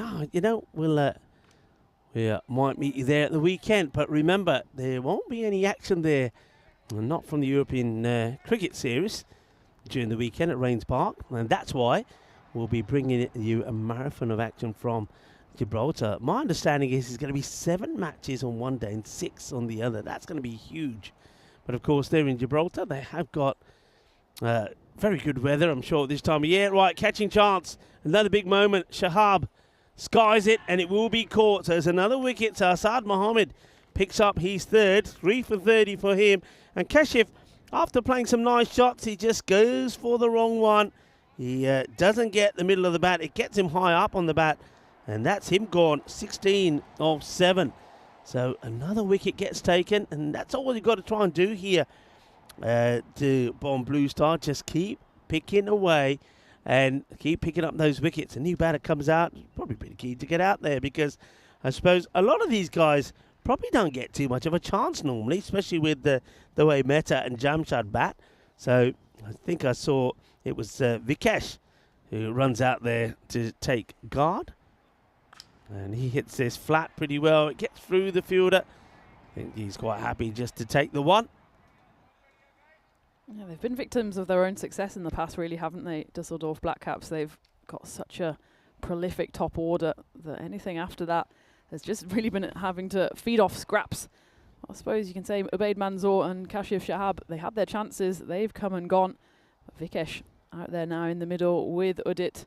6 overs gone, 108 on the score. Have just had confirmation from the tournament referee as well. Tyrone Peters, he did say that Jeet was off for 2 overs, so 8 minutes. So he had to wait at least 2 overs again before being allowed to bowl, because he wanted to bowl that over that Asad Mohammed ended up bowling on that number 4, but he had to wait 1 more over. Came in, bowled number 5. Probably wishes he waited a few overs more, because he did go for 19 runs. Asad Mohammed finishes his spell with that 3rd wicket, so impressive haul from him. Does go for 31 runs, but Black Caps, it's not really the run rate that's the issue, it's the wickets that are falling, as it's Banibar Brumrah who comes on to bowl the 7th. The youngster being given a good opportunity here, only still a teenager. And he did play in 2023, didn't get too many opportunities, only bowled the 1 over, went for 14 runs. So his 1 over so far before this series wasn't a bad one, but he's got the opportunity here. That's a good delivery. It's squeezed away, and well, that one was going to go for 4 runs, which it doesn't really deserve to. Is that Bani Brar really going for the toe-crunching Yorker, almost gets it to perfection, just squeezes off the side of Vikesh's bat for 4 runs. Yeah, it's a little bit unlucky there. He gets the ball in a good area, nice and full, but a little bit of bat onto it takes it away to the boundary, and I think that's exactly probably what his captain there, Asad Mohammed, is saying to him. So don't worry about that, young man. It was a good delivery. Keep it there, nice and full. Let's see how he goes here. In comes Bani Brar again. It's not a good delivery though, but there's the fielder there, holds on to the catch. Well, would you believe it? On another day, on most days, that's going to the boundary. But on this occasion, Vikesh has put it straight into the hands of the fielder. And it's a good catch because he's had to run in a fair way to get this. So he's on the move, running forward. That's a smart catch. He's alert to it and holds on to it. That's a really good wicket. And Vikesh, what is another batter who kind of gets going and then has to make his way. And well done to Bani Brar Bumrah, who picks up a wicket. Congrats to him. And Vikesh, he can't believe it. He ran on pretty quickly and he ran off pretty quickly as well. But a really good catch there held from Honeyjeet Brar. Well, the two Bras are giving each other good support. Yes. Yes, they are. As that was an outstanding catch right on the boundary. And it's one of those positions that we've talked about a lot, haven't we, throughout this week. Behind the bat, it comes at you quick. It's often spinning in the air. And he does excellently to hold on to that one. Honeyjeet Brar, he's actually the sub-fielder. He's proving himself more than capable, even if he is wringing his hands out now. Ahmad Zai, well, that one's gone a bit wrong. We're going to have to take another look at that one, because he gets a bit of a filthy one first up. The captain doesn't actually cash in on it. It has been called a no ball on the field, and this should all but confirm it. It's a tall figure of the Black Caps captain, and even for him, that one was too high. Yeah, Abdul Majid, in the group matches, he was actually opening, but he couldn't hit a ball, could he? He was really struggling. I tell you who's not struggling is Mehta. He gets another big one away. It's a guy's catch taken. Not allowed to do it with the gloves on, though. And who's that out there? I think that's Ahmad Zai. I'll tell you what, Rico, that must be about the 4th or 5th catch he's taken this week outside of the boundary. He clearly doesn't do any kind of practicing in the net. He doesn't talk to his teammates. He's just there. He's ready, and he takes it on the move as well. Once more, this time with the help of the gloves. Ahmad Zai, he's got the same name twice. He's also taken the same catch 4 times now outside of the rope. Here we go then, Bani Brar. This one again is a well-directed Yorker, and it gets rewarded. Doesn't squeeze away for a 4. Dot ball. Udit Mehta. He's still there though, 39 off 15. Almost entirely dealing in boundaries, 5-6s, under 4 to his name. Liking this though from Ban. He's going to be unlucky. This one's going to get in between the keeper and the short third. It's going to go for another boundary. So a little bit of suerte, a little bit of luck there from Udit Mehta. He swings hard. That takes him into the 40s. And again, remember, at the moment, that expected score around about that 167. I think do that, then definitely the Bon Blue Star will give themselves a good opportunity. That's well bowled into the pads. No run there. It's the end of a good over there from Bani. And just goes for the 17, but picks up the wicket along the way as well. 7 overs complete, 125 for 4. Expected score up in the 160s, and you wouldn't put it past them. As we take a look at what's coming your way. In the middle of September, we've shown you the fixtures for the ECC for men, Premier and Challenger division, but before that we have the return for the second time this year of the Western Shield, and it's promising to be bigger and better than ever.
This European cricket event is proudly brought to you by HCL Software, Rado and 1xBet.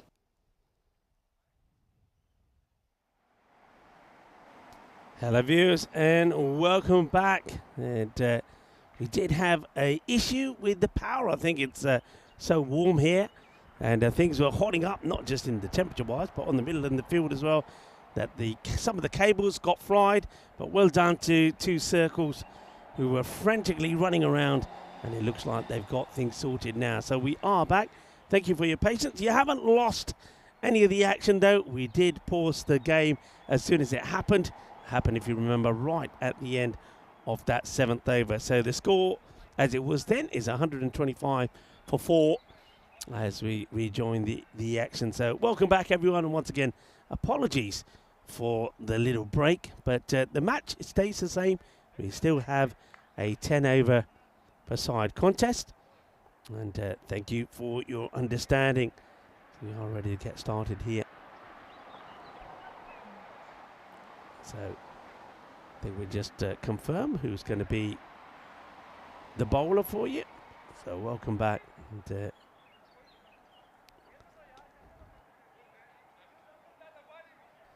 so it looks like they are going to go back to Haroon, who is, I've said this before, one of the key bowlers. So Haroon Khan is going to bowl the next. This is a big over really. I think it's something that probably suits the bowling, the fielding side better when you have a break like this, because, I mean, don't forget, though Abdul Majid Ahmadzai, who's going to be on strike here, the left hand has only just come out, he had Udit Mehta batting very well, and he was hitting the ball nicely and cleanly, and he probably wouldn't want a break. When you're batting well, you don't want a break. So this could work in favour of the Bond Blue Stars. First one is not a good ball. It's a Gandhi full toss. Umpires are giving this 6. It's worthwhile just having a look at the side on here. It looked high. It is a slower delivery. Let's see where this is when he hits this. And yeah, that, I think for me, it's a no ball. I reckon that's a free hit. It looks a bit high. And let's see what the umpires do decide. It has been now called. Yep, there it is. So free hit it will be. So, well, there's me thinking it might suit the fielding side to have a break. Well, it's the complete opposite. It ends up being a Gandhi ball from Haroon Khan. And in all fairness, you know, bearing in mind that the fielders were off the field for a while in the shade, Haroon must have known he's bowling this next over. He should have been ready. He should have warmed up. Now, I get the feeling here, actually, that is his 3rd. Yeah, it is, because he bowled 2 in his very first over. Remember, he got Jamshad out, but that was called a no ball for the height. Then he bowled one about his 4th to 5th delivery. So that's him out the attack. That's the worst possible scenario, because now they've got to find somebody, another person to bowl. This wouldn't have been something that the captain, Assad, would have been looking to have to do. So this is going to count as a complete over now for Ashish Markar. So Ashish Markar coming on to bowl, and it's not a bad delivery. It was the free hit. They'll want to get something from it, so they are going to get leg by. I think that's probably exactly what Mehta probably wanted, to get back on strike. So Abdul Majid, the captain's done the right thing, smashes the big 6. The only thing he's going to be disappointed on is that he doesn't get a bat on that ball, the free hit. But yeah, terrible that for Haroon. And that means that now Markar has to try and finish the over off. And that's swung a lot. It's a lot of movement there from this one from Markar, who of course now comes over the wicket, bowling to the right-hander, but just gets up all to do too much.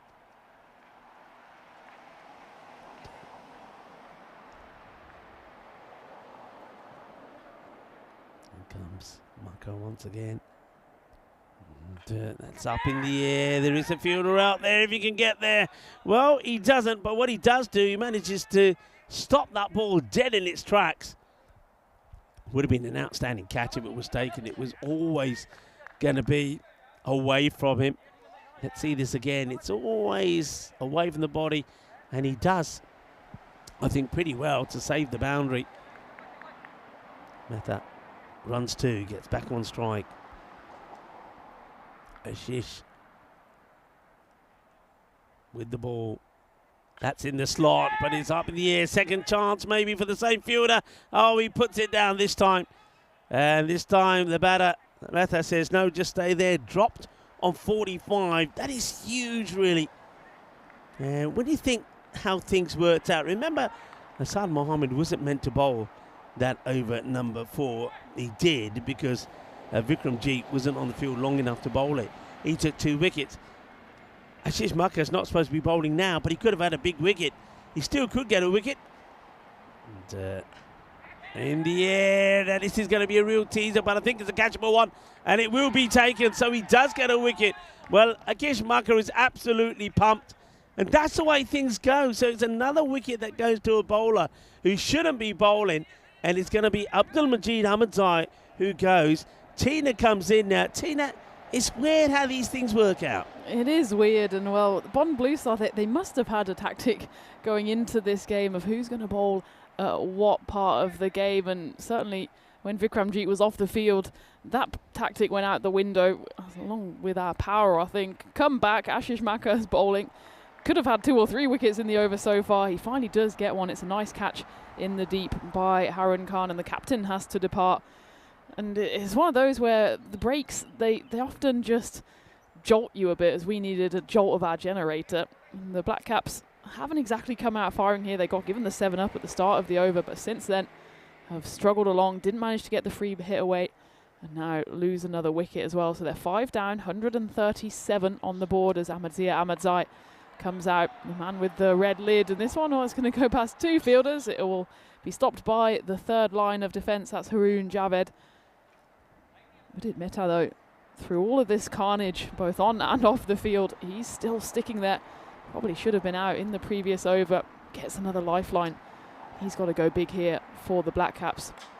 He tries to go big and he succeeds. So he gets to his half century off 21 deliveries. He gets to the milestone that Jamshed Khan wasn't able to achieve on this occasion. And he gets another important knock under his belt. And Black Caps will hope that his innings is not over quite yet. The over is over, and we get to the end of the 844 on the board for the Black Caps. And well, we're coming into a super important part of the game now. 2 overs left.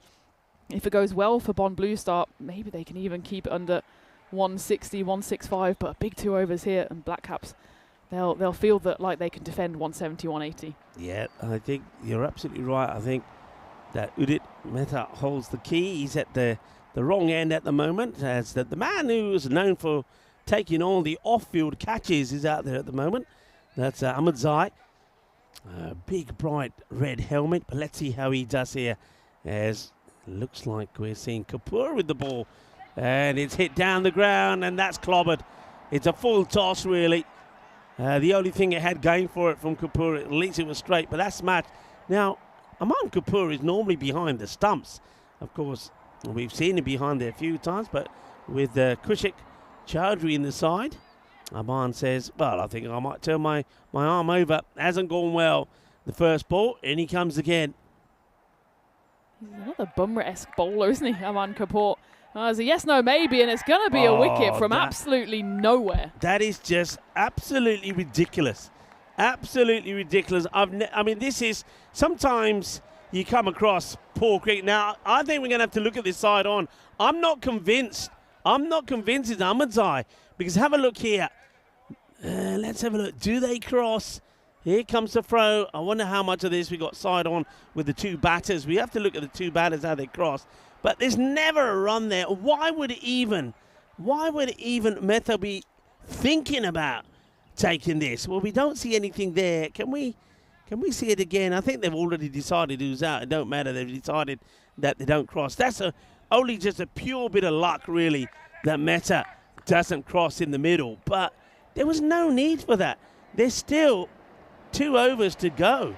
That was just crazy. Well, Mehta can count himself very lucky here, because he looks to Ahmedzai and he's going, yeah, okay, let's go. Oh, no, actually, I didn't mean it. Yeah. And he's lucky that he's still there, because he was the architect there of Ahmedzai's downfall.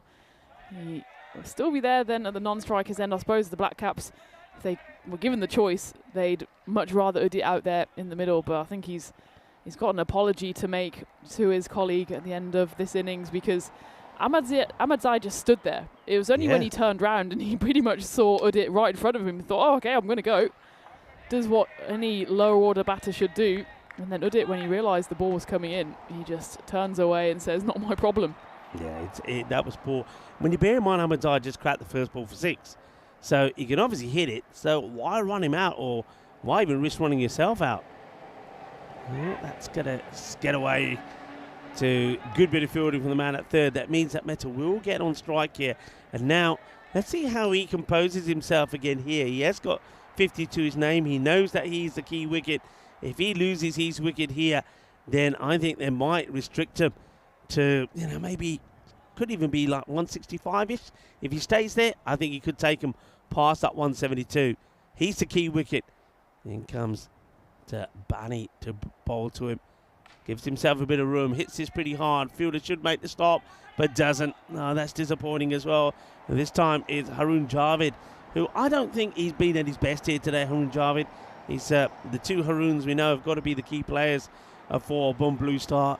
And it's fair to say that neither one of them at the moment today have turned up for finals day. They've been pretty disappointing. It's the final ball of the 9th here, and Udit might be thinking, getting a single, get himself on strike for the final over. Well, he goes for it, and it goes at least for 1. They're thinking, yep, they're going to just keep it to 1, which I think is the right move. Popar Katakil has only got 1 off 2 so far. Nice piece of fielding to stop it going for the rope. It was mistimed from Udit. He was certainly looking to get the boundary. In the end, he takes the decent option of keeping himself on strike going into this final over. 157 on the board for the Black Caps. And depending on what is scored here, they might even hit Bond Blue Star out of this contest. But Udit, he's got 6 balls to do a bit of damage. Bond, well, whatever happens from here, even 158 is a tantalising target. It's not one that they would be overly comfortable with trying to chase down. If we listen or remember back to the start of the day, the average for the series so far is around 130, 135. So we're already well beyond that. Yeah, now they go back to Ashish Baka. Now remember, he did finish off that over for Haroon, and they've gone back to him again. By the way, my apologies. I was saying that we had Cooper bowling, but of course it wasn't. I just went with what was on the display. It was Bani, and this one, can anybody get there? Now, I don't know if you've got to come back for 2. Yeah, they will. A good hit, and he could be out, but he won't. They'll get 2. Mehta stays on strike.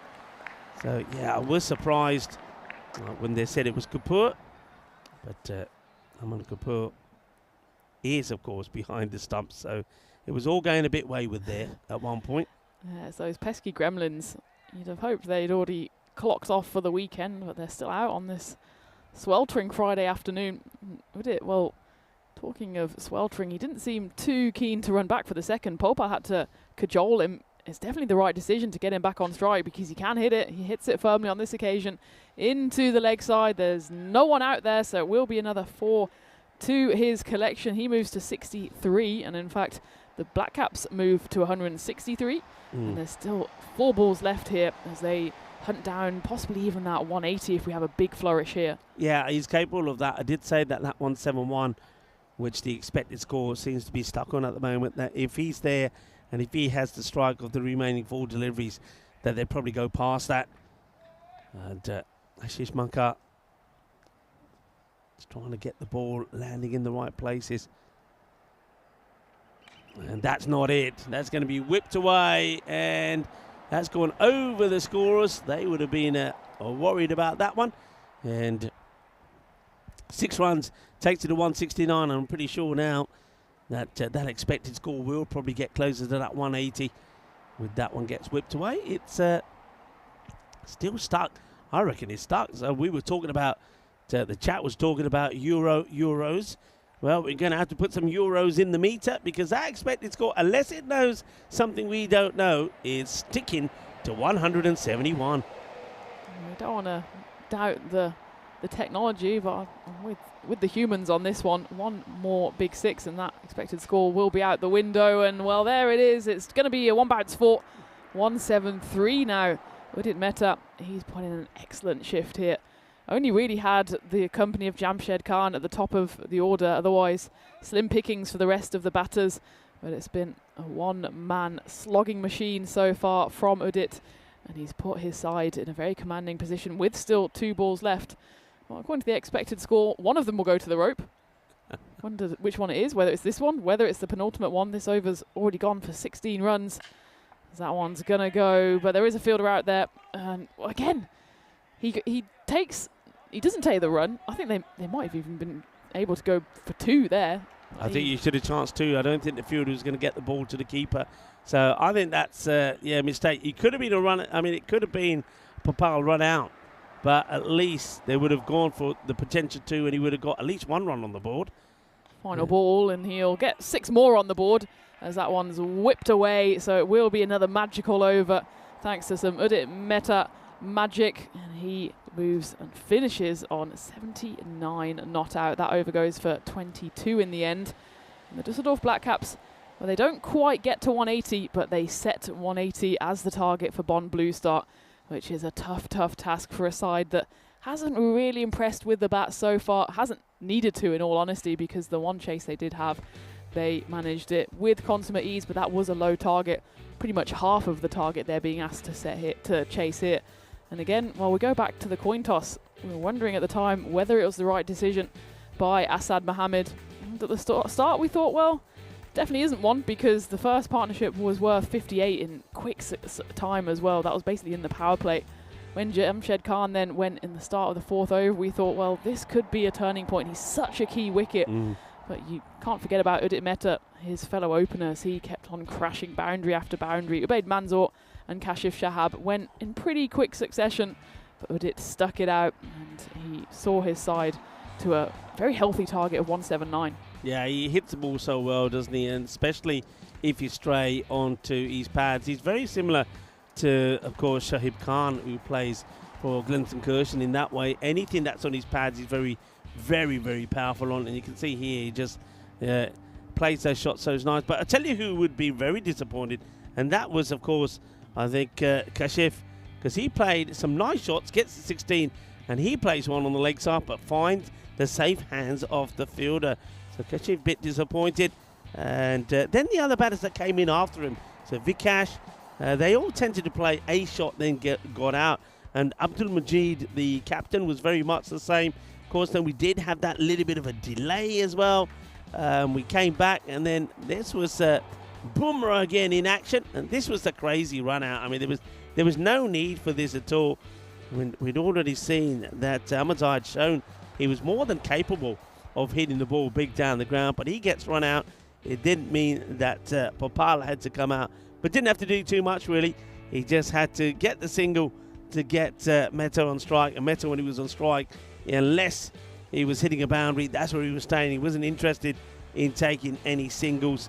So they do finish with 179. 180 will be the chase. But when you look at that scorecard, only 2 really big contributions, Jamshed Khan again and Udit Mehta. So it's what we've been saying about the Black Caps. If teams can find a way to get the top 2 out, that will really make them struggle. But nobody's managed to do that really as yet. So 180 will be the chase. Can Bond Blue Star get their bat in the click? Can the 2 Haroons go big, and the captain at the same time, and see if they can, well, pull off a little bit of a surprise here and book their place in the final? Quick look at the bowling figures. Asad Mohammed, well, things kind of were going his way. He wasn't meant to be bowling, but he was bowling, and he was picking up wickets. 3 for 31 for him.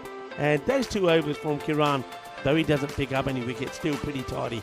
21 runs coming off his spell. So it's going to be another high run chase.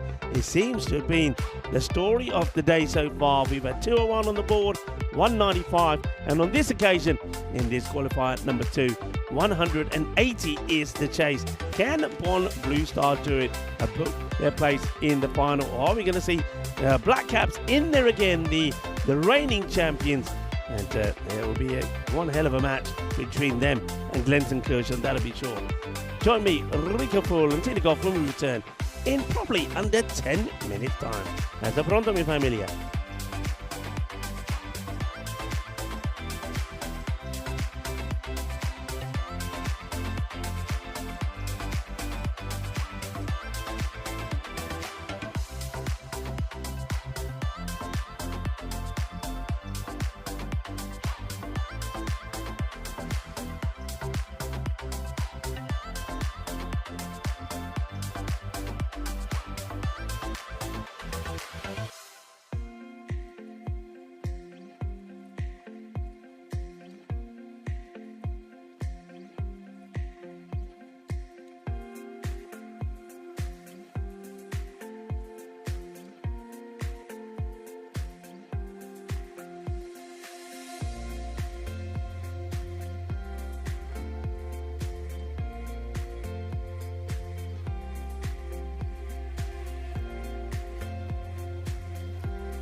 This European cricket event is proudly brought to you by HCL Software, Rado and 1xBet. Hello cricket lovers and welcome back as we get ready for another run chase and a high run chase on finals day here in Krefeld, Germany. We've seen the reigning champions, the champions back. The last time we were here in 2023, the Black Caps, they put runs on the board and healthy runs as well. 179 thanks to a good performance from Udit Mehta, who batted all the way through the innings for 79. He got some support from Jamshad Khan at the beginning, 45 of 15. And then the others kind of just contributed. So let's see how the Bonn Blue Stars go here. They need a good over to get them started. So first ball goes for just a single.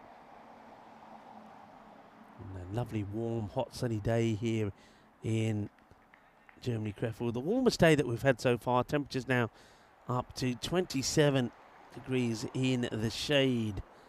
Here comes Popal again. That's hit well. There is a fielder out there, and he tries to make a good stop. He's done really well, actually. It's a good effort, but the ball still goes to the boundary. There he goes. Hit it pretty well, and though he does get two hands to it, he can't stop it. So nice start there from Aman Kapoor. And gets a boundary. Does the wicket keeper batter.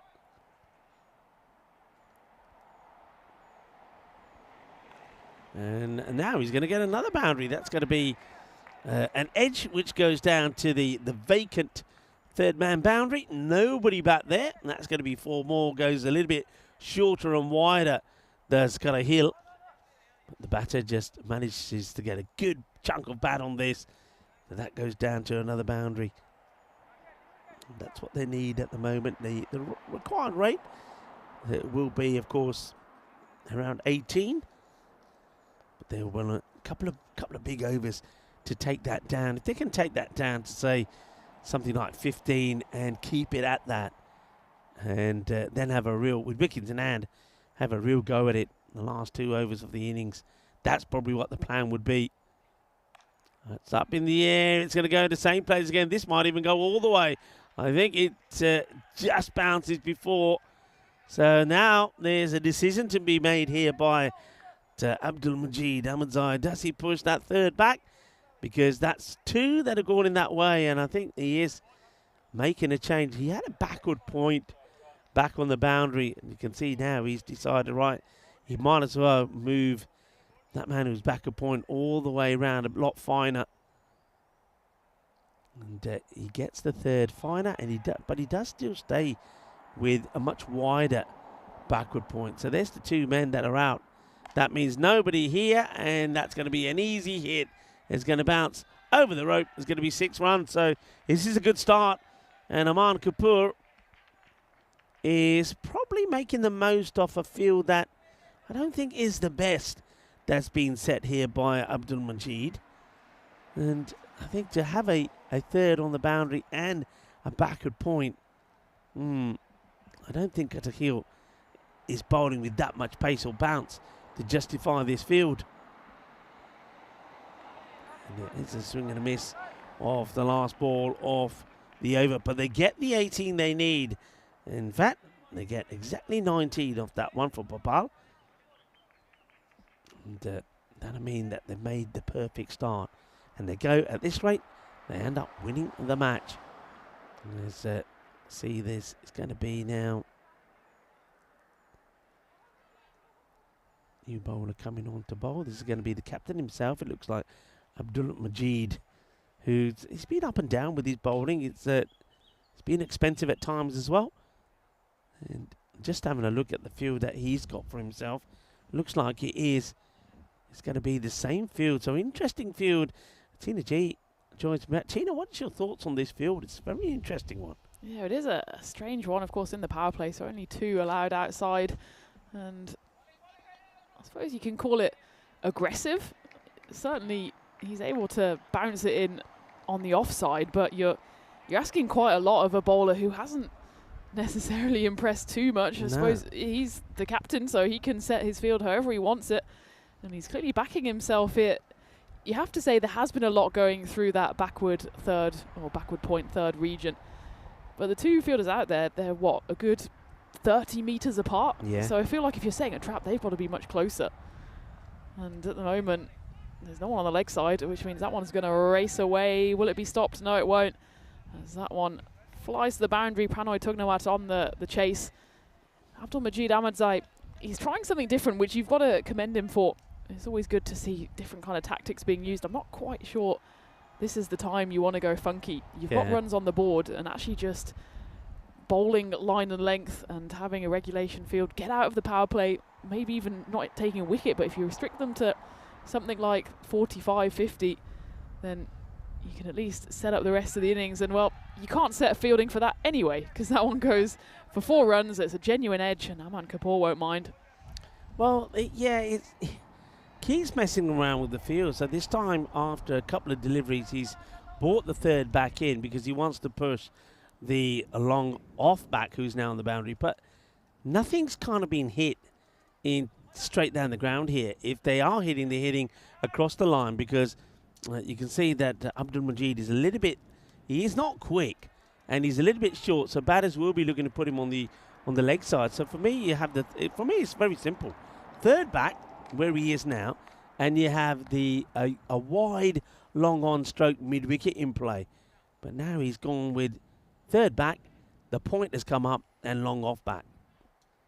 And it goes, not that it's going to be caught if there was a fielder out there, it goes to the vacant mid-wicket area. So Abdul Majid, I think he's really got some thinking to do about not just where he's pitching the ball, but also where he puts the field. That's another one that got blasted away. And Kapoor, well, he is batting like the Bollywood star that the name suggests at the moment.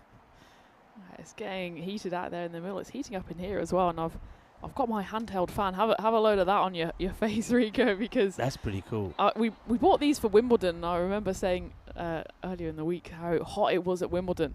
Of course, I forgot the fan for Wimbledon. I had it all set to go and I forgot it, but now it's getting its first sporting outing, and it's certainly the weather for it. 26 degrees, but I think it feels a lot hotter here in Germany.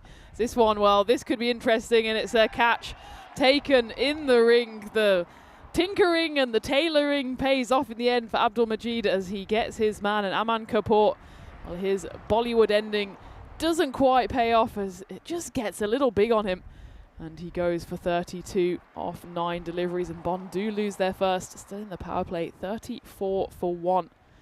And that was a comfortable grab in the end for Vikesh Subramaniam. Just had to make sure to grab hold of it, and well, he almost actually made a bit of a meal of it. He knew it was a big moment, and he managed to hold on, so the Black Caps do get there first. Yeah, they do get it. Yeah, it's a kind of an awkward sort of height. It was just sort of just above the chest, around about under the neck. He does well to hold on to it, but you're right, it almost bobbles out, but he's done his bit. Kapoor, he scored runs quickly. He's kept them up with the rate, which is good. He's brought the rate down, in fact, so they're ahead of the rate, but the other batters have to play their part. Haroon Javed comes in at 3.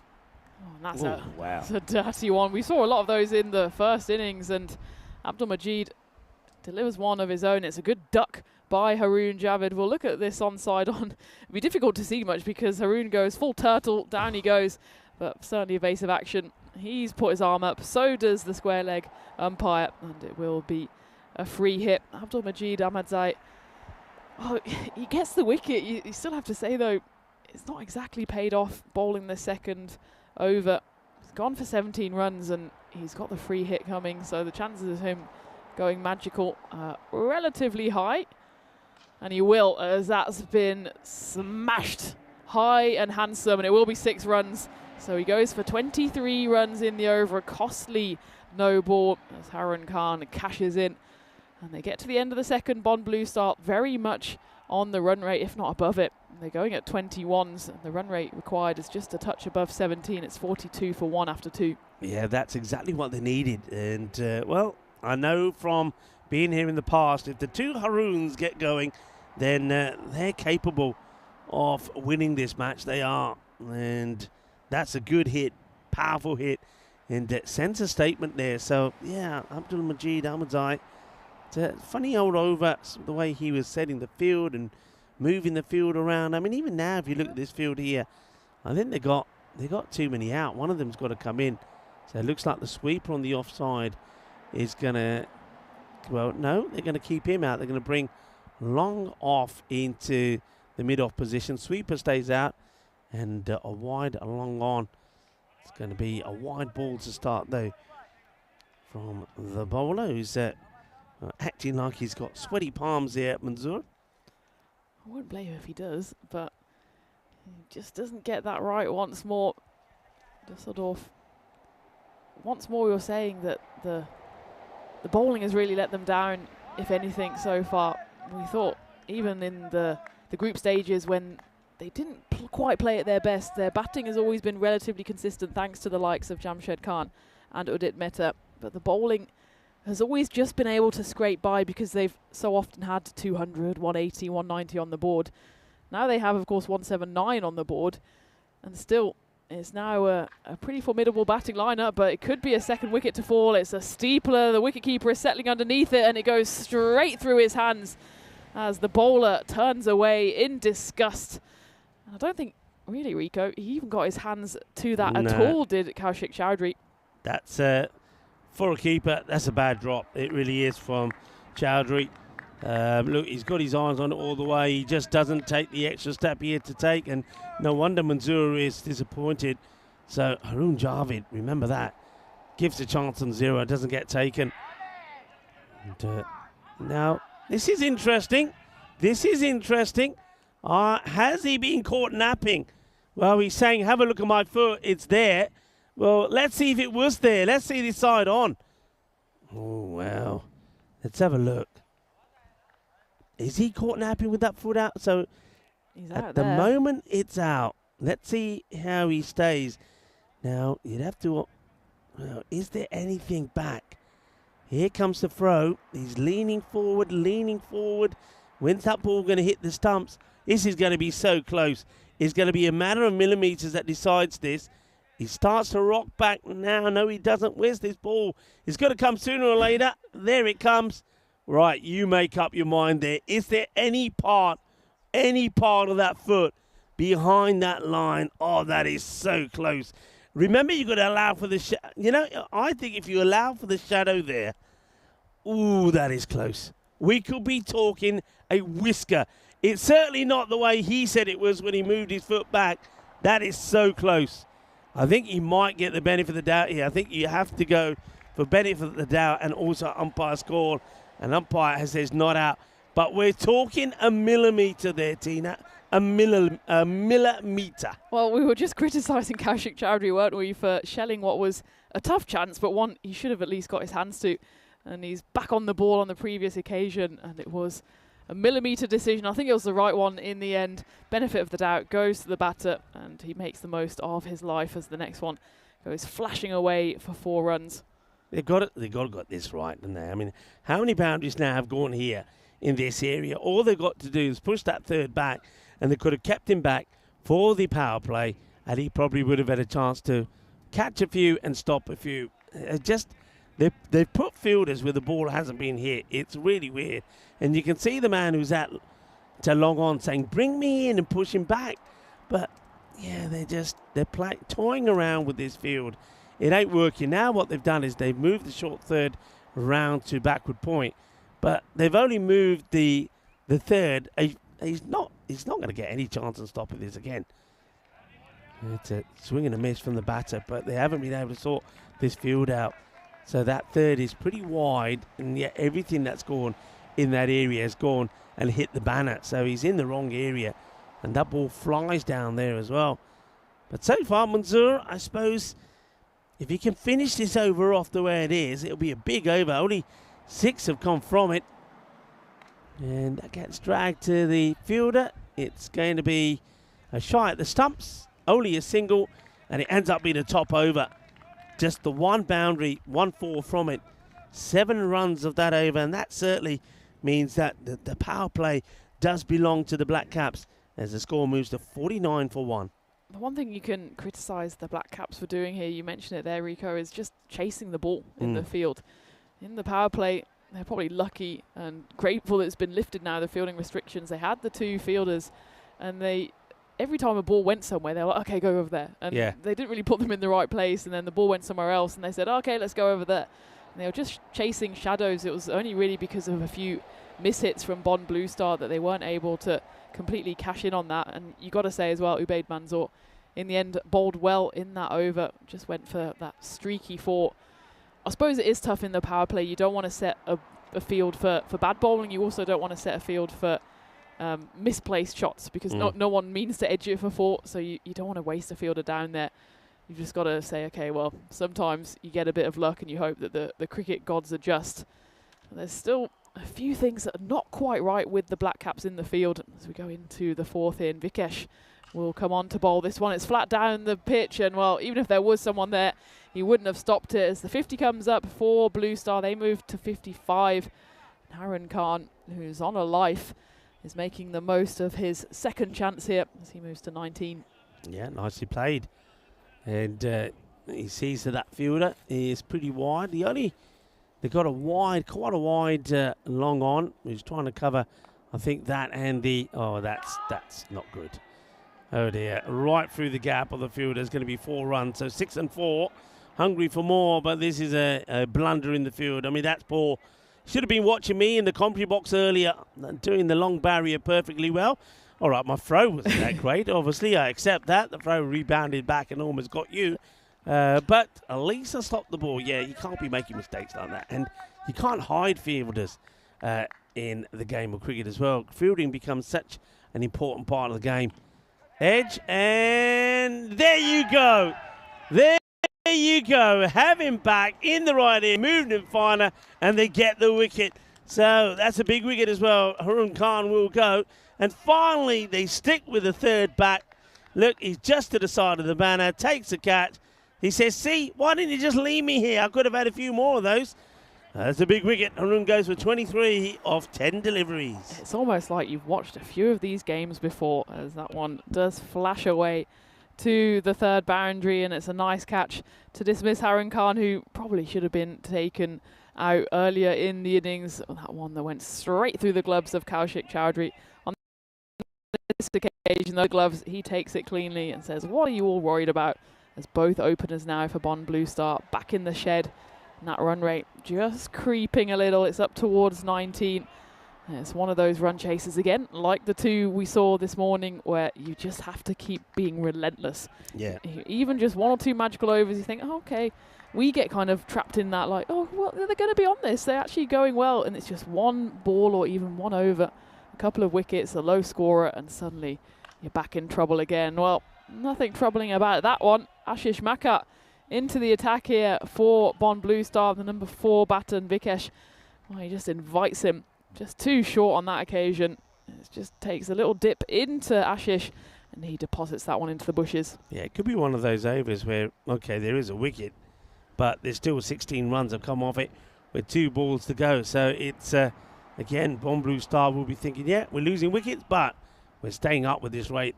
That's what the plan is. Looks like one of the fielders just screams out and says, hang on a minute, I'm not in my position yet. And the umpire stops the bowler, Vikesh. Here comes Vikesh again. And, well, we might just get this one through as a batter who wants a wide, but he started going for a little walk down the leg side and then tries to come back in. And, well, bowled by Vikesh, gets the dot ball in. Here's a question for you all. My first of the day. I left it late today. Who's the only man to have taken a hat-trick and scored 100 in a first-class cricket match, but done it twice? We know that several. There's been about 8, I think, 8 players that have done it on one occasion. But who's the only person to have done it twice? So in a first-class match, taken a hat-trick and scored 100, but has done it twice. So that's my question for you folks. Have a think about that. Maybe we can give you the answer maybe after the 7th over. So something to think about as that over comes to an end. And the score 65 on the board, and they have lost 2 wickets. So going along at about 16 but they needed to be around 18. So that rate now just goes up to about 19. And it was a good comeback as well from Vikesh, having been hit for 6 and 4 in the first 2 deliveries. Gets that wicket on the third and also sneaks in 2 dot balls to finish off as well. A good 1 for 16 off his first over, with that run rate required now above 19. Interesting to see which bowlers are employed now. We've only had the 4 used. Ubaid Manzoor went for just the 7 runs.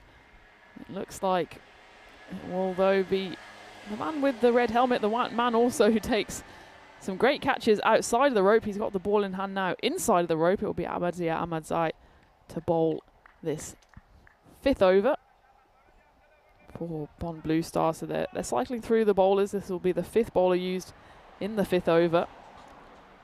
65 for 2. I'm quite surprised they didn't go straight back to Manzoor, actually, because it's going to start with a wide. If Manzoor could have got another good over in, let's say even if he went for 7 in his first, let's say even if he went for 10 or 12, it just takes that rate higher. So they're holding him back because they want to use him a bit later, but you could kill the game already here by getting some good overs in. That's going to be crunch. It's going to go all the way.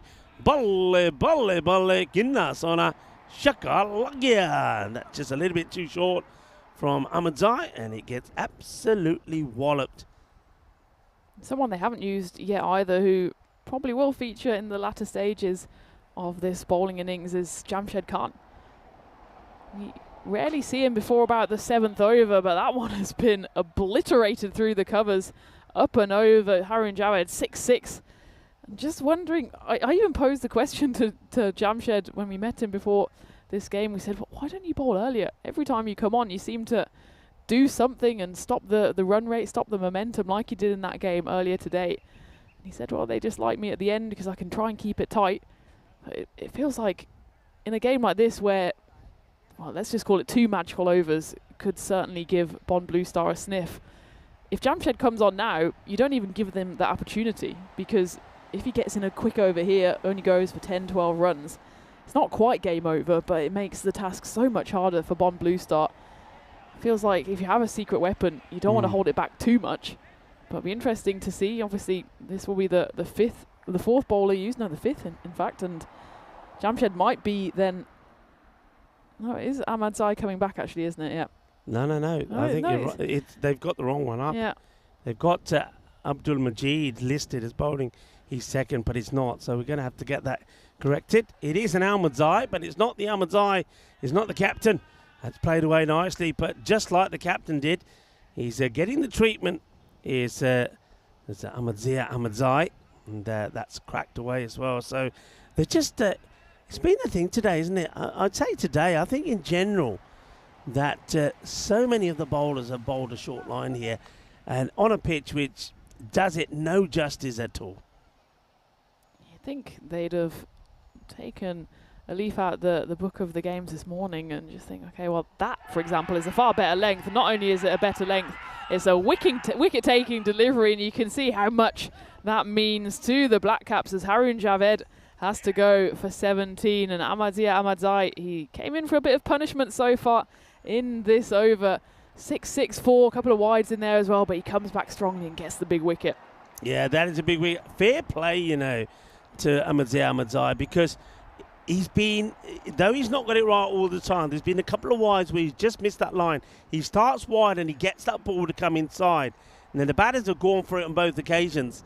But he's missed his line and the wide's been called. But he hasn't deterred from doing that. He says, no, that's what I'm going to do. I'm going to get it, sneak it inside, and if I get a dot, fine. But if I find the edge, I'll get the wicket. And the persistent pays off, and you can see the joy there, because that's a huge wicket. Harun Javed, remember, he was dropped on 0, but he doesn't hurt him that much. He scores 17, and it will be Ahmadzia Ahmadzai, who gets the big wicket, and just the catch there taken by Chowdhury. Chowdhury, of course, was happy because, don't forget, he put a sitter down a bit earlier. Oh, that's great bowling. That is so good bowling. Look at the movement here. See what he's doing here. He starts wide off that wide line, but look at the way the ball comes back in. So you can see the batter's thinking, that's going to be a wide, but it comes back in. Great delivery. It's another dot ball. That's a great call from the umpire as well. It's easy to see that one and think, yeah, that's going to be wide. You got to hold your nerve. It's a brilliant delivery. This time though, doesn't quite get it right, and the arms will be raised. But you can see exactly what he's trying to do here, and you're right, Rico. I would give away a few wides in every over if it meant the other ones just sneak through. He's got the wicket, he's got the dot ball, and the wides so far, well, okay, they've given 3 extras, but it's the balls that he's bowled there. Oh, he should have got another wicket, really. It's only because of the spill from Kaushik Chowdhury that he doesn't. Oh dear, that should have been another. And yeah, Chowdhury, not sure what. I mean, it does go pretty quickly, but that's right in the gloves. You've got to be taking those. Well, Chowdhury, he's got all the numbers on the back. 2,204. Maybe that's 2,206 now. Maybe it's the catches he's dropping, because he's dropped 2 in this one already. So that number's going to have to change. And you got to feel for Ahmadzai, because he should have had another wicket. Rise and shine, the launching ground for tomorrow's champions, as we also in September, the 15th of September, get ready for the Melto Shoot. And I know that a certain young lady sat next to me will be taking part in that as well, Tina. Yeah, absolutely. Well, I'm not sure if all the lineups have been confirmed, but let's just put it this way. I'll be there one way or another. So we go into the 6th over here, and a slight fumble doesn't get punished on the rope. It'll just be a tumbling one. Kaushik Chowdhury has got so many numbers on his back. I don't know if he's being weighed down to the floor as he takes a tumble. And the bowler at the top of his mark just says, could everybody calm down just a little? It's Ubaid Manzoor who's bowling this 6th over, so he will come back having gone for just the 7. And will he pick up a wicket here? It's catchable and it's droppable as well. Oh my word. It's shelled there by Kashif Shahab, who, remember, dropped that costly caught and bowled a couple of days ago. This one should have been taken. Had all the time in the world to settle underneath. It just didn't look comfortable at all. Sees it pop out, and Ubaid Manzoor should have had one. In the end, they scamper through for some runs. Yeah, Manzoor is bowled so well, he deserves a couple of wickets, but his team are letting him down a little. That, again, shouldn't go to the boundary. It will just be a single. So Manzoor keeps it nice and tight. That last over, by the way, from Ahmadzai does go for 20. So, though he picks up a wicket, but he too should have had 2, shouldn't he? I think it was Makkah who got dropped. Right, high. That's big. That's going all the way. And it's going to land right in between our igloo and the marquee that Dan Ora's the ECM photographer's partner self under. It's a big hit, 6 runs. Can they get a series of boundaries going again? I mean, they've managed, because of really some extras and a lot of extras they've been getting, they managed to get the kind of runs they need. Oh, that's a good shot. Goes down on one knee, and he absolutely wallops this. So Ashish Makkah, well, he's going boom, shaka, boom, boom, boom. That's a really good shot. So Manzoor, it was a tidy first over for him, but after 3 singles, he's gone for 2 big 6s. But he can still win the over if he gets a good ball in here. Big delivery, 100 on the board. High, in the air. Can anybody get there? Going to drop just short of the fielder. But he wins the over for his team. Just goes for the 16. And that keeps that rate around about that 19 to 20 runs per over mark. They're still in this, the Bond Blue Stars. But who's going to be the batter who's going to stand and deliver and see them past the finishing line? That's their 6 overs completed, 101 for 3. Yeah, those 2 6s take them into triple digits, and well, they don't need magic just yet. 19.75 is the required rate for Bond Blue Star. They've only lost the 3 wickets. It's just been a case of no batter really taking this game by the scruff of the net. Ashish Makkah, he's 20 off 7. Vikramjit, well, he's going at just less than a run a ball. And as we always say, with these run chases, it comes down to 1 or 2 overs, and look who it is. It's Jamshed Khan, and does he get straight into the wickets? There's 2 converging underneath it, and it's a great catch taken on the run by that man, Ahmadzai. He takes them outside of the boundary. He also takes them on the field. He's done all the practicing over the last couple of days, and practice makes perfect, and that's a perfect grab as it's the next wicket to fall for Bond Blue Star. could be an all-important one. And look who it is who pops up to bowl the 7th and picks up a wicket. It's Jamshed Khan. Yeah, I think he did exactly the same in the last match in that qualifier. Comes on the bowl, gets a wicket the very first delivery. They kind of hold him back. He's like they're at sort of, yeah, we save him when we need him. If we don't need him, we don't use him. But if we need him, we use him. And Mukka was going well. He gave a chance. He didn't take it. It was a straightforward drop behind the stance from Kushik Chowdhury. But no mistake from Ahmadzai. He just is a catching machine. And no matter where he is, he's always catching them. 4th wicket goes down. Captain comes out. Asad Mohammed digs this one out. It's just going to be a single. Again, Jamshed Khan, he's such a big game player. Scoring 45, which I suppose for his standards is almost a failure. He does it on 15 deliveries. So going at a strike rate of exactly 300, and he strikes here with his very first delivery. Suddenly that run rate jumps up beyond 21. And this one, dot ball, is just going to send it even higher. Surely, though, if the Black Caps do make it to the finals, you can't keep Jamshed Khan back. I don't know. I feel like, yes, you want to keep a few tricks up your sleeve, but he needs to be bowling 2 overs every single game the way he's going at the moment. Yeah, I would agree with you. Round the wicket, but you can see what he's doing. Now, let's see that ball one more time, please, if you could, Helena. Now, the beauty of Jamshed is he's doing what other bowlers who bowl right on round the wicket struggle.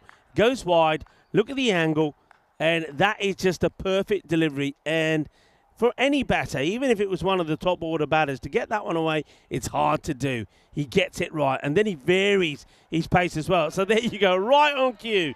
And that's a little bit of the commentator's kiss. Mwah! You just know what he's going to do. He's a good player. You know, he knows he can't bowl the same ball again. He's got to get the variations in. And this one, look, he just takes all the pace of it. Very good cricketer, very clever player, very good over. And 1 ball to come. It's going to just be played away for a single. Now, I think he did very much the same in the last match. He just bowled brilliantly in that eliminator, and he's first over on that occasion.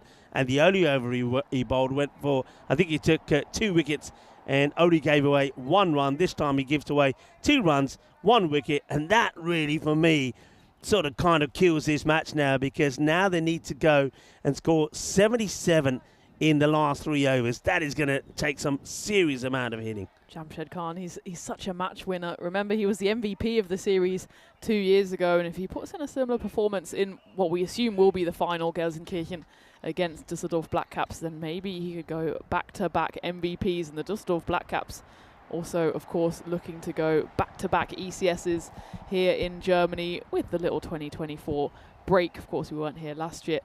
The last 2 times we've been here, it's been the Black Caps who've reigned supreme.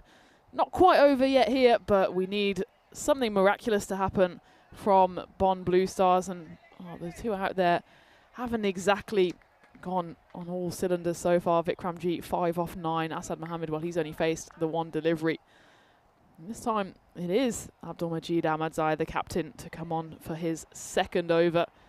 Interesting if Jamshed Khan comes back, maybe depending on what happens in this over, he could be held back and they just say, okay, well, let's try out 2 more bowlers at the death. Who knows what they need potentially in that final. Jamshed Khan, you know, if you woke him up at 3 a.m. in the middle of the night and said, bowl a good over, you'd probably be able to. Yeah, he's quickened up a little bit as well. I know I've seen him bowl before, Jamshed, and he normally bowls to offer a couple of paces, and he hasn't really bowled with too much pace, but he's got a bit more pace to his bowling.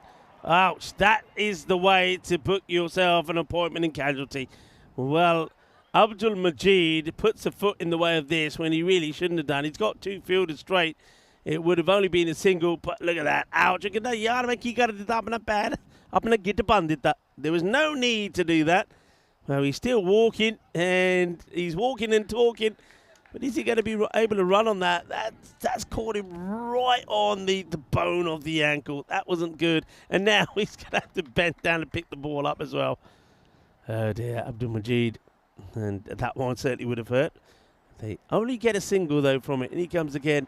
Slower delivery, well bowled, clever bowling. And you can just see how quickly The rate required is climbing, and it looks like the Black Caps are going to sail away with this. Not sure why the umpire was just on the walkie-talkie there for a moment. That's umpire Ayush, and in some conversation with Tyrone about something. Maybe he's putting in his dinner order. We're about getting to that time, 10 to 4, with the final coming up at 5 p.m. local time. So just in about 70 minutes by the time we finish this game, we'll have about an hour rest, which looks like it will be a rest, of course, for the Black Caps as they look to make it back-to-back victories. Coming up against an unbeaten Gelsenkirchen side, looking to write their name into the ECN history books. You can see Abdulmajid Hamadzai, he's not entirely happy here, just hobbling along, still got enough energy to marshal his troops as there's 2 balls left of the 8th here, with Bond Blue Star needing lots of runs. Very good bowling, really clever bowling. They've just used that angle well. I think you touched on it in the earlier match, how a lot of the bowlers have wanted to bowl around the wicket because what they're trying to do is create an angle with some of these hard-hitting batters. Can't attack you and put you over cow corner and over square leg. And if you get it right, it does work. And Majid here, it wasn't perfect the first time in his first over, but he is in this one, and he will be rewarded with a wicket as well. Well done. That's going to be the end of Asad Mohammed.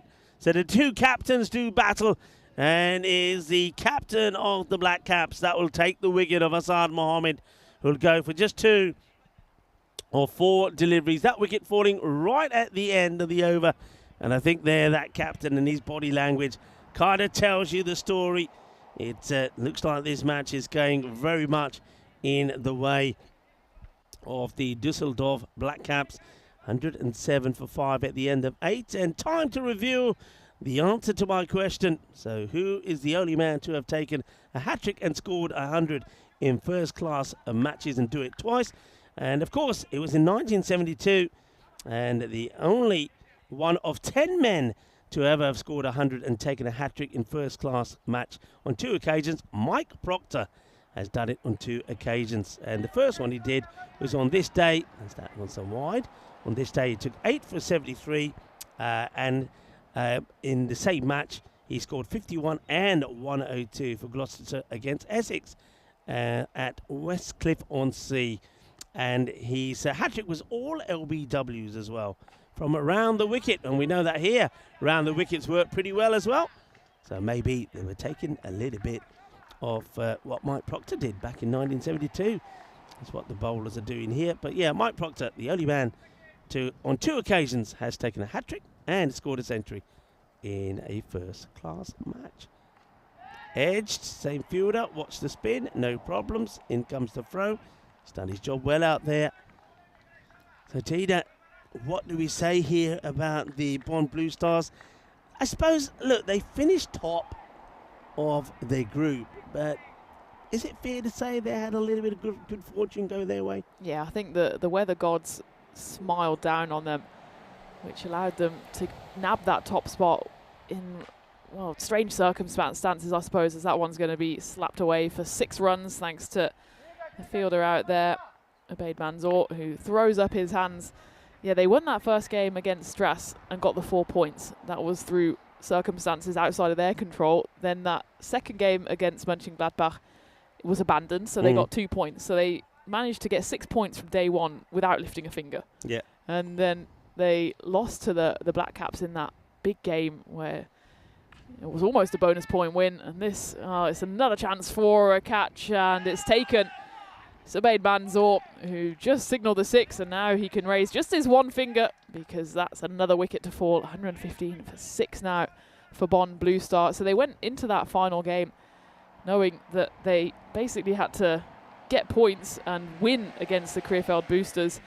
And it was one of those where it was essentially win or bust. And it was more of a bust from the Boosters rather than a win for Bond Blue Star, because the Boosters just never really got going, got less than 100 on the board. So Bond Blue Star were not pushed at all in any of their group stage games. The one time they were pushed, the Black Caps swept them aside. Yeah. So I'd say on the balance of things, they sneaked into first place. That, of course, gave them the double chance, and they haven't taken either of those chances today. So you've got to say the better team is going through to the final, because the Black Caps, as we've said throughout the day, champions find a way of building their innings and building their series. That's what the Black Caps have done. And Bond Blue Star, I think they've done very well to get to the finals, but in the end, it feels like the right result here. Yeah, I mean, they got that win against the Krefeld Boosters last night. That was their big match, wasn't it? That was almost like, though the weather played its part on all the others, if they got that win, they booked their place and they finished top, and they did that. But again, when I was looking at their results, the players that performed, both the Haroons were pretty key for them. And thing is, neither one of them really performed here today. In fact, they looked a bit shabby. They looked a bit all sorts. And you've got to say that the Black Caps, we did say that it would be interesting to see how they go about things in the field, because we do feel that though they're a team that score a lot of runs, that sometimes they also give away a lot. But this has been a good performance from them. Okay, there's been a couple that have gone down, which on another day could cost them. They did drop Haroon Javid, and they also put a straightforward catch down when they dropped Mucker as well. But in general, they bowled well. This time, the angle coming around the wicket's worked. Having said that, Jamshad now comes over the wicket, and he wants the wicket, and he gets the wicket. And the umpire, oh, wow. Jamshad, just for a moment there, the batter's already walking, so it didn't really matter. But Jamshad just turns around to the umpire. Watch this. It's a loose delivery, which the batter gets a bit of an edge on. The catch is taken by the wicketkeeper, Kaushik. And then Jamshad just basically says to the umpire, "What are you talking about? That's out. He's edged it." Meanwhile, if he turned around, he would have seen that the batter is walking anyway. So another one goes at 7 down, and Jamshad has picked up a second wicket. I think it was a moment of panic there for Jamshad, because he realised he didn't actually appeal. He just put his finger up and said, yeah, that's out. And maybe just that extra appeal, he felt the umpire just needed a push. But to be fair to the man in blue, he didn't need to make a decision, because the decision was made for him by the departing batter. So it's 7 down now for Bond Blue. And it will be very much the end of their series. Still 4 balls to play, but there's no way that they're going to get close to this target. And well, it's going to be another comprehensive win of the Black Caps over Bond Blue Star to just, I think, accentuate the fact this isn't a fluke. Yeah. But Black Caps, they've gone about it the harder way. They didn't have the double chance. They won the Eliminator in convincing fashion this morning by 28 runs, and it was a comfortable 28 runs. And they're going to win this by probably something more towards 50 runs. That's 2 swings and misses, and Jamshed can't. He's almost has got as many wickets as he's given away runs, 2 for 3 so far. It'll be a case then of the battle of, I think it's fair to say, the best 2 teams in this series, Gelsenkirchen and Düsseldorf Black Caps, and that's what we want to see going into the finals. We want to see the best teams there, as that one is slapped away for a 4 for Vikram Jeet. Still not quite going at a runner ball, or just consolation runs at the moment. So they put a slight shine on the losing margin, but it will still be a significant one. Yeah, it will be. In Jamshad, there he is there. Well, are we looking at the MVP? Will Jamshad do it again? Of course, we don't make the decision. He's got some competition there this time, though, as well. It's fair to say. That's going to be cleverly played. It almost allows the fielder to take the catch. Is a good diving effort there from, that was Velamuri. Can't take it. It's going to go to the boundary. But that's the end of the innings with this Jamshad. He's getting all the congrats from his teammates at the moment. A really good performance from him with the ball, and he gave his team the perfect start with the bat as well. He'll finish with 2 wickets for 11 runs. And again, he just came on and killed the game when he bowled that over number 7. Only gave away 2 runs and took a wicket. So hugs all around. Congratulations to the Düsseldorf Black Caps. We know our final now. And Gelsenkirchen, who were waiting to see who they would play, know that it will be the reigning champions, the champions of 2023. The Düsseldorf Black Caps are in the final again. And Tina, from what we've seen from both of these teams, particularly in the batting department, this should be an absolute cracker. It's going to be a cracker, and I'm intrigued to see the coin toss as well. It's not always significant on the European Cricket Network, but I think it's been significant all day today. Every side that's batted first has won the game, and in fact every team has decided to bowl first, so whoever calls correctly in that final, surely they're going to bat first. But we've been saying that all day, Rico, and they haven't done it. The captains, clearly they don't listen to us. I don't think anyone does, as we can take a look back at the highlights. And it started relatively well for Harun Khan and Aman Kapoor at the top. Put on a nice little partnership, 34 runs, but it was all too brief as there was a hole out in that second over. Harun Khan went and Kapoor went shortly after, and then it was just a case of, can anyone step up, play that Jamshed Khan role? And Udit Mehta, of course, let's not forget him. He played actually the Jamshed Khan role, not Jamshed Khan in the previous innings. But just no one really got going. The high score was 32. All of the top 5 actually got between 17 and 32, so they got there or thereabouts, just weren't able to convert, and that meant in the end it was always going to be a step too far. The 180 was a significant target, and well, they lose by exactly 50 runs, and I think that's a fair reflection of how this game went.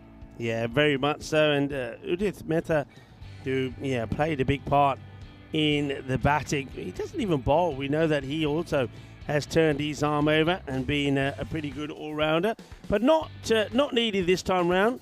And that again goes to show the strength that the Black Caps have, and we saw the same from Glenson in the last match. They didn't have to use all their bowlers, and every one of the 7 that they used did also pick up a wicket. And good. The bowlers here today, I think, especially from Black Caps in this innings, they did do well. They got the ball in the right areas, and Jamshed picked up 2 wickets, but all the other bowlers also did a fine job as well. There was 2 wickets there also this time from Ahmadzai. I think he bowled really well, and there was also 2 from Abdul Majid Ahmadzai, who came back and bowled a really good second over. His first over, he went for plenty, went for 23, but then the captain came back, got it right, and only went for 4 in his second. So good little bowling performance. That will give them certainly some encouragement going into the final, because they know that they've got to try and, I would say, get through at least 4 very good batters there from Glenson. And also what will be interesting is to see how the likes of Jamshed Khan and also Udit Mehta deal with the spin options that we know that Glenson have. Well, they've got the spin twins, don't they? Raj Bashan and Ace Pruss. They've both done the business in those middle overs. I'm really intrigued to see the matchup, especially Ace and Jamshed. They'll know each other very well, not only from the weekend, but of course playing for the national side. And that will be a really interesting contest if, of course, Jamshed makes it into those middle overs, which he does manage to achieve more often than not. But then it will be, you'd imagine, 4 overs of spin. Even Ace, he didn't have to bowl his second over in the previous game because Gelsenkirchen had again put so many runs on the board. You'd imagine, though, these 2 sides, it's just going to be an absolute slugfest between the 2 batting lineups. And that means it might come down, not to the batting actually, but to who can field better and who can bowl better against those formidable batters. I think that's a very good point. I think perhaps maybe even the bowling, because I think the bowling, I think the 2 spin options for Glenson is going to be very key. But the fielding, this match, this final, could be decided by which team fields the best. I mean, the fielding has been pretty good out here in Germany. I was saying when I was in Belgium with Phil G that I was very impressed with some of the ground fielding over there and some of the catches that were being taken. I've got to admit, I do feel that here in Germany, Krefeld, that it probably hasn't been as tidy as what we saw in Belgium. There were some outstanding catches in Belgium. So that's why I think it could come down to which team performs better in the field. There could be some outstanding diving fielding catches, some jalebi catches. We could make the difference of which way that final goes. So we got, of course, about under an hour to go for when that final starts. So plenty of time for everybody to build up to it. I know, sadly, some people like Monty and a few others, it's a little bit late where you are now. I totally understand that you're going to have to leave us, but thank you for your company, and anybody else that has to go. Your company in the day has been absolutely fantastic. Myself and Tina I've really enjoyed your company and are grateful that you've been able to join us. Have a cracking weekend. And don't forget, for those of you that are leaving us, that cricket continues here in Germany tomorrow with the women in action. We have a European Cricket Series which involves 3 teams, 3 women's teams, and it's going to be an absolute blast over the weekend. But for those of you that don't have to go, take a break. Make yourself something to eat. Maybe make a sarnie. Maybe you know what, get the old gram flour out and to make a little batter. Cut some potatoes, some onions, and make some pakoras. Why not? It is the weekend. And make a nice mug of masala tea and join us back in about 50 minutes time as we get ready for the big one, the final here in Krefeld. Hasta pronto, mi familia.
This European cricket event is proudly brought to you by HCL Software, Rado and 1xBet.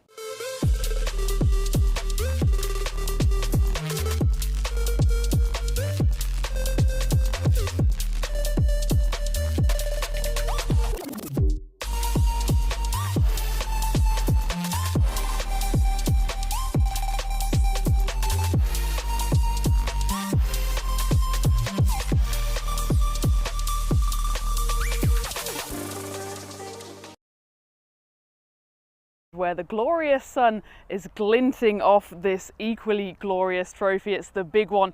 It's coming your way, and it's Gelsenkirchen against Düsseldorf Blackcaps. It's a battle of the absolute giants. Thing is though, only one team can win this big trophy. Gelsenkirchen, they're going into this game unbeaten. As for the Düsseldorf Blackcaps, they've had to do it the hard way. They've got through the Eliminator, through qualifier number 2, and they will be full of confidence going into the final. This coin toss, boy, it's a big one, and we're going to go out straight into the middle with Tyrone Peters to see what happened.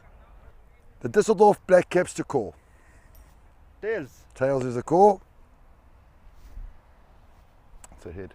We're going to bat first. Gelsenkirchen are going to have a bat. So there you have it. Thank you very much, Ty. Gelsenkirchen have won the toss, and for the first time today, a side has decided to bat first. I'm not surprised by that at all. Both of these teams have got to the final because they've got runs on the board. Gelsenkirchen, of course, they went straight through to the final, brushing aside Bonn Blue Star, and that was mostly because of their impressive performance with the bat. But let's not forget their spin twins as well. They've got Raj Bashan, they've got Ace Prus. Both of them will be very decisive in those middle overs, especially considering who they're coming up against. There's Udit Mehta, and of course there's Jamshed Khan. He was the MVP back in 2023. He's already got a century today, and I'm really interested to see if we get that spin versus brute force matchup. As for the Düsseldorf Blackcaps, well, they've had to win 2 games to get into this position, and if they win this one, it will be the first defeat actually that Gelsenkirchen have suffered in this series. I feel in my bones that this is going to be a big one. Certainly Gelsenkirchen will be delighted that they've won the toss, but let's not also forget that the Düsseldorf Blackcaps, they had to get the chase on the road yesterday when they went up against Bonn Blue Star, the team that they've just dispatched in that qualifier, and they got it in pretty comfortable fashion. It was almost 180 runs on the board, and they did it in 7.1 overs. So they're no slouches in the chase as well, and they will have to put on a big chase here again, if of course they want to get that trophy and lift it for the second time in 3 years. It's going to be a cracker. I'm excited for it, and I know Rico is too. He's in the commentary igloo. It's heating up there, it's heating up out here, and the news from the toss, Rico, is that Gelsenkirchen have won it and they will have a bat. Thank you very much indeed to Tina Goff. Done an outstanding job out there on finals day, wearing her outstanding Peacock Friday shirt as well. I hope you're wearing your Peacock Friday shirt. And what a Peacock Friday that we've had. It's been a high-scoring one, and it's the teams that are batting first that have been piling on the runs. And once again, I know we've seen this a few times in this series, the teams batting first have been getting a win, and that's what Gelsenkirchen are hoping they're going to do this time around. That's big favoritism, really, isn't it? 75% to 25. Maybe I would have had them slightly favourites.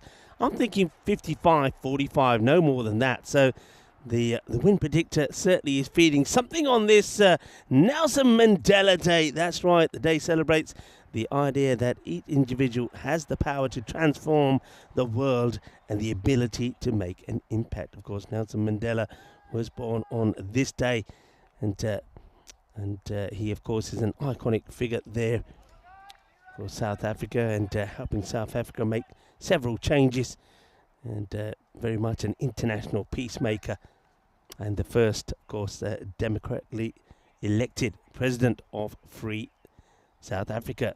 So, big day around the world, and a big day here in Germany as well. So we're getting ready to start, and could be and should be a cracking final. Here we go. Here's the first ball of it. And it's probably just the wrong side of the wide line. First ball there from Krefeld. Bowling, of course, to Mohamed Asif, who is, well, you would imagine that he should be scoring some runs here. He's had 3 failures after having a good start, and he could be gone here. Well, the umpire dismissively just walks away here, and not even entertaining it. The umpire just walks. Let's have a look. So we don't get a good look at that. Can we have one more look at it? Here we go. So he's right in front of the stumps. Ooh. I mean, a couple of things. Could be that he feels it's just impact outside the line or the height on it. But umpire. Well, let's just see here. I think the scorers might be checking something here with the umpire. It looks like we've had a pad blowout in the meantime from the wicketkeeper. So there's going to be a change of the pad. Has been given leg byes. It's a close call. But, well, we'll just have to wait for the pads to be changed here. Also mentioned that on this day in 1848, the man who has the most famous beard in sport, better known as the Doctor or the Champion or just WG, William Grace, was born on this day as well. Also, Dennis Lilly was born on this day in 1949. And we've talked about Mike Proctor as the only man on 2 occasions in first-class cricket has taken a hat-trick and scored 100. There's a couple of things on this day. A few more will come up. And I could put a question out here. I think most of you may know this already. Who smashed 4 massive sixes to win the 2016 World T20? There you go. That will be a bit of pain to some people, I think. That's a good delivery. Gets this to come back in. The batters will run hard to take the single. Ooh, that was thrown in with a bit of spite. And, well, I think if the bowler here could have controlled this, maybe if he takes the catch first time, Popal, who knows? Let's have a look. He's not slow. And, yeah, the batter was slow, but the fielder certainly wasn't getting that ball in. And I think just goes over the line. Good call that from the umpire. Umpires being very consistent and very good. Has to be said during this tournament. And it's not the first time that you'll hear us say that. That's Guru out there with Avinash. That's going to be put away beautifully. Watch out, scorers. Well, it gets over them pretty cleanly. I saw Marzi was a little bit worried there for a moment, but that's going to be the first boundary of the final. It's a cracking hit there from Mohammad Asif. Well, we did say that he's got to come good sooner or later. And that one does come sweetly out the middle of his bat. Goes all the way to the boundary. 6 runs. And Asif is off and running. He's out there with Wakas Fatmi as well. And a little bit of discussion now between that's Ahmed Zai having a chat there with Karakil. So nicely played away. Umpire Avinash, by the way, he's got about an hour and a half journey to get to the ground every morning. He's leaving home about 5 o'clock in the morning. And what a gem he is. He's currently at the square leg. That's another one that's worked away. You can't be bowling there, not in the power play. You can see that the field, though they have the long on bat, there's nobody else on the leg side. And anything that's short, it'll be whipped away, especially from Mohammad Asif. He's very strong in that area. So Asif, it's the highest score this that he's put together in the last 3 of his innings. So already, that's just an unbelievable delivery. When the bowler looks back at his footing here, well, I don't know what happened here to Popal Katakil. Well, if you look at this side on, I don't think we'll get it on our screen. Let's have a look. Let's see if we get it side on at all. I don't think so. The batter does throw a bat at it. Let's see if we get any of this. That's so high. No, as you can see, it's almost like the ball is invisible. Oh, he's done it again, actually. Now, where's this one? It's going to be put away for 1 bounce forward. Let's have a look at the height on this as well. We're going to have a look. The umpire's wanting to look at it again. It could be 2 beamers on the spin. Let's see how high this is. That's another no-y. No doubt about it. Tries to bowl that slow ball again. It's brave from the bowler for Pilot Katakil because he gets one completely wrong. And the umpire's still having a look. So that's got to be called. It's got to be called.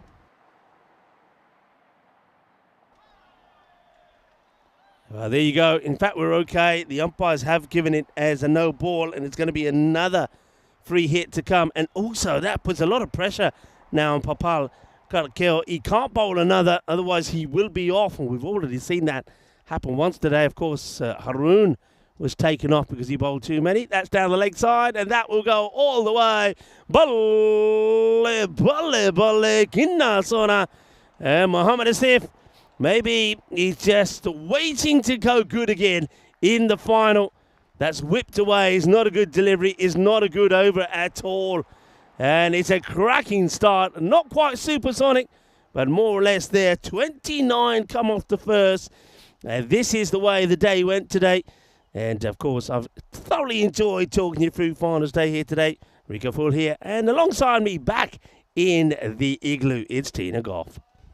Dream start really for Gelsenkirchen, wasn't it? 29 runs. Popo, well, the start wasn't too bad. Leg by 1 dot. It all went wrong in the second half. 6-6, no ball, 7 up and another 6. But we get a bit of sanity to prevail here at the start of the second as Ahmadzai into the attack. And the first one skips through to the wicketkeeper. I have a feeling, Rico, this one's going to be high scoring. The fact that the Black Caps are batting second is certainly intriguing because we know the power they have. They've got Jamshed. They've also got ones that really back him up in the form of Udit Mehta. Even Ubaid Manzoor's got runs as well. And it feels like, well, we've had one record-breaking 200-plus chase this year. And if anyone can do it, surely the Black Caps can. Of course, Gelsenkirchen have to get the runs on first. Yeah, they've got to get the runs on the board first. That's absolutely right. I want to say hi to a few people in the chat, to Nishad, and also to RJ Zubair that have had a go at my question. They put an answer in there. Thank you for taking part. I will reveal the right answer in a moment. And for those of you that are just joining in and saying, well, what was the question? It was basically who smashed 4 massive sixes to win the 2016 World T20. I know some people have given the answer to the batter. How about telling me who the bowler was as well? Don't remind me, Rico. That gets played away, and he's got to run quickly, and he's not used to running quickly. It's Wakas, but he will get there pretty quick. Takes the long route down. Look, he's back on his back foot, but he knows he has to get going quickly, and he does slide the bat in, so he does make it. You know, one thing I haven't asked yet is where about in the UK are you based? Just south of Birmingham. So that's where I grew up, as that one is growing and growing, and it's going to just go 1 bounce, 4 runs, and into the goal!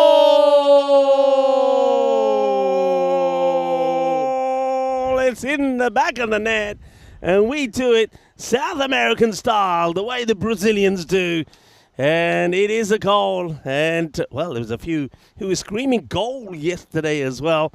Big match today. It's today's Spain's turn, isn't it?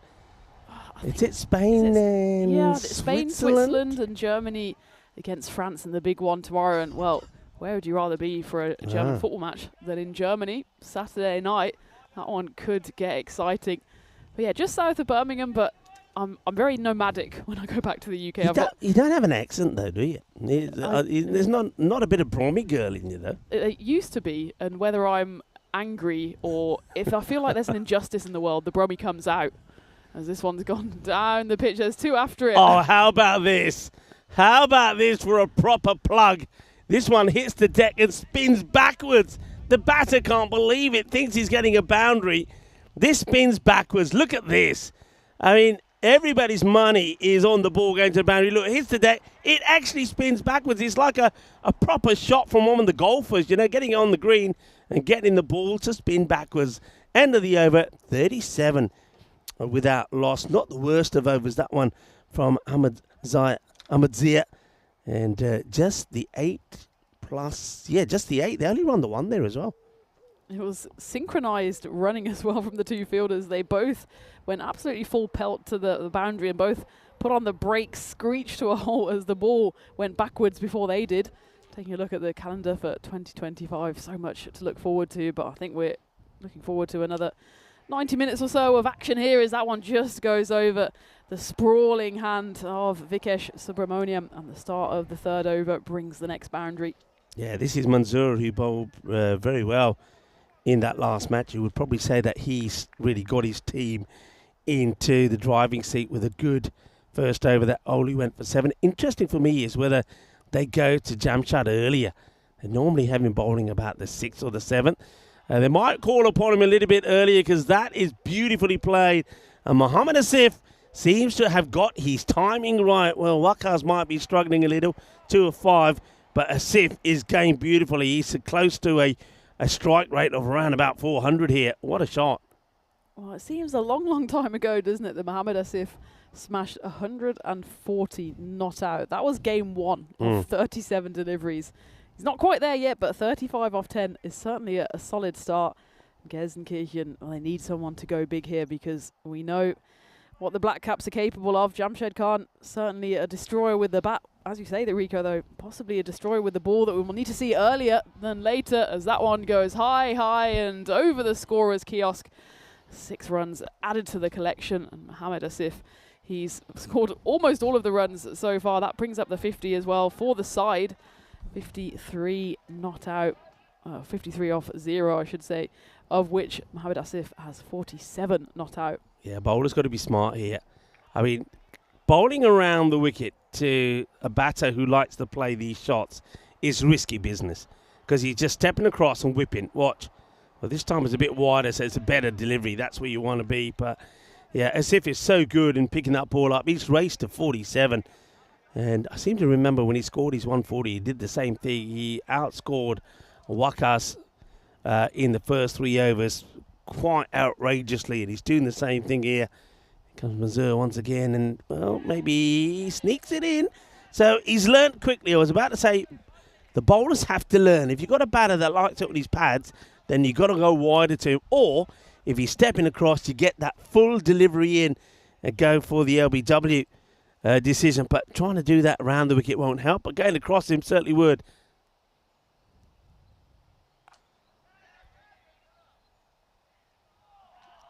And it's another one added to the collection. I think it's 6 runs. There's a sprawling figure of Jamshed Khan, who maybe we'll be seeing in the middle with the ball in hand sooner rather than later. And it's a 6 to end the 3rd over. 59 on the board. Good power play for Gelsenkirchen. Not only do they not lose a wicket, but they've got to wiggle on with the runs as well. Interesting question from Ash in the chat. Any theory on why they went against the grain and decided to bat? Well, it's something we've been discussing all day, isn't it, Rico?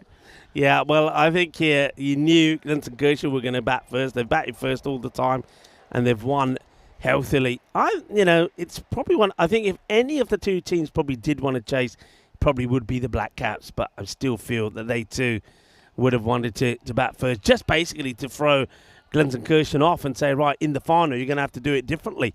And that would have been interesting, but they do like to bat first. And at the moment, they made a cracking start here. 59 in the power play. Haven't lost a wicket.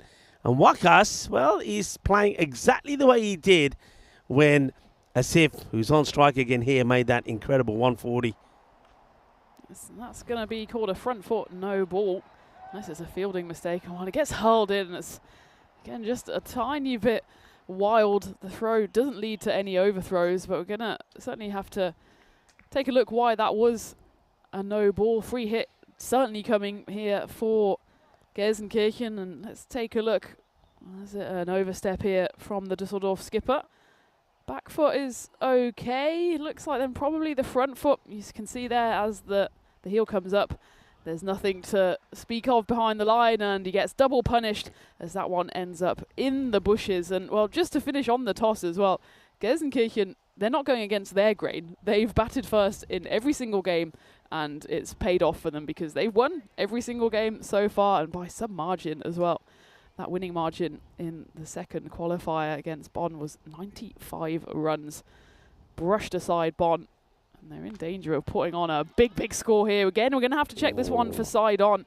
It's certainly 6, and we might be going all soft drink here with the 7-up. Certainly, it's a long old chase there for the fielder. Just about okay, probably, on that occasion. But Waqas Fatmi, he's getting in on the boundary hitting action here. Yeah, Abdul Majid, it looks like his first over is going to go kind of the way that it did in that last match, that win in that qualifier number 2. He did come back with a good run in his second, but he just doesn't get it right. He's sticking to coming around the wicket. You know where he wants to go, but he's going close to the pads. And Waqas at the moment is swivelling and hitting it big. It's got to go a lot wider. And he does, but it's full. It's going to be crunched away. That's going to be 4 more. And Udian was telling us about the bowler. I did say, do we know who the bowler is? Thank you, Udian, for your answer. But this is a cracking start, isn't it? We've said, Tino, on probably 3 occasions while we've been here that we could see the record highest run chase, as in the second highest. I still do believe that we might see a spectacular run chase. So I think for those of you that think this is a cracking start, and it is a great start from Glenn, well, just hold your horses, because I just feel something special about this bat. I just do. Well, we've said all along, as we've got to the final here, that it's the strongest 2 sides, which is not always the case. Sometimes the team just goes on a run, and that's exactly what you have to do, especially in this knockout format. But these are the 2 strongest sides, and the reason that both of them are so strong is because of their batting. Both of them, I think, have a bit to be desired in the bowling department. So that one's a low full toss, and it's going to have the distance on it to go all the way. I think especially Abdul Majid Ahmadzai, it's maybe harsh to say for a captain that's taken his side to the finals, but he's not been that impressive with the ball or with the bat. He's had to drop himself down the order, and when he does bowl, he goes on this occasion for 25. Is he, as a captain, so if I'm putting my captain's hat on, you look at your bowlers, right? Now, he's always come on to bowl before the likes of Jamshad. He's always gone magical, I think, every time he's bowled that first over. You've got to bowl your best bowlers. Now, Jamshad has been, I'm not saying he's going to be brilliant again here. It's a different match. But if you look at all the matches they've played, he's been one of the peak bowlers. And now they do call upon him here now. And he's going to bowl over number 5. So that's probably the earliest that we've seen him bowl. But, yeah, I mean, Jamshad's bowling so well. You've got to go with him. Here he is. Played away and gets it to go for 6. So it's that shot that he plays really well. Once again, Jamshad knows if he pitches and doesn't get it right, he's coming around the wicket. If he doesn't push it wide enough outside the off, then both of these batters are going to play this shot. And probably Mohammad Asif plays it better than anyone. He's now races to 60. So he is back, and he's back with a bang, is Mohammad Asif. Well, the thing with bringing in Jamshed slightly later to the piece as well is that he's now got to bowl against set batters. Yeah. Asif 60 off 17. Waqas Fatmi, okay, he's not blistering, but 25 off 11 is a perfectly decent kind of supporting role. And Jamshed has to try and find the breakthrough, which, well, to his credit, he often does. But if he could get Mohammad Asif out 2 overs ago when he was on 20 or 30, it could be a completely different game. As it is, it's 90 for no loss. We're not even at the halfway stage. And Jamshed Khan, again, finds himself in a situation where he's got to rescue it for the Black Caps. Too right. And you're spot on there. So he's probably thinking, right, okay, now call upon me. But look at the score, 90 on the board already. That's well bowled. Yes, also set the field pretty well. He does put the fielder back there on the 45, where we have seen Mohammad Asif get out to a few times. He shuffled right across his stumps there, and it's just as well he got his bat on it, because he would have been in a bit of trouble. It was a very full delivery from Jamshed Khan as he's making a few adjustments again. Of course, they changed the strike, so this is now Waqas Fatmi facing up. It's a good delivery. It's pretty full in the block hole. And Oli takes a single. So Waqas at the moment just playing the perfect role. He'll put away the bad ball. But other than that, he's just giving the strike to Asif. Now, this is going to be interesting. They've kind of set the trap there on the leg side. Now, I wonder if Jamshad will test him, or whether he will try and get it outside the off to him. He does go outside the off. It gets played nicely to the fielder. No mistakes there from... That's Ahmadzai makes the stop. Again, he has come back well, Jamshed. He's such a Mr. Reliable for the Black Caps. Did get smashed for a 6 on the first delivery, but since then, just a handful of singles. Okay, misses out on this one, but once again, that ball, there's no appeal there from Jamshed as well, because he knows it's probably pitching outside leg stick. But just like that, you see, he bowls that over. Oli goes for the 9, so you can see what quality is. All the other bowlers were being smashed around. Jamshed comes on and a nice tidy over. But still, The first 5 overs, they're in the 90s. It's a solid start here for Gelsenkirchen. Yeah, absolutely. I think they were delighted to win the toss, and there was no doubt in the captain's mind. As soon as that coin went the way of Amamoudou Patu, he was saying, yep, I'm going to take a bat. I think it was a split-second decision, and at the moment it's paying off. 93 on the board, but as we've been saying the whole time, Rico, whatever they put on the board, you've got to think the Black Caps still fancy their chances, especially if they don't lose those early What do wickets. you think they need? What do you think they're going to be thinking? Yeah, that, if we get that, I think we win it. You thinking 200? 200 plus. Yeah. I think anything else and the Black Caps have a sniff here, it's going to have to be a monumental effort, sure. But monumental efforts are born for finals, aren't they? And Jamshed Khan, we know he's a big game player. The MVP of 2023. He's already got a century, not only in this series, but today. So he's in form. And I just think there's something in the water here. And whatever they put on here, Black Caps just need to keep the spirits up. They need to have that talk and say, look, okay, we haven't done it again with the ball potentially, but every time we've been called upon with the bat, we've put in a good performance. And that's what they need to just hold on to at the moment, because the bowlers, as we've said throughout the series, just haven't quite clicked for the Black Cap side. Put it this way, if they had, I think they would have blown every other team out of the water. Yeah, I think I agree with you there. This is Ahmadzai. We know he starts wide and gets the ball to come in a fair bit, but you can see it's just not coming in. And on this occasion, would have been another wide, but Mohamed Asif now decides to play a nice, dashing cut shot, gets it over and through the offside field. You can see the field they're going to set to him. They know where he's dangerous. He does like to play on the leg side, so they are 3 on the leg side to him, but he now says, you know what? But if I get a bit of width, I'll go outside the off instead. Ahmadzai just not getting that ball to come in like he was in the last match. Once again, it would have been a wide. It gets bad onto it, so spoils that wide, but no swing. Swing is a funny thing. You can never really nail it. Say, right, it's going to swing today, not going to swing today. It's a lovely, warm, sunny day today. In the last match, we saw that Ahmadzai was getting the ball to swing big.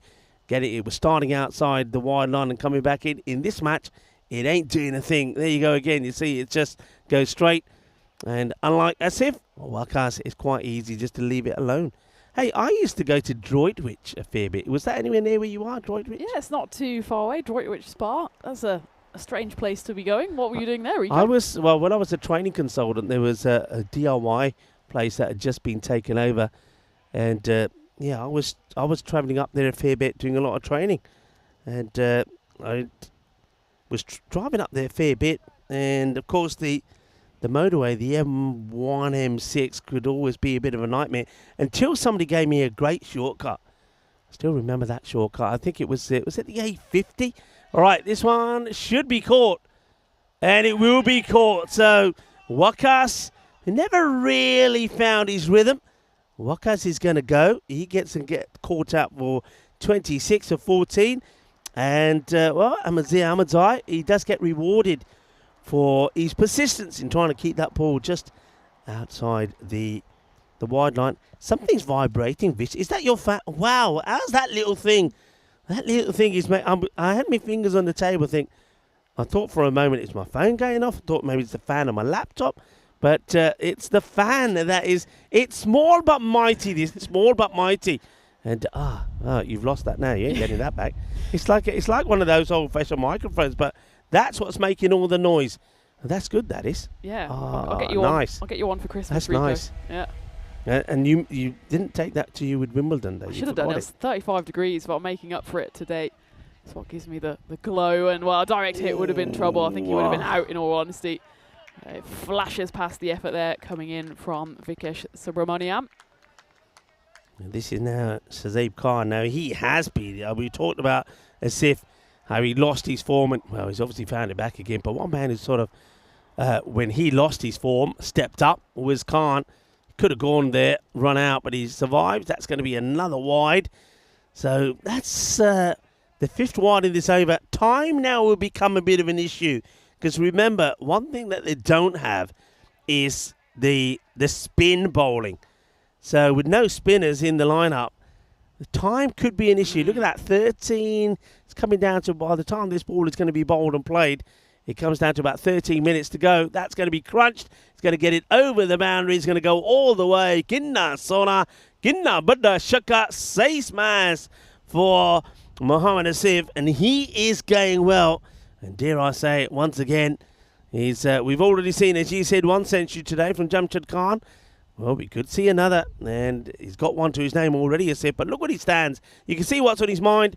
He just wants to go leg side, and the bowler doesn't get it right. Let's have a look at this ball one more time before he plays it. He's literally standing on middle stump and then still goes across. This is how deep he is. So you can see he's just staying in his crease. But he literally stands right in front, walks across, and the bowler, look, watch him here. Look where he's bowling. He can't be bowling there. You know what he's going to do. You got to just go for that Yorker. We've seen that so many times before because remember, that makes it harder for the bowler because the line doesn't move anymore. So even if he bowls it wide, he can't say, well, he moved. Nah, you just got to be smarter. And I think the smart play there is you get even a slower full delivery to try and get that ball right jammed into the stumps. But at the moment, Asif is having a field day. 79 of 24. And he's being joined out there by Khan. 6 overs complete. 116 for 1.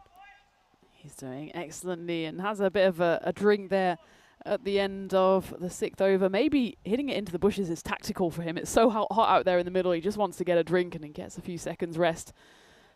Shazab Khan, he's only faced the one delivery and that one's going to be a wide. And the bowling troubles continue really for the Black Caps as Abeid Manzoor comes back on for his 2nd over here.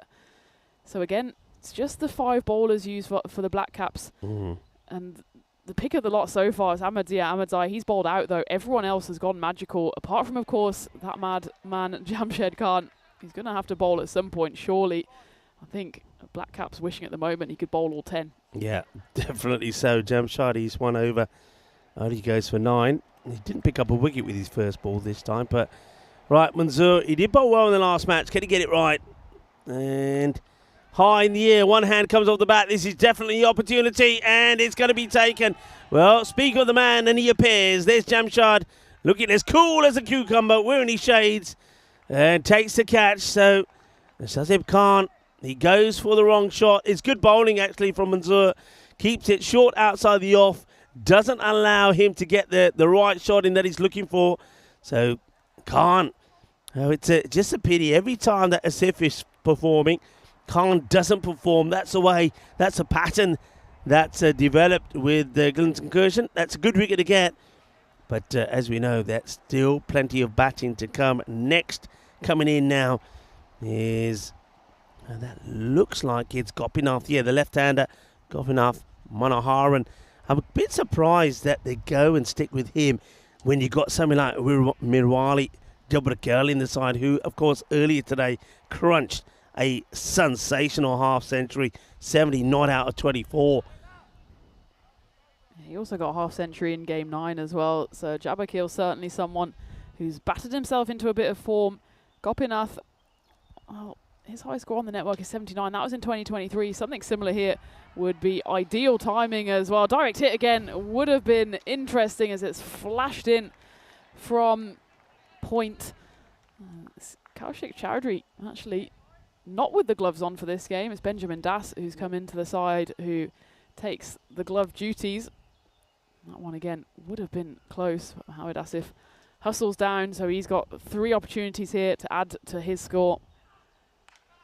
Oh, that's a cracking hit.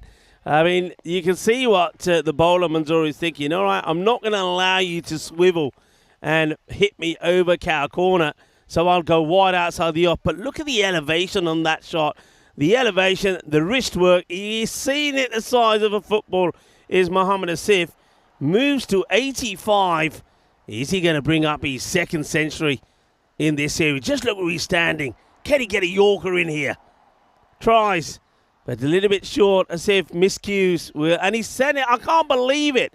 I can't believe what I'm seeing here, Tina. He is sending Gopinath back, and we're in this, the 7th over. That is, well, that's crazy. What are you thinking? It's the final ball now, so now he's guaranteed that he won't be on strike unless he gets a single. The single would have basically left Gopinath with a free hit. As it is, well, he hits it for 6 runs.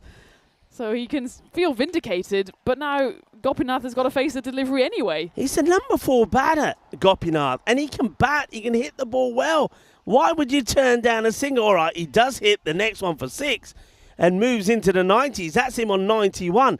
But, my word, if you're turning down a single in the 7th over to your number 4 batter, well, Manoharan, he's not going to be very chuffed about that. But he's on strike now. Maybe Manoharan is going to say, right, you stay there now. And, I'm not running. Oh, dear, that wasn't a good sign. Hey, this is what's coming up tomorrow. So we've got BV United will be in action. We've got the Western Warriors as well. And DJ Munich. 3 teams will do battle. 5 matches tomorrow at the start of this European Cricket Series, the women's edition. I am really looking forward to it. Yeah, it should be an absolute cracker. And well, by the end of this weekend, Rico, your German pronunciation is going to be absolutely on point as well. We have already agreed, and it is the shortening. Baden-Württemberg United go by BV United. Yeah. And the V is the W. We've discussed that already, so we do know our alphabet mostly.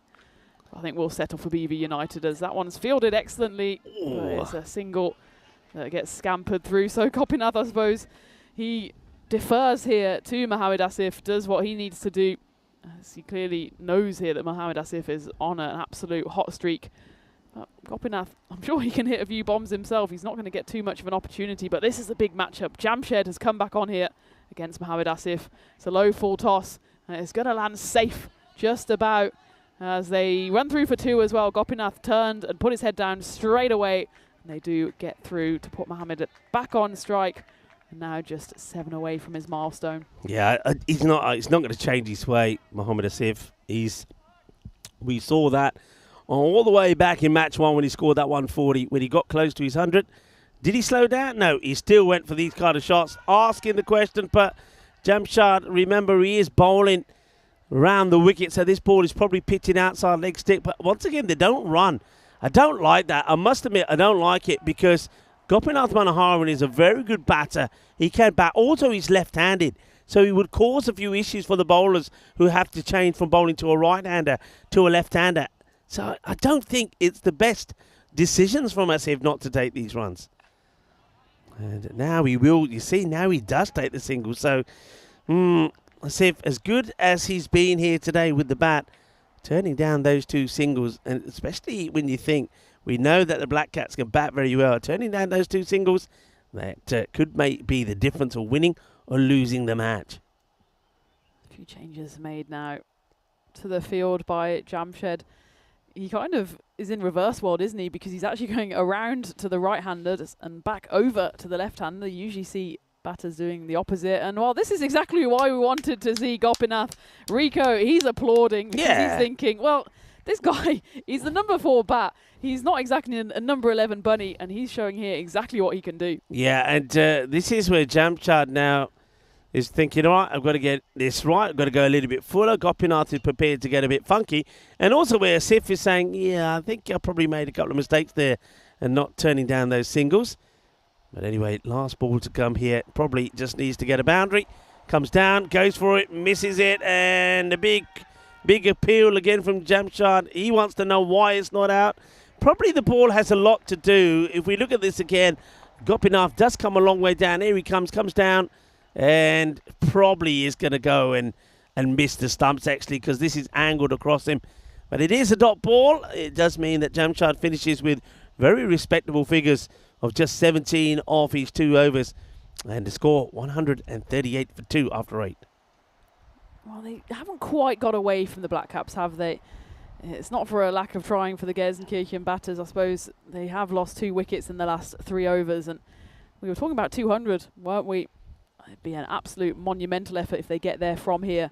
But certainly, as we saw in that qualifier number 2, 160, 170 is just a tricky chase. At least it should be. Dusseldorf Black Caps, they made mincemeat of a chase like that yesterday. Remember, that was against the Bonn Blue Star, who put on 167. As this one's going to go up and over the commentary box. And that does get the 100 for Mohamed Asif. It's his 2nd of the series. And what a way to get there in style. 100 not out. And it's not just in any game, it's in the final. Rico is standing and applauding. I think we all should be. I'm applauding him because just before the start of this match, while I was at the beach bar, coming back after having a cold Coca-Cola Zero before anybody says anything. And I bumped into him and we had a few words and I said, what's happened to you? Gone off the boil? And he said, today. I'll be back today. Hey, I've got to give credit to people who have confidence in their abilities, and he's proved it. Well batted. He's second 100 in the tournament. And, well, he's got to keep going. But I don't like this, though, I have to say. I don't like the fact that he's turning down singles to a batter who also can hit the ball to the boundary. I don't like that, and I'm pretty sure I'm not the only one. Did he not see the scoop that we saw at the end of that previous over? Yes, he's a centurion, but he could have already been at 105, 110 had he taken these singles, and now he hits one up in the air, and it could be 100 and out for the second time this series, and it will be. Well, that single ends up proving costly as he stayed at the danger end, and it was danger for him as he knocks that one up in the air, and Vikesh Subramaniam gets his wicket. It's a comfortable catch in the end for Ahmadiyya Ahmadzai. He doesn't drop them inside the rope, outside the rope. They all go into his hands.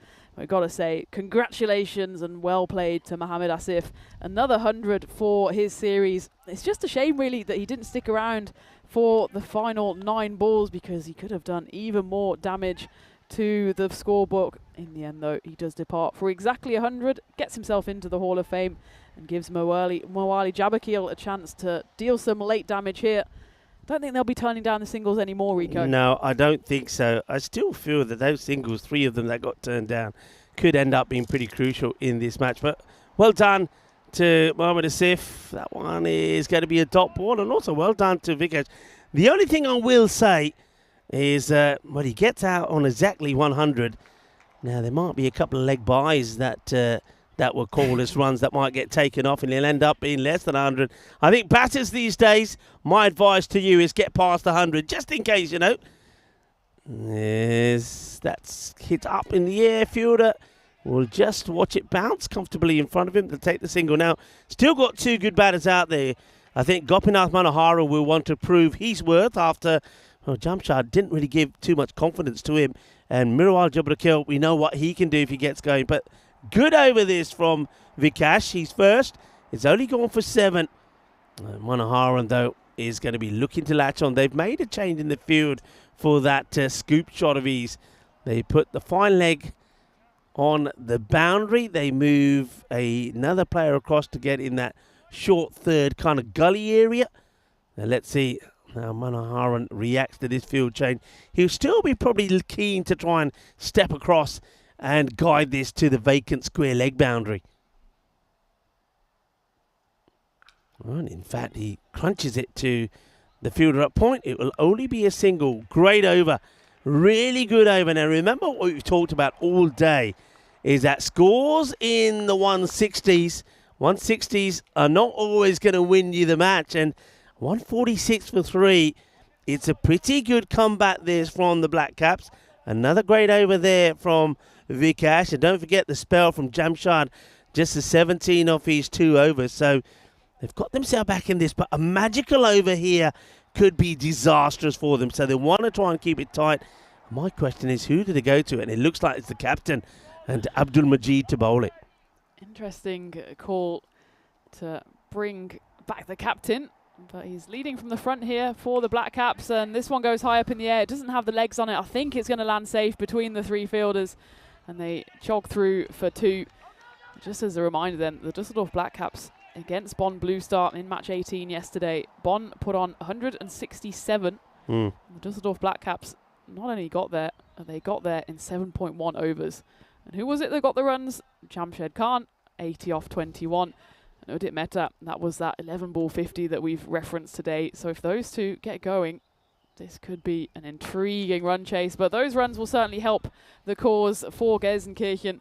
It's a flat 4, brings up the 150, 152 on the board. I understand the captain bringing himself on. It's good to take the responsibility on his shoulders. I suppose he didn't really have anyone else to turn to. This time it's Vikesh Subramaniam who comes on to bowl the 9th.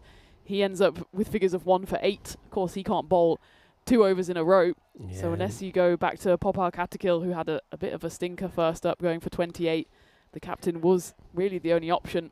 Yeah, and also the other issue that he has, as we know, he, like a couple of other bowlers, from the Black Caps. They do like to bowl around the wicket. Now, bowling around the wicket and darting across the right-hander, but he's bowling to a left-hander.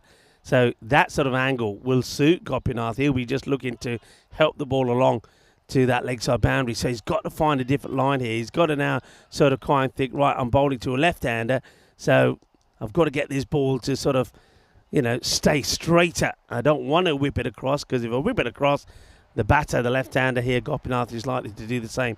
Field has been changed. They've got 2 on the boundary and 1 in between in the circle. Let's see how that works for him. Gone. 6. Well, he just can't get it right. It's a very different ball game when you're bowling around the wicket to a lefty. And the same angle that worked well to the right hand is not working so well. And Abdul Majid, who, as I said, when he bowled his first over, he did go for a few, went for 23. But in that last match, that win in that qualifier number 2, he did bowl a very good second over. But at this rate, these are all very valuable runs. Remember, if they can get past that 160, close to that 170, or it could make a huge difference to this match. Manoharan. Oh, that's going to get through the hands of the fielder. It's a sharp catch if he takes this. He's hit this pretty well, but that's what he's there to do. He was 2 feet off the ground. I think you've got to say it's a good effort. He's hit this pretty well, and that's Velamuri, who could have taken the catch. And the thing about all of these shots at the moment that Manoharan is playing, well, he's probably playing everyone to the boundary and having a look at Jamshad and saying, you didn't want me on strike then, buddy, huh? You didn't want me on strike. He's making up for lost time, isn't he? It's interesting that he hasn't gone around the wicket, or sorry, over the wicket, as this one would be a run out. And you can see the frustration on Benjamin Das's face as they scramble through for 1. Jamshed went around the wicket to the right-hander and over the wicket to the left-hander. He stayed here, the captain, around to the left-hander, and that angle just hasn't worked for him. Even when he gets one through to the keeper, they still manage to burgle a run. 163. Yeah, Benjamin Das should have really hit the stance there. If he hits his out, even though the batters did really well to run it. All right, last ball to come. A Maximo means it will be a 170 chase. And that looks like what it's going to be. It will go all the way. Will it now? Yeah, it will. Umpires now confirm as the signal is given for 6 carreras. Boom! Shakalagia 169, which means we're going to need a chase of 170 as that over from Abdul Majid, the captain, goes for 23. Big final over, and Abdul Majid Ahmadzai, maybe he knew himself that probably wasn't the best option to bowl in the final over, but he just ran out of alternatives. He stepped up, fair play to him, but he ends up going for 47 off his 2 overs. It might be a costly final over. As we said before, the last 6 balls, this over is the difference between chasing something like 150 and something like 170, and it will end up being the latter as we go back into the highlights. And it was an excellent start for Gelsenkirchen. It was a 100 opening stand between Mohamed Asif and Waqas Fatmi, and Mohamed Asif, for the 2nd time in this series, gets himself on the honours board. Waqas Fatmi, he went pretty quickly as well, 26 off 14 before he departed. And then it was that curious little part in the middle order where we thought, well, actually, they could get to 200, but then a few turned down singles, and suddenly it looked more like a 150, 160. It's one of those where the innings just had the ebbs and flows. That was certainly a peak for the Dusseldorf Black Caps, as that was a nice catch by Udit Mehta, and he's someone who's going to be key in the run chase, as of course is Jamshed Khan. Yeah, well, this was the dismissal of Khan, and he goes cheaply, just goes for the 1, and just then we thought, well, okay, the Dusseldorf Black Caps, they've got some dangerous batters out, and maybe, just maybe, they can keep this to around about that 145, 150 mark, but Asif was still going strong, and whereas the other batters may have been losing their wickets, and that was Ahmadzai taking the catch. We know he doesn't drop them. That was Waqas who goes. And then it was a strange one. Yeah, the moment that you're talking about, Gopinath Moharan comes in, and, well, it was almost like Mohamed Asif didn't want him to bat. He never gave him too many opportunities, even though Gopinath Moharan did show his skills by playing a lovely little scoop shot. He ends up 23 not out of 10 deliveries, 3 4s and 1 6 to him. And Mirawal Jabrakil, we know how dangerous he is. Only faced his 3 deliveries and did pump the last ball out of the ground for a big 6. which means that it will be a 170 chase. That scorecard. And Tina, it's not often that we see a player score 200s in a series. And that's really well done from Mohammed Asif, and he'll get his name in a Hall of Fame one more time. Congratulations to him, but he knows as well as Gelsenkirchen do that this job is only half done. And the Black Caps, well, again, they just let themselves down a touch with their bowling. 7 wides and 3 no balls certainly didn't help the cause. Of course, every no ball comes with that free hit, and that's what you can't give to Gelsenkirchen. It was decent bowling, though, at least from Jamshed Khan. He's someone that they will always rely on, and I'm sure we'll be speaking enough about him into the second innings. Vikesh Subramoniam, he can be a little upset that he only bowled 1 over because he bowled that 9th. He picked up a wicket and only went for 8 runs. Otherwise, expensive economies all round, and really, the Black Caps have let Gelsenkirchen in now, and now they've got a big chase on their hands. But as we've said repeatedly, if anyone can do it, it's them. So it's a finals day and a final that's worthy of the glorious sunshine. The fans are coming in, and I think this is going to be an absolute thriller, Rico. I think you're right. It's going to be a thriller. I think we're going to have to save our vocal cords and take a little break. It will be a short one because it is the final. It's probably going to be less than 10 minutes time, but do join us back. And remember, it is the final innings of the day. Not only will we have some random questions, but maybe we'll have a few lurkers as well. And I will also reveal the question to who smashed 4 massive sixes to win the 2016 World T20. So join us back in around under 10 minutes time when we're going to see, we think, a very exciting run chase from the Düsseldorf Black Caps. Hasta pronto, mi familia.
Let's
live our dream.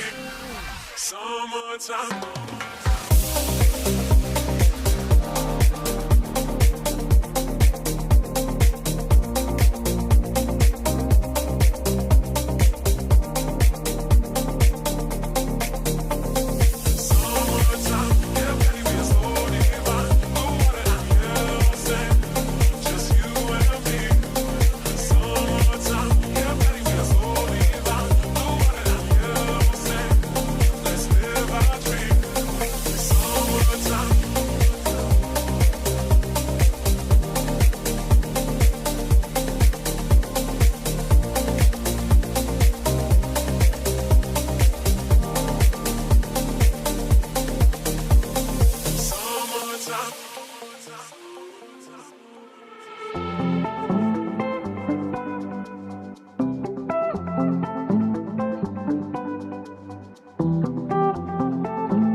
This European cricket event is proudly brought to you by HCL Software, Rado and 1xBet.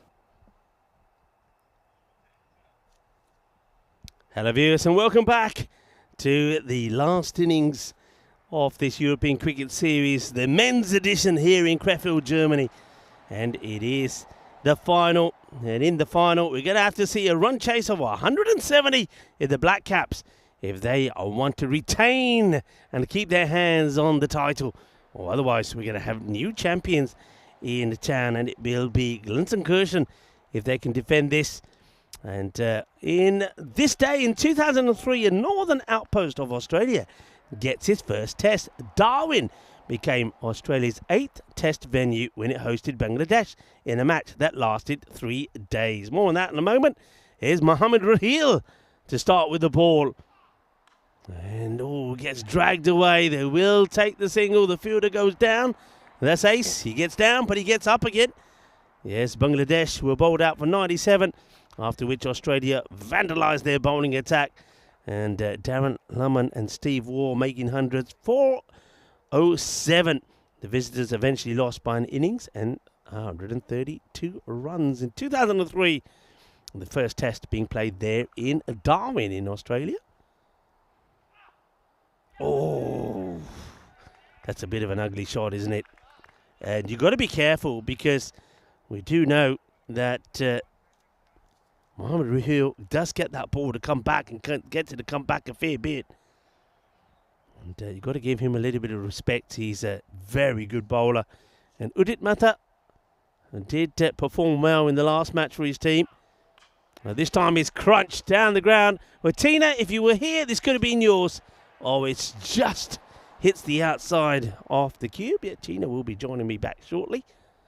She's mingling actually with some of the players, some of the women that are here that we're playing tomorrow. They've come and watching some of the action and probably getting a good look at the setup here at the ground in preparation for their start tomorrow.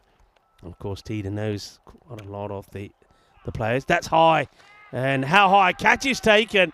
Now, let's just wait and see. Big moment.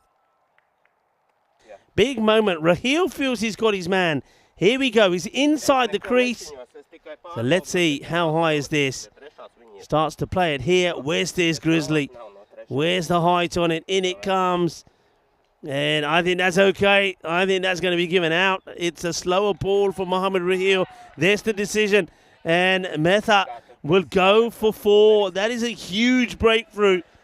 One of the dangerous batters, the man who scored 79 not out in that qualifier number 2. He's going to depart, and now you feel that a lot of pressure with that dismissal is going to go on Jamshad. So Mehta gets done with a slow full toss that was bowled outside the off. It's a good sharp catch actually taken by Asmari. Asmari holds on to it. There were celebrations. They were just paused for a moment just for the umpires to get that check. The third umpire has a look and says it's fine. And that's played late and played from right over the stumps. It's a dangerous looking shot there from Ubaid Manzoor, who comes in at number 3. Let's see if he can get going here, Manzoor. Needs to, doesn't he? Needs to find his form.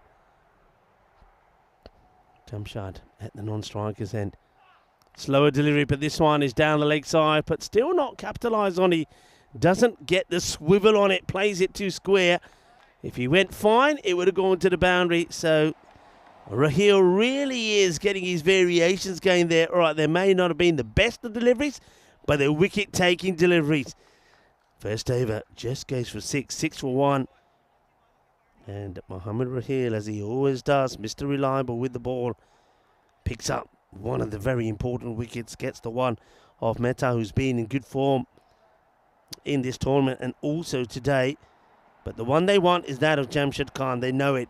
And I can tell you now, when that wicket, and if that wicket falls, the celebrations that you see will be wild. They know that that wicket off the national team player is going to be crucial. All right, here comes Aswathi with the ball. It's a bit of a miscue. And, well, it's going to be taken. He sees this pretty late, I think, Ace. Well, Ace is really slow to move here. I don't think he picks it straight away. If we have a look at this again, Ace, he moves really late, and then he sees a wicketkeeper coming. And I think seeing the wicketkeeper coming his way, he probably thinks, what, is it mine? Holds on to it, and it's another departing batter that's going to have to go. Pretty disappointed. Mansoor only adds one to the board. And 1 or 3. Ace takes the catch. And Aswathi takes a wicket. It's a disaster start this for the Black Caps. Remember, they lost Mehta first for just 4. Now, this is Kashif Shahab who comes out. Once again, useful player. We know that. Let's see how he fares here. He crunches this, but is this a bit of a half a chance? Oh, just bouncing before. That's going to be 4 runs. Just bouncing before the rope. I think the umpires will want to check the boundary, but this is close to us. You'll see it's on the way down, and just watch. It just bounces just before the rope there, about a yard before. So Kashif hits the boundary. Partnerships. That's what's needed here. Partnerships. And some stability. It's in the air, and it's going to... Oh, he's going to hand and chest it over the rope. Well. Oh, kinda thappar marna sigi ball nu andar apne nahi. Ball de thappar marya, apne lag ke chokka lag gaya, dekh lo. That's 4 runs. So, once again, 2 boundaries, both pretty close to fielders, both uppish.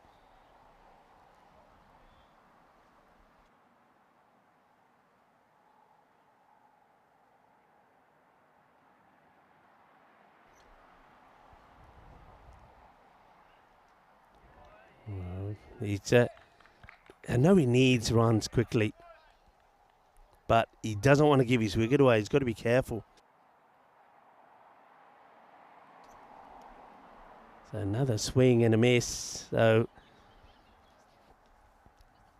8, 2 boundaries, but still Aswathi, he'll be pretty pleased with his over so far. And I think the captain here is going to be very pleased with the start. It's played nicely, but to the fielder. Can't find the gap. It's another dot ball. Just the 14 on the board. They really needed to be around, at this point, they had to be around about that 35 to 40 mark. So falling well behind, and you can see already how that rate is going upwards. So instead of looking at like a 170 chase, it's already looking like you're chasing a score in the 190s. That's hit firmly. It's going to be another spicy one to try and stop there by the fielder, and Shahib Khan can't stop it. It'll be another boundary. They needed that boundary. It's the 3rd in the over, but all 3s were 4s, all coming off the bat of Kashif. And that's 18 now on the board. That over, again, you settle for it. Just the 12 that come from it, from Aswathi. And now the pressure that must be on Jamshed Khan to go big here as Tina joins me back. Tina, it's all or nothing. It's a beautiful butterfly. Comes in and says hello to us and then disappears. Yeah, it is certainly all or nothing. And the all, I think, rests firmly now on Jamshed Khan's shoulders. He's seen Udit Mehta and Ubaid Manzoor come and go. They were the 2 really that have helped him get his side into the final throughout the series so far. Kashif Shahab, he is out there. He has scored 3 4s. But this is a tough chase. Runs per over required exactly 19 as we go into the 3rd. Oh, well, the umpire, I've got to say, the umpire, you know, when there's nothing more disheartening for a bowler when you hit the pads, I mean, it's never going to be out. And the umpire just turns around and walks the other way. It's the body language of the umpire says it all. Some umpires will stand there, shake their head, nod out. But he's walking. And Asmari, no, I think he's get told by the umpire straight away, forget it. Oh, this time, bit of bat onto this. They'll run hard. Jamshad wants to get back on strike. There's the throw, comes in hard from Asmari, trying to get Jamshad out. Jamshad gets back on strike, but It's tiki-taka at the moment. Tiki-taka. No, boom, boom. And they need that boom, boom. Jamshad can bring it on. Vinny Sandhu lurking in the chat. Hello, Vinny. And Vinny saying, while Jamshad is there, game is still on. I think the worst thing that actually happened for the Black Caps is that Jamshed, he faced the first delivery and he hit it for a single. And then by the time he got back on strike, there'd already been a lot of damage being done. And Jamshed now is up against it, and that one's played away nicely. Oh, and it's fumbled. It should have been stopped. But Wakas Fatmi out there falls to the turf in anguish as Jamshed gets given a freebie for 4. Fatmi, what have you done? He lets this go right through him. It's going to be 4 runs. And he knows it. Look, when he's lying there looking at the sky thinking, should have had that. Jamshad gets his first boundary, and it doesn't matter who you are. Once you get the first, you feel more will come.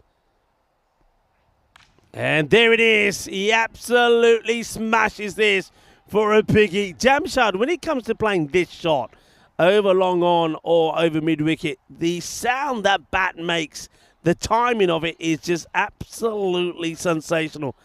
Clobbered. Absolutely clobbered. Big 6. And he's so still at the crease, but as soon as that ball comes near him, he snaps into life. It's just a crack of the bat. He explodes within a blink of an eye. The ball's not only arrived at him, but it's already over the boundary rope for 6.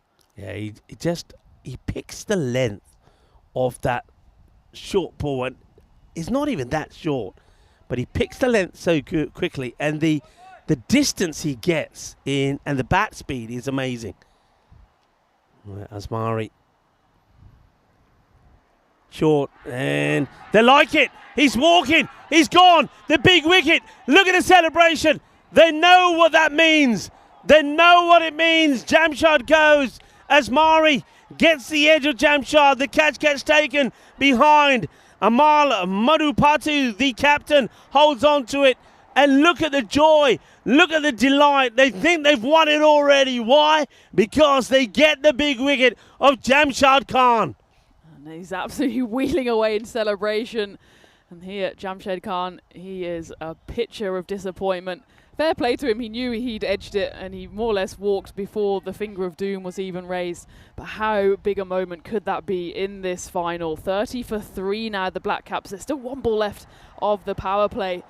And they'd cash in every single one of those 30 runs. They'd probably say, wait, let us start again. We'll give you those 3 overs, give us 7 overs, but give us back Jamshed. And they would have probably still had a chance. As it is, though, it's now a monumental task for Kashif Shahab, who's out there, and he's joined now by the captain, Abdul Majid Ahmadzai. Well, we haven't exactly been singing his praises so far this week, but now would be the perfect time to come up trumps. Can he find something from somewhere? Yeah, I think his own players.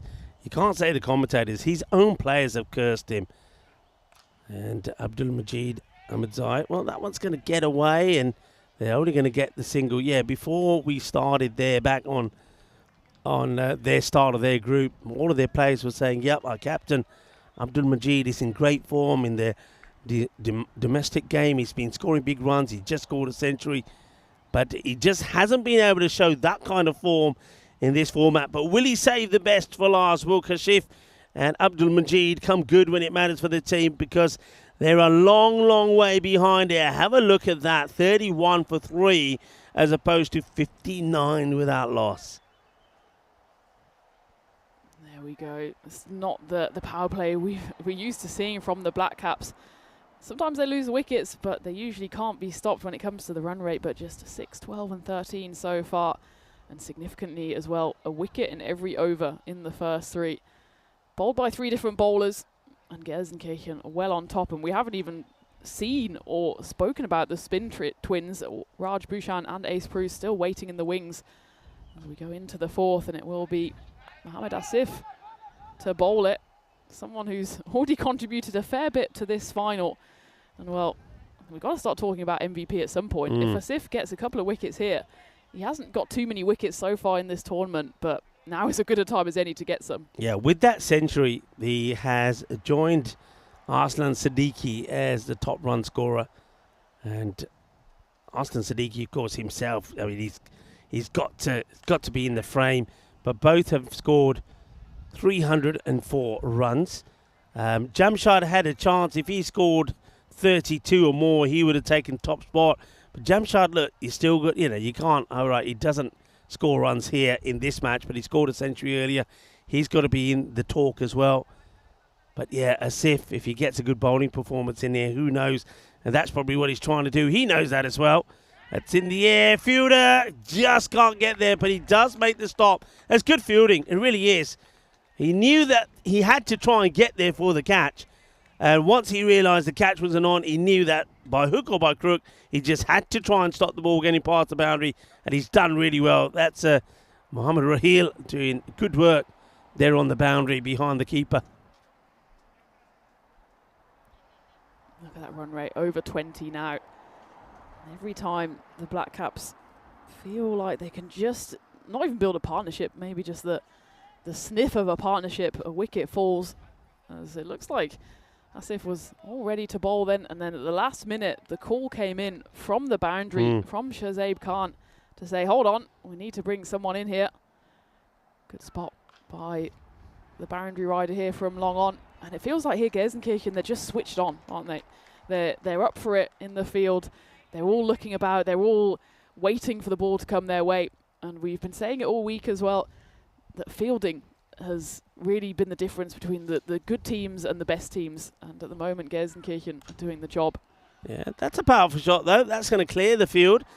And a good hit. But how many can these two put on together? This is the very important partnership, I feel. Kashif has shown that he has the ability to go big. And Abdul Majid just hasn't. He just hasn't clicked at all with the bat. He's looked rusty. He's looked shaky out there. But we know that if he finds his rhythm, if he finds his form, that he can make the difference. At the moment, he's at the non-strikers end, hoping that Kashif can keep on finding the rope and clearing the rope. Fuller delivery just gets played out to the offside. They'll take the single. If Gelsenkirchen do go on to win this final, you have to say it's good to see a team, well, two things. It's good to see a new team lift the trophy. Of course, Düsseldorf Black Caps, they would have gone back-to-back had they won here, or if they win here. And it's also good to see a side go unbeaten and lift the trophy. Yeah. It's not to say sometimes that, you know, teams sneak into finals day and have the fairy tale day, and that's great to see as well. But sometimes you don't want the underdog story. You want the team rewarded who's been dominant throughout, and that's what Gelsenkirchen were in that Group A and today. Yeah. And they're dominating this game at the moment. That run rate over 20, 1, 2, 3 needed in the final 6 overs. You've got to say at the moment Gelsenkirchen have maybe not the whole hand on the trophy, but maybe the pinky finger is already wrapping its way around that handle. All right, here we go. It's time to start the spin. And if this one goes well, Raj Bhushan will surely be coming back on again. And also, I think Ace Bruce will be ready to bowl the next. Starts with a dot. And Edge gets it over the third. That's going to be a boundary. But I like the way that even though that's gone to the boundary, there's still plenty of support there for Raj Bhushan. You can hear them saying, look, it's a false shot. And don't worry about it. Hey, after this over, we'll go to who smashed 4 massive sixes to win the 2016 World T20. You can give us the batter and also the bowler that was hit for those 4 sixes. And some of you have got it right already. Some of you were close, but not quite there. It's just for fun. And Helena will have the answer up for you after this over. So you'll see it on your screens. Bhushan comes again, gives this a bit of flight, but the batter is ready for it. That's going to be 6 runs. A bit of a full toss, really, and gets clobbered by Shahab. That was a flat 6. Just a low full toss, gets his line wrong and the length from Raj Bhushan. What you would say about him is that he's picked up wickets. So he's actually joint top wicket taker with Manoj Panthangi of the Spartans. But he's been quite expensive. If you look at Ace in comparison, 1 less wicket, but much better economy. As this one is, well, I was going to say coming our way. We both braced for impact, but it goes flying over the top. Yeah, you're right about his. I mean, I think when we saw him the last time, he picked up 2 for 42 and 1 for 42. So he is picking up wickets, but he has been hammered. There was only the one time when he picked up the 5 for when he was, I think it was 5 for 10. Yeah. Excellent spell of bowling that time. Whereas Ace has been much more tidier and much more economic. And Ace, he didn't take 5, but he did take 4 the last time he bowled as well. What's Ace on then? How many wickets are he on? Ace is on 8. Okay. And he hasn't bowled yet. Raj is on 9. So those two in the top 2, as I said, along with Manoj Panthangi, who's for the Spartans, so unlikely to pick up any more wickets. So we do have to mention them in the MVP conversation as well. We always talk about the batters, don't we? But spinners, especially in this format, often get in for a bit of punishment. So Ace in particular, if he comes on here and gets a couple of wickets, he'd go to the top of that ranking. We'd have to talk about him. Raj, you'd say the same, but sometimes he's just, on that occasion, shows it perfectly that he's just missed his lengths and he gets punished. His average before the game today was just over 13. Ace, meanwhile, under 9. So that's the comparison. They both bowled 8 overs in the 5 matches so far. So it'll be interesting to see if they do turn back to spin here and whether Ace comes on. But in the meantime, we've got answers to your questions, Rico. We have indeed. 1988 was when it happened, and the birth of a man who secured his place in cricket lore with 4 lusty blows on the biggest of stages. Yeah, born in 1988, Carlos Braithwaite, born on this day, was on strike when West Indies needed 19 runs off the last over to win the 2016 World T20 against England. 4 monstrous sixes later, he had sealed the deal with 2 balls to spare. An attacking all-rounder from Barbados, Braithwaite made his international debut in 2011. But it was that was his second coming. It was quite amazing. I still remember it now, and I remember watching it. And when Stokes was bowling, just saying, well, stop bowling it there. I think everybody was screaming, stop bowling it there. And Braithwaite was just going, boom, shakalaka, thank you very much. And it was quite amazing. Yeah, whatever happened to Ben Stokes? Never really recovered from that, did he? Or maybe he did. Maybe he did. But yeah, that was, thank you for everybody who took part in that. And yeah, Vinny Sandhu, Carlos Braithwaite, remember the name. Okay, Asmari gets clipped away, not a boundary, just a single, so they don't go to 8 straight away. There he is doing the fielding. Has already played a part in the match, taking the catch, but yeah, quite understand why they go to Asmari here first. I think this is them thinking, before we go back to maybe a little bit more spin, bearing in mind that one from Raj Bhushan goes for 22, let's try and take that rate up a little bit higher.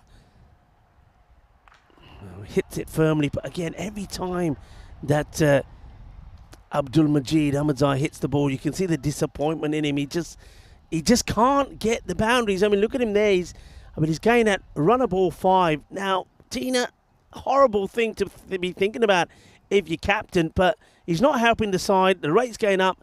Does he retire himself out here?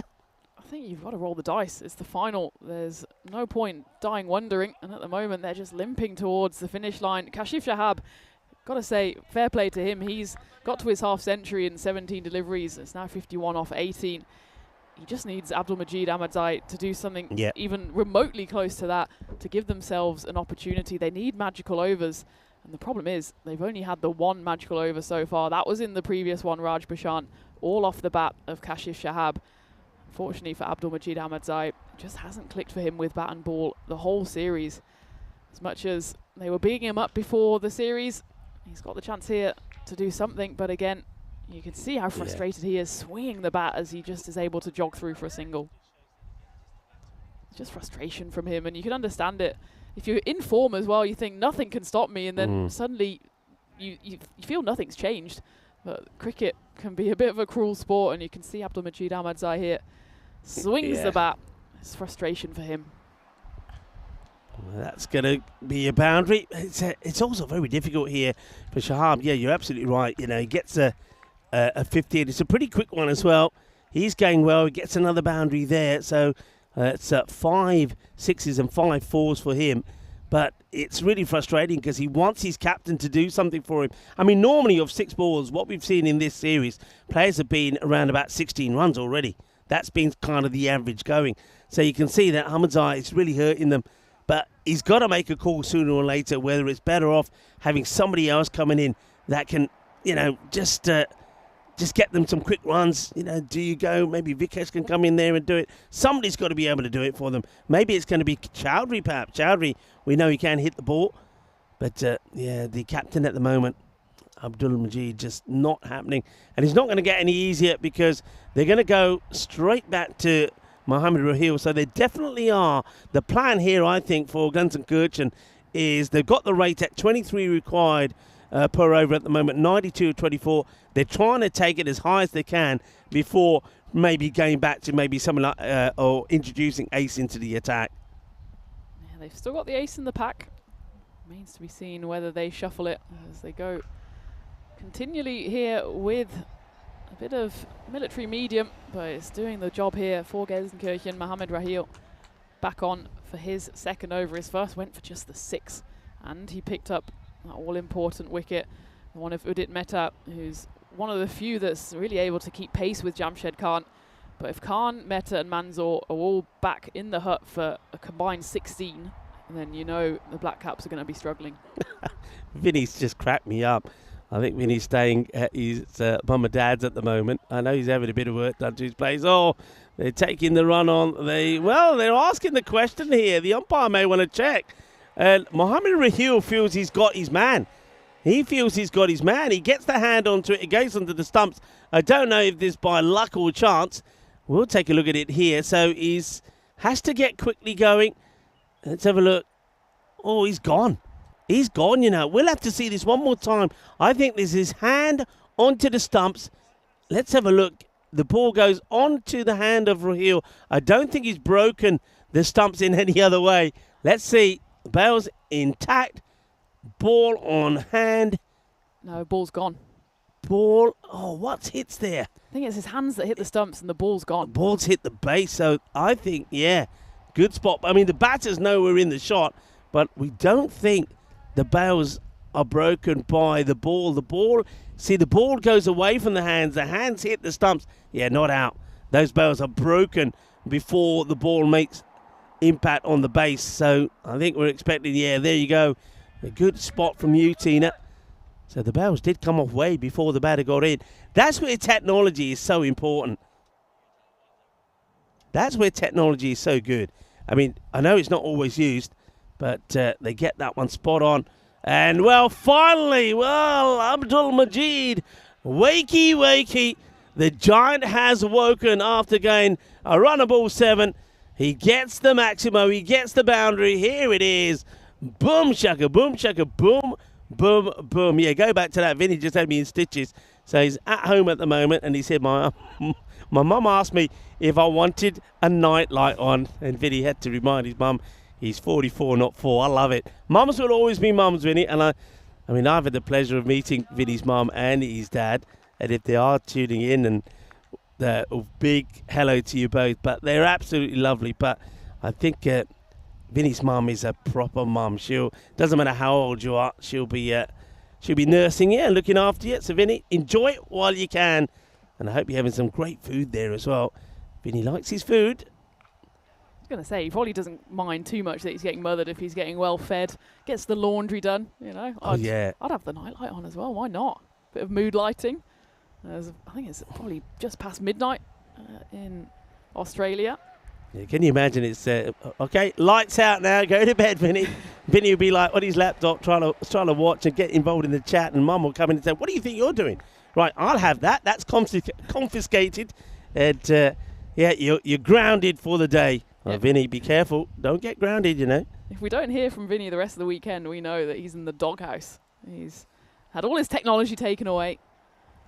He's got to read a book or go outside for a walk. The kids these days, they never get outside. Well, that one's going to go outside of the boundary, runs away. Does that miss everything and everyone? It certainly goes through the hands of Benjamin Das. Not Benjamin Das. In fact, it's Amal Madapatu, the captain of Gelsenkirchen. Yeah, that is given us by, so it doesn't catch anything. Does too much, beats the batter, beats the wicketkeeper. And I suppose, all right, it's a better over. It's good that Abdul Majid does find the boundary as well. They'll get 16 off that over thanks to those 4 byes. But again, that rate just keeps going up. It's now at 25 and still not going to the spin. They'll go back to Mohammed as if first now This, of course, is happening tomorrow. I know that you were over talking to some of the players, some of the women players that are here watching. It's nice that they're here. And I've got a stat actually to do with Sumitri Mandohana, who made her international debut, born on this day in 1996. And she, shortly after the 2030 World Cup, she played a key role in India's women's test win in England in 2014. Well, that's a man who's looking to play a key role in this match. Blast that away. It's a good shot. And blossomed into a fine opening batter in the limited overs formats. In the 2017 World Cup, and Madhana made an emphatic start to the tournament, scoring 90 against host England, followed by 106 not out against the West Indies. Born on this day in 1996, Simrit Manhanda. She's a classy batter as well, currently opening the batting over in England for India. I know she's been a thorn in England's side for many a year. So happy birthday to her.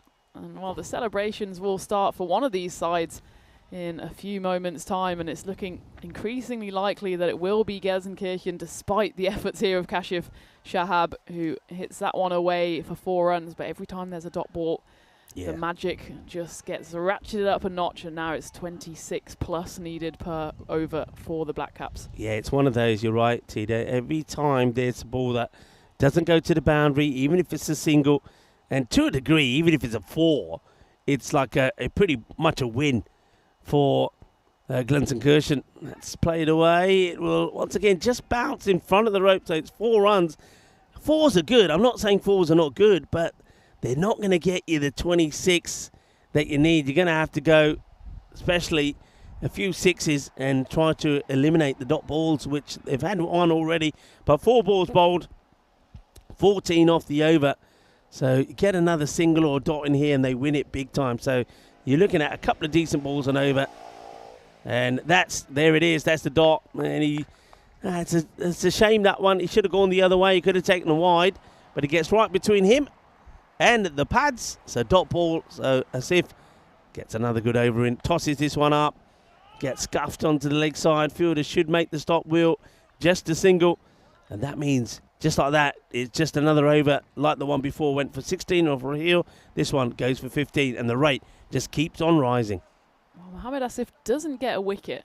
He does go for 31 in his 2 overs. In the context of the game, that's not too bad. 15.5 economy with the required rate. Basically the whole game being up towards 20. So certainly in contention for the MVP award. I'm glad, Rico, that we don't have to make the decision, because it's a tough one as well, because you want to give it to a player on the winning side. Tends to feel like the right thing to do. But also Jamshed, he's top run scorer. Black Caps are really in the final because of his contributions. He got it in 2023 though, so there's a lot of different aspects coming together. That's only the batters before we've even talking about the bowlers. But I suppose Ace looks like he's not going to get a bowl in the final. Does that put him out of contention? Yeah, it's an interesting move, isn't it? You would have thought that with the rate the way it is, you'd give Ace an over. I mean, I see him there at square. He's a young lad, and when you're a young lad, you want to play a part in the match. He hasn't had to bat. He wasn't required upon, and he's kind of walking around like, maybe they'll give him the last over. Maybe they just want to make it absolutely safe. But he's a good bowler. He's not a bowler that comes on, and I'm actually trying to think whenever he's bowled, I don't think he went for more. He went for too many runs. I don't think he went for a magical over, actually, Ace. So certainly you feel that he could defend 30 and over. It's another dot ball here from Aswathi. He certainly has bowled well. Remember, he bowled that second over that went for just 12, but he picked up the big wicket there of Manzoor, who went cheaply for just 1. So it's not quite where we're behind the 8 ball here for the Black Caps. They can still do it with 6s and 6s alone, but very certain here that Gelsenkirchen will see it over the line. And there's another ball that doesn't find its way to the rope, and you can see a few Gelsenkirchen players already celebrating because they know that they've almost got themselves over the line here. Yeah, they have. Hello to Paul, who also joins in the chat. So we don't quite get the the very close final that we thought we were going to get. Unfortunately, Dusseldorf Black Caps, the key batters for them, especially with Meta goes early for just 4. Jamshad goes for 11. And with that Jamshad also, we were talking about the top batters, so he won't be able to catch up with the guys that are ahead of him as well. He needed to score over 31 to get past the top batters, which of course I said already that Siddiqui and Mohammed Asif are holding that spot at the moment. So all very interesting. Remember, we saw that century earlier from Asif that's elevated him right up there, 2 centuries. So he's on 305. And Jamshad, he may still just hold on to it, actually. I'm just looking at the updated ones. Remember, he's got a few more, got 11 to add on to it. So I think he will finish top. There's nobody here that can overtake him with what's happening here. No, I think a fly might have just gone straight into the eye of Aswati. And Aswati, don't worry about that. It's fine, it's fine. He'll be celebrating later. And runs into a fly or a wasp. So Jamshad, yeah, looks like he's 318 plus 11. So 329 for him. And that's a nice looking shot, but straight to the fielder. There's Ace. And he fires in the throw. And, oh, well, they're still throwing it. And now they throw it at the back of the batter who just hit the ball. And Abdul Majid, that is saying, hey, guys, things are bad enough already. You don't have to be throwing the balls at me as well. But a lovely bit of fielding there from Ace. It's a shame for Ace, isn't it, that he doesn't get a chance to bowl in the final. I suppose it's credit to the Gelsenkirchen bowlers that they have been so impressive and have had so many options. Speaking, though, of sixes that we've had throughout this series, there's one more. And MVP, Kashif Shahab, probably not quite in contention, but certainly if there was a player of the match trophy, he'd be up there, 83 off 30 so far. Yeah. And the fact that 6 was hit by him. Abdul Majid then will be on strike for the 10th and final over, as the award ceremony will be coming up in the not quite setting sun. It's still the blazing sun here. It's still blazing at Krefeld, and it looks for all the world now, barring some kind of ECN first, that Gelsenkirchen will be lifting the trophy. As well, if you look out there, Rico, there's some kind of swarm of flies, isn't there? There is. That's what's causing the problems here, and maybe that's why Ace doesn't want to bowl. Ace, it looked like they wanted him to bowl, actually. Ace was coming forward, but I think Ace himself probably turned around and said, nah, come on, give it to my partner. Why don't you let him have another over? So it looks like it's going to be Raj Bhushan who's going to bowl. He's second. So Bhushan, who knows if he can pick up a couple of wickets here. He could end up being the top wicket taker overall. So Ace turns it down. Bhushan says, all right, then I'll have another. And that is a catching opportunity, and it will be taken. So how about that? Bhushan now with that wicket. I believe he becomes the leading wicket taker with 10.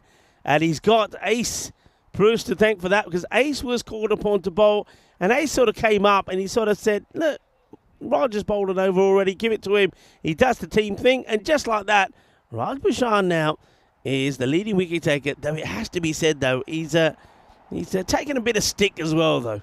Yeah, he has. It's been quite expensive for his wickets, as these flies are been quite pesky. I don't know where they've been the whole week. It was a bird invasion yesterday. Today we've got the flies. They won't be in the ointment, though, of Gelsenkirchen celebrations, because they, I'm sure, will go long into the night as they go unbeaten through this series. And you'd say, on the back of that, justifiably lift that trophy as well. It's a beautiful trophy. You saw it in the intros before this game. As this one goes up in the air, and it could be another wicket. No, it's going to have the distance on it. The catch will, in fact, be dropped about 10 metres over the boundary. And it's Maximo to Ahmadzia Ahmadzai, who... He wouldn't have dropped it, would he? He wouldn't have dropped it, but equally, he's kind of shown what Abdul Majid Ahmadzai had to do the whole time. The captain struggled to 18 off 14. Yeah. Well, I suppose it looks like it's going to be 6 and out for Ahmadzia. As quick as a flash, the bails are whipped off by the captain Amal Mudapatu, but at least he's going for it here. Yeah, I mean, this is the thing. I mean, he comes down, he misses it. He's the bat has come down the wrong side of the line, and he's going to be out. Yeah, it's an easy decision to give there by the umpire. And the video evidence just proves it. So it's going to be 6 and out, and Bhushan is going to have a field day here. Now he gets another wicket to his name, courtesy of some straightforward work there from his captain, Amal Mudapatu. So, yeah, Ahmadzai will have to go just for 6.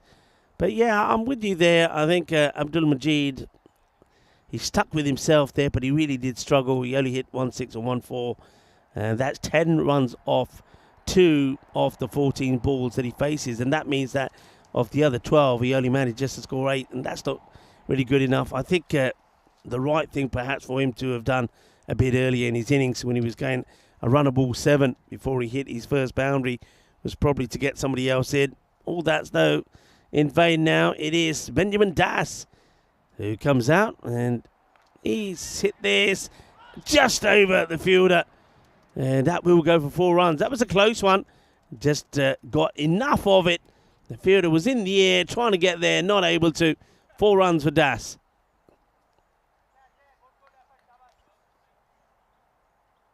Gelsenkirchen are going to win this one in pretty comfortable fashion, and it will add to their collection of batting first wins. They're so impressive at defending a score, regardless of what their score is. It hasn't been the highest they've scored, 169, but you imagine, especially in a final with the pressure on, it felt like it was certainly going to be competitive, and it's going to end up being more than competitive as we go into the final ball here.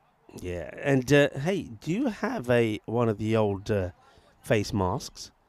Because I think when you're doing the presentation, you might need one, because otherwise you're going to eat a lot of these flies that are out there. That is going to be it. So congratulations to Gelsenkirchen. They are the 2025 champions, new champions here in Germany, Krefeld. The Black Caps have been beaten, but I think the Black Caps will be the first to congratulate Gelsenkirchen, who've had the perfect run. The Group A winners, they were 100%, 4 out of 4 in the group, and they continued their impressive form all the way through. It's been a really good performance from them, and they just never looked in doubt. And there's the celebrations now as the players join in. And 2 riders, well, come on, everybody get in. It's a team thing. A couple of latecomers come, and Waka's me saying, not me, I don't do anything that's too physical. I just like to hit the ball hard. He didn't quite click today, but he also has had a good tournament. But it's all about the batting once again here. Mohammad Asif scores a fine 100. Got to give Kashif Shahab a shout as well. 83 of 31 in a losing cause, but at least he did stick it out there when the key batters before him, Jamshad Khan, Udit Matat, just never clicked. And Mansour never really found his touch in this tournament. But it's a good finish for Gelsenkirchen, and I don't think anybody can deny them their victory. They just have been the better team all the way through, and up against one of the better teams here in Germany, the Black Caps. They did the right thing. They batted them out of the game, you feel, needing 170 to win. It was always going to be difficult, but if there was one team that could do it, we knew it would be the Black Caps. But when they lost those key wickets early, and despite Kashif's fine 83 of 31, they were never going to be coming close. So just a reminder, we will have the awards ceremony coming up a little bit later, when, of course, Tina will be doing the honours. So do stick around for that. If you do have to go early, I know some people need to get away. Well, we want to thank you very much for joining us today on Finals Day, Peacock Friday. And remember, the action does continue tomorrow with a European Cricket Series featuring 3 women's sides. That's going to be quite a blast over Saturday and Sunday. So do join us tomorrow. But if you can stick around, please do so. We'll talk you through the highlights of this one here. And then also, of course, after we see some of the highlights of the day, we will be doing that trophy presentation ceremony. Yeah, and it's worth looking at the highlights, especially if you were going for Gelsenkirchen in the final game. And, well, even that misfield there shows that they were really putting everything on the line.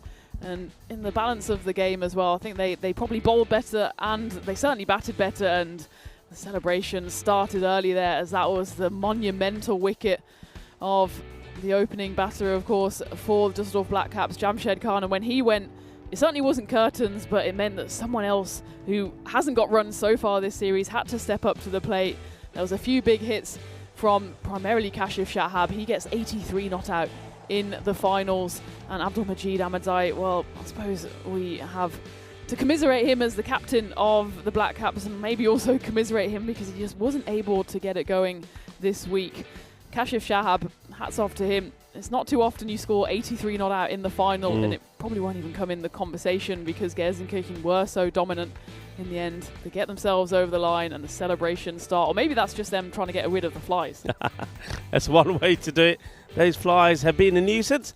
And just to remind you, this is what's going to happen tomorrow. We've got 5 matches coming up for you when it's time for the women to do their thing. And 3 teams in action. Now, you know some of these teams. Who? Just name me some of the players you're really looking forward to seeing out there in the middle. So I'm certainly looking forward to seeing Ramisha Shahid. She's a quick left armer. She plays for the national side. I'm looking forward to seeing a bit of heat on this Krefeld pitch. We've got Susie as well for the Western Warriors. She's played for the national team before. She's got lovely swing when she bowls, and it'll be exciting to see her. Of course, we've got Melina, the national team player. She has beautiful spin. As I'm going through all the hand motions, this is what I want to see tomorrow. I want to see some of that. I want to see some of that. I'm certainly going to see some action. I'm looking forward to that. So it's not all over after this ceremony. We're coming back tomorrow and we're going to do it all over again. But you're going to feel pretty strange, aren't you? You're going to be sat here watching and probably wanting to go out there and play. That's going to be an interesting one. I'm going to see you sort of thinking, oh, where's the pads? Let me get out there. Let me have a bowl. Let me have a bat. You're going to have to contain yourself tomorrow. I am the picture of restraint. But if a commentary catch comes, Rico, I'm out there. All right, then. Oh, you're on. Tomorrow could be the time you get the catch. Look, I'm really looking forward to it. 3 teams. I mean, it's the first time I'm going to see the women here play. I don't think I've seen especially lately, especially in the last few years, I haven't seen the women from Germany in action. So it's going to be good to see. And I think them playing here at this Krefeld ground, they're all looking forward to it. And I know that some of them are here already. So don't forget, we've got that tomorrow and also on Sunday. So we're going to give you a weekend of women's cricket. That's going to be absolutely fantastic. But going back to this final, I know we have some of the highlights of the day ready to play after the scorecards. Not in doubt, but nobody can argue, nobody can grumble or quibble about the fact that the best team here over the last week won. Absolutely. It's not always the case with the ECSs. Sometimes a team just goes on a bit of a run on finals day and get that trophy in their hands. On this occasion, Gelsenkirchen unbeaten in the group stages. Remember, Group A as well was not affected by the rain. So they had 4 full games and they won every single one of them in convincing fashion. Batting first in convincing fashion, won the toss in the final, and I think the toss was a big one, and it always looked like they were going to win it in the end. Yeah, and also I think what we have to also understand from the Black Caps is they had a tough day yesterday, big day for them yesterday. They had to get some results to ensure they came in today, and then they had to do it the hard way. They had to play 3 matches, and on a hot day like today, that was always going to take its toll, and maybe that's what it was in the end. That, Gelsenkirchen, by winning the qualifier, just made their path a little bit easier. They were able to relax. They were able to relax and watch in comfort and then warm up and get ready for the final. Whereas the likes of the Black Cap, they just had to play and win and do it the hard way. And unfortunately, it probably took its toll. Yeah, absolutely. Doing it the hard way is sometimes an advantage. It gives you that sense of momentum. It also tires you out. And I think when it's hot out there, the flies are coming in, then for the Black Caps, it was maybe just one step too far against what was the strongest team in the competition. So if you're going to falter, do it against the best team. So I think we've got to say congratulations to Gelsenkirchen. Yeah, definitely. It's great to have a new winner on the network as well. I'm looking forward to giving them the trophy in a moment's time. The music is playing in our ears, so I think that only means one thing, Rico. We got to go to the highlights, but then join us back for the presentation ceremony. Take it away.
Move my body back and forth. Move my body back and forth. Move my body back and forth. Move my body back and forth. Move my body back and forth. Move my body back and forth. Move my body back and forth. Move my body back and forth.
Hello and welcome back to the trophy presentation here for this ECS in Krefeld.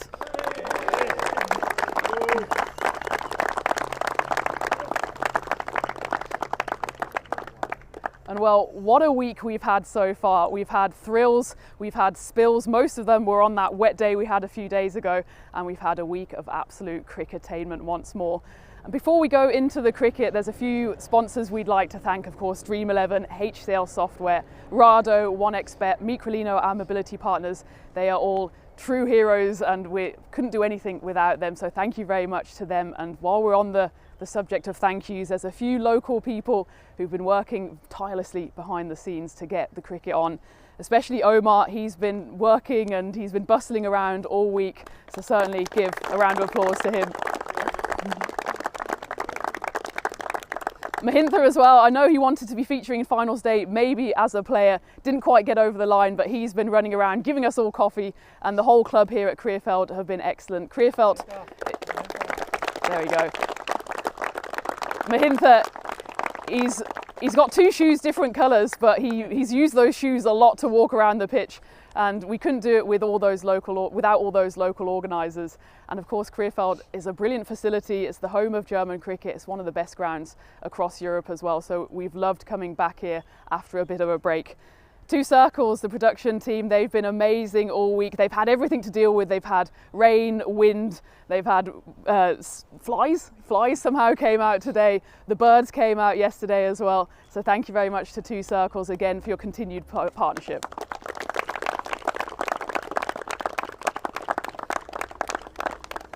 And a big personal thanks from my side, and I'm sure from all the teams as well, to the Blue Crew. None of this could happen, none of this across Europe could happen without you guys. I know it's not always smooth sailing, it's long old days at the ground, and you always do it mostly with a smile on your faces, and I always smile every morning knowing that I can go to work with you guys. And especially, of course, a shout out to my co-commentator Rico. He's one of the faces of European cricket. It's lovely being in the igloo with him, even if we were slowly melting today. So thank you very much, Rico, and I look forward to the next time that I commentate with you.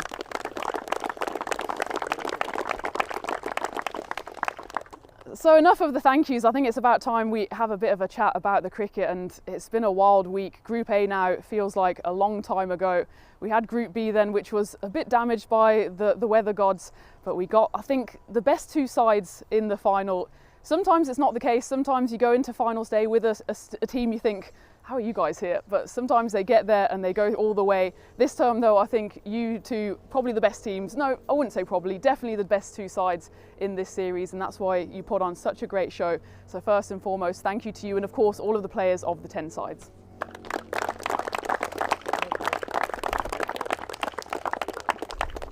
And unfortunately, in every final, there has to be a winner, there has to be a loser. And for the Düsseldorf Black Caps, well, the thing that I can say is that you already know how it is to win this. And we love seeing teams come back and win the trophy for a second time. Equally, we like seeing new people lift the trophy. So for you guys, it wasn't second time lucky. It was a bit of a roller coaster for you. You had to win that game yesterday to even get here. And we were thinking, oh, they couldn't go out in the group stages. You managed to do it the hard way. You absolutely fought through this morning. You were deservedly in the final. And I think at the end, just a step too far. If I were you, I'd just blame the flies. But it's been a brilliant tournament for you. And I'd like to first invite Shuja Ahmed forward. He is the youth officer of the, well, I won't say in German, but the West German Cricket Federation. And I'd also like to invite forward your captain, Abdulmajid Ahmadzai, to receive the medals.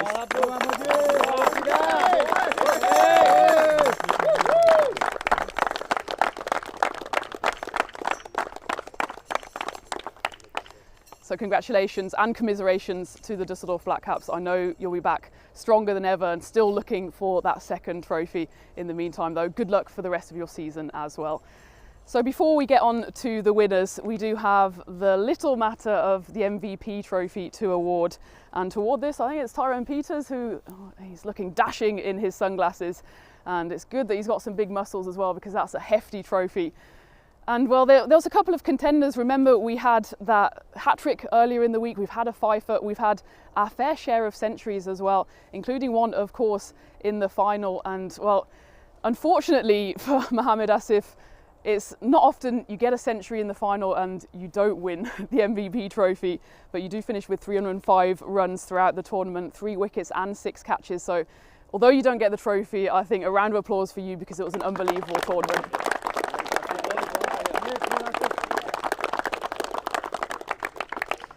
But the winner of the MVP trophy for this ECS in Krefeld, he's on the losing side, and I think he'd probably trade in all of the runs he scored, all 329 of them, for the big trophy. But it's Jamshed Khan, he's done it again, he got the runs.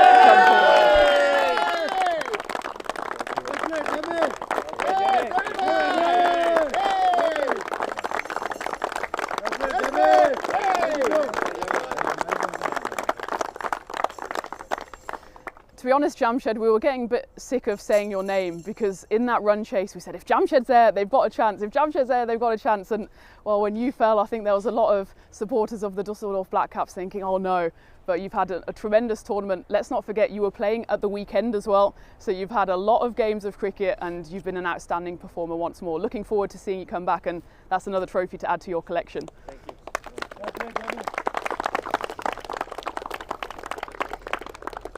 So we get on to the winners, and Gelsenkirchen, well, what can I say about you guys? As I was saying previously, it's not often the case that the best team wins the tournament, but I think I can safely say on this occasion it was the case. You went into Group A, you dominated it. I don't know what coin toss you do, but clearly the coin is in your favour because you batted first in every single game and it paid off.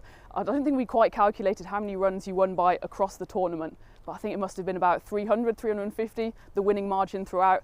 So you've got to say it's an absolutely deserved win. You were unbeaten, and in the end, sorry to say, Dusseldorf, it was a comfortable win in the final. But let's not forget about the bowling as well. You've got your spin twins, Raj and Ace. You were both up there in the top of the bowling rankings. I think Raj actually, by getting that final wicket in the final, jumped up, so he's up there as the top wicket taker. So congratulations on that.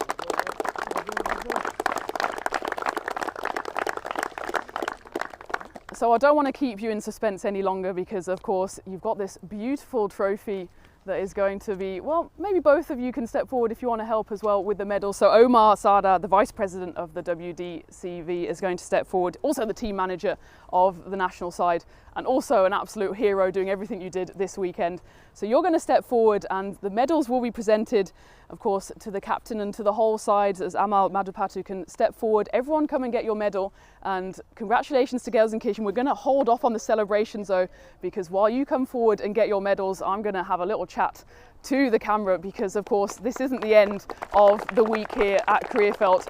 We've still got 2 days of action to bring you, and now the men are going to exit stage right. Of course, we've got the women's action to bring you tomorrow. We've got DJK Munich, they are a side to be reckoned with. We've got BV United as well. Let's not forget those two teams, that's actually the repeat of the Bundesliga final from 2024. So that's going to be a spicy one. And let's not forget the Western Warriors as well, a side that's coming into this as a newly manufactured side, but there's 3 teams there who I think are all going to be competing for that trophy. And well, they want to do exactly what the Gelsenkirchen side here have done, and that's lift that trophy. So don't forget, this is not it for Krefeld. We'll be back bright and early tomorrow morning for another 9 games of cricket. 9 weeks, I wish. 9 games coming your way.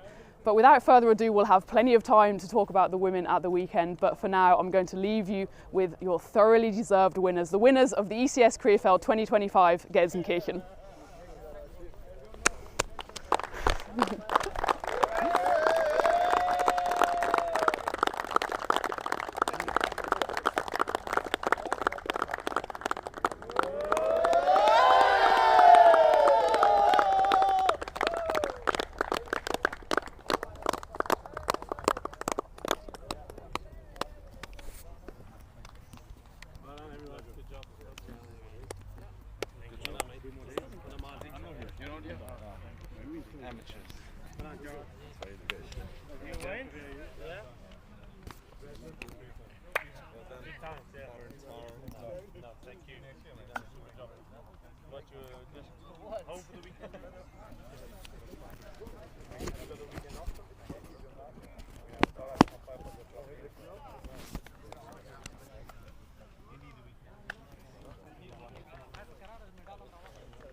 Yeah, 2 more days. Forgot something, Forgot the umpires. Thank you. You didn't thank us. I know. I'm so sorry. Look, Just kidding. umpires. I have it. I don't forgot worry. it.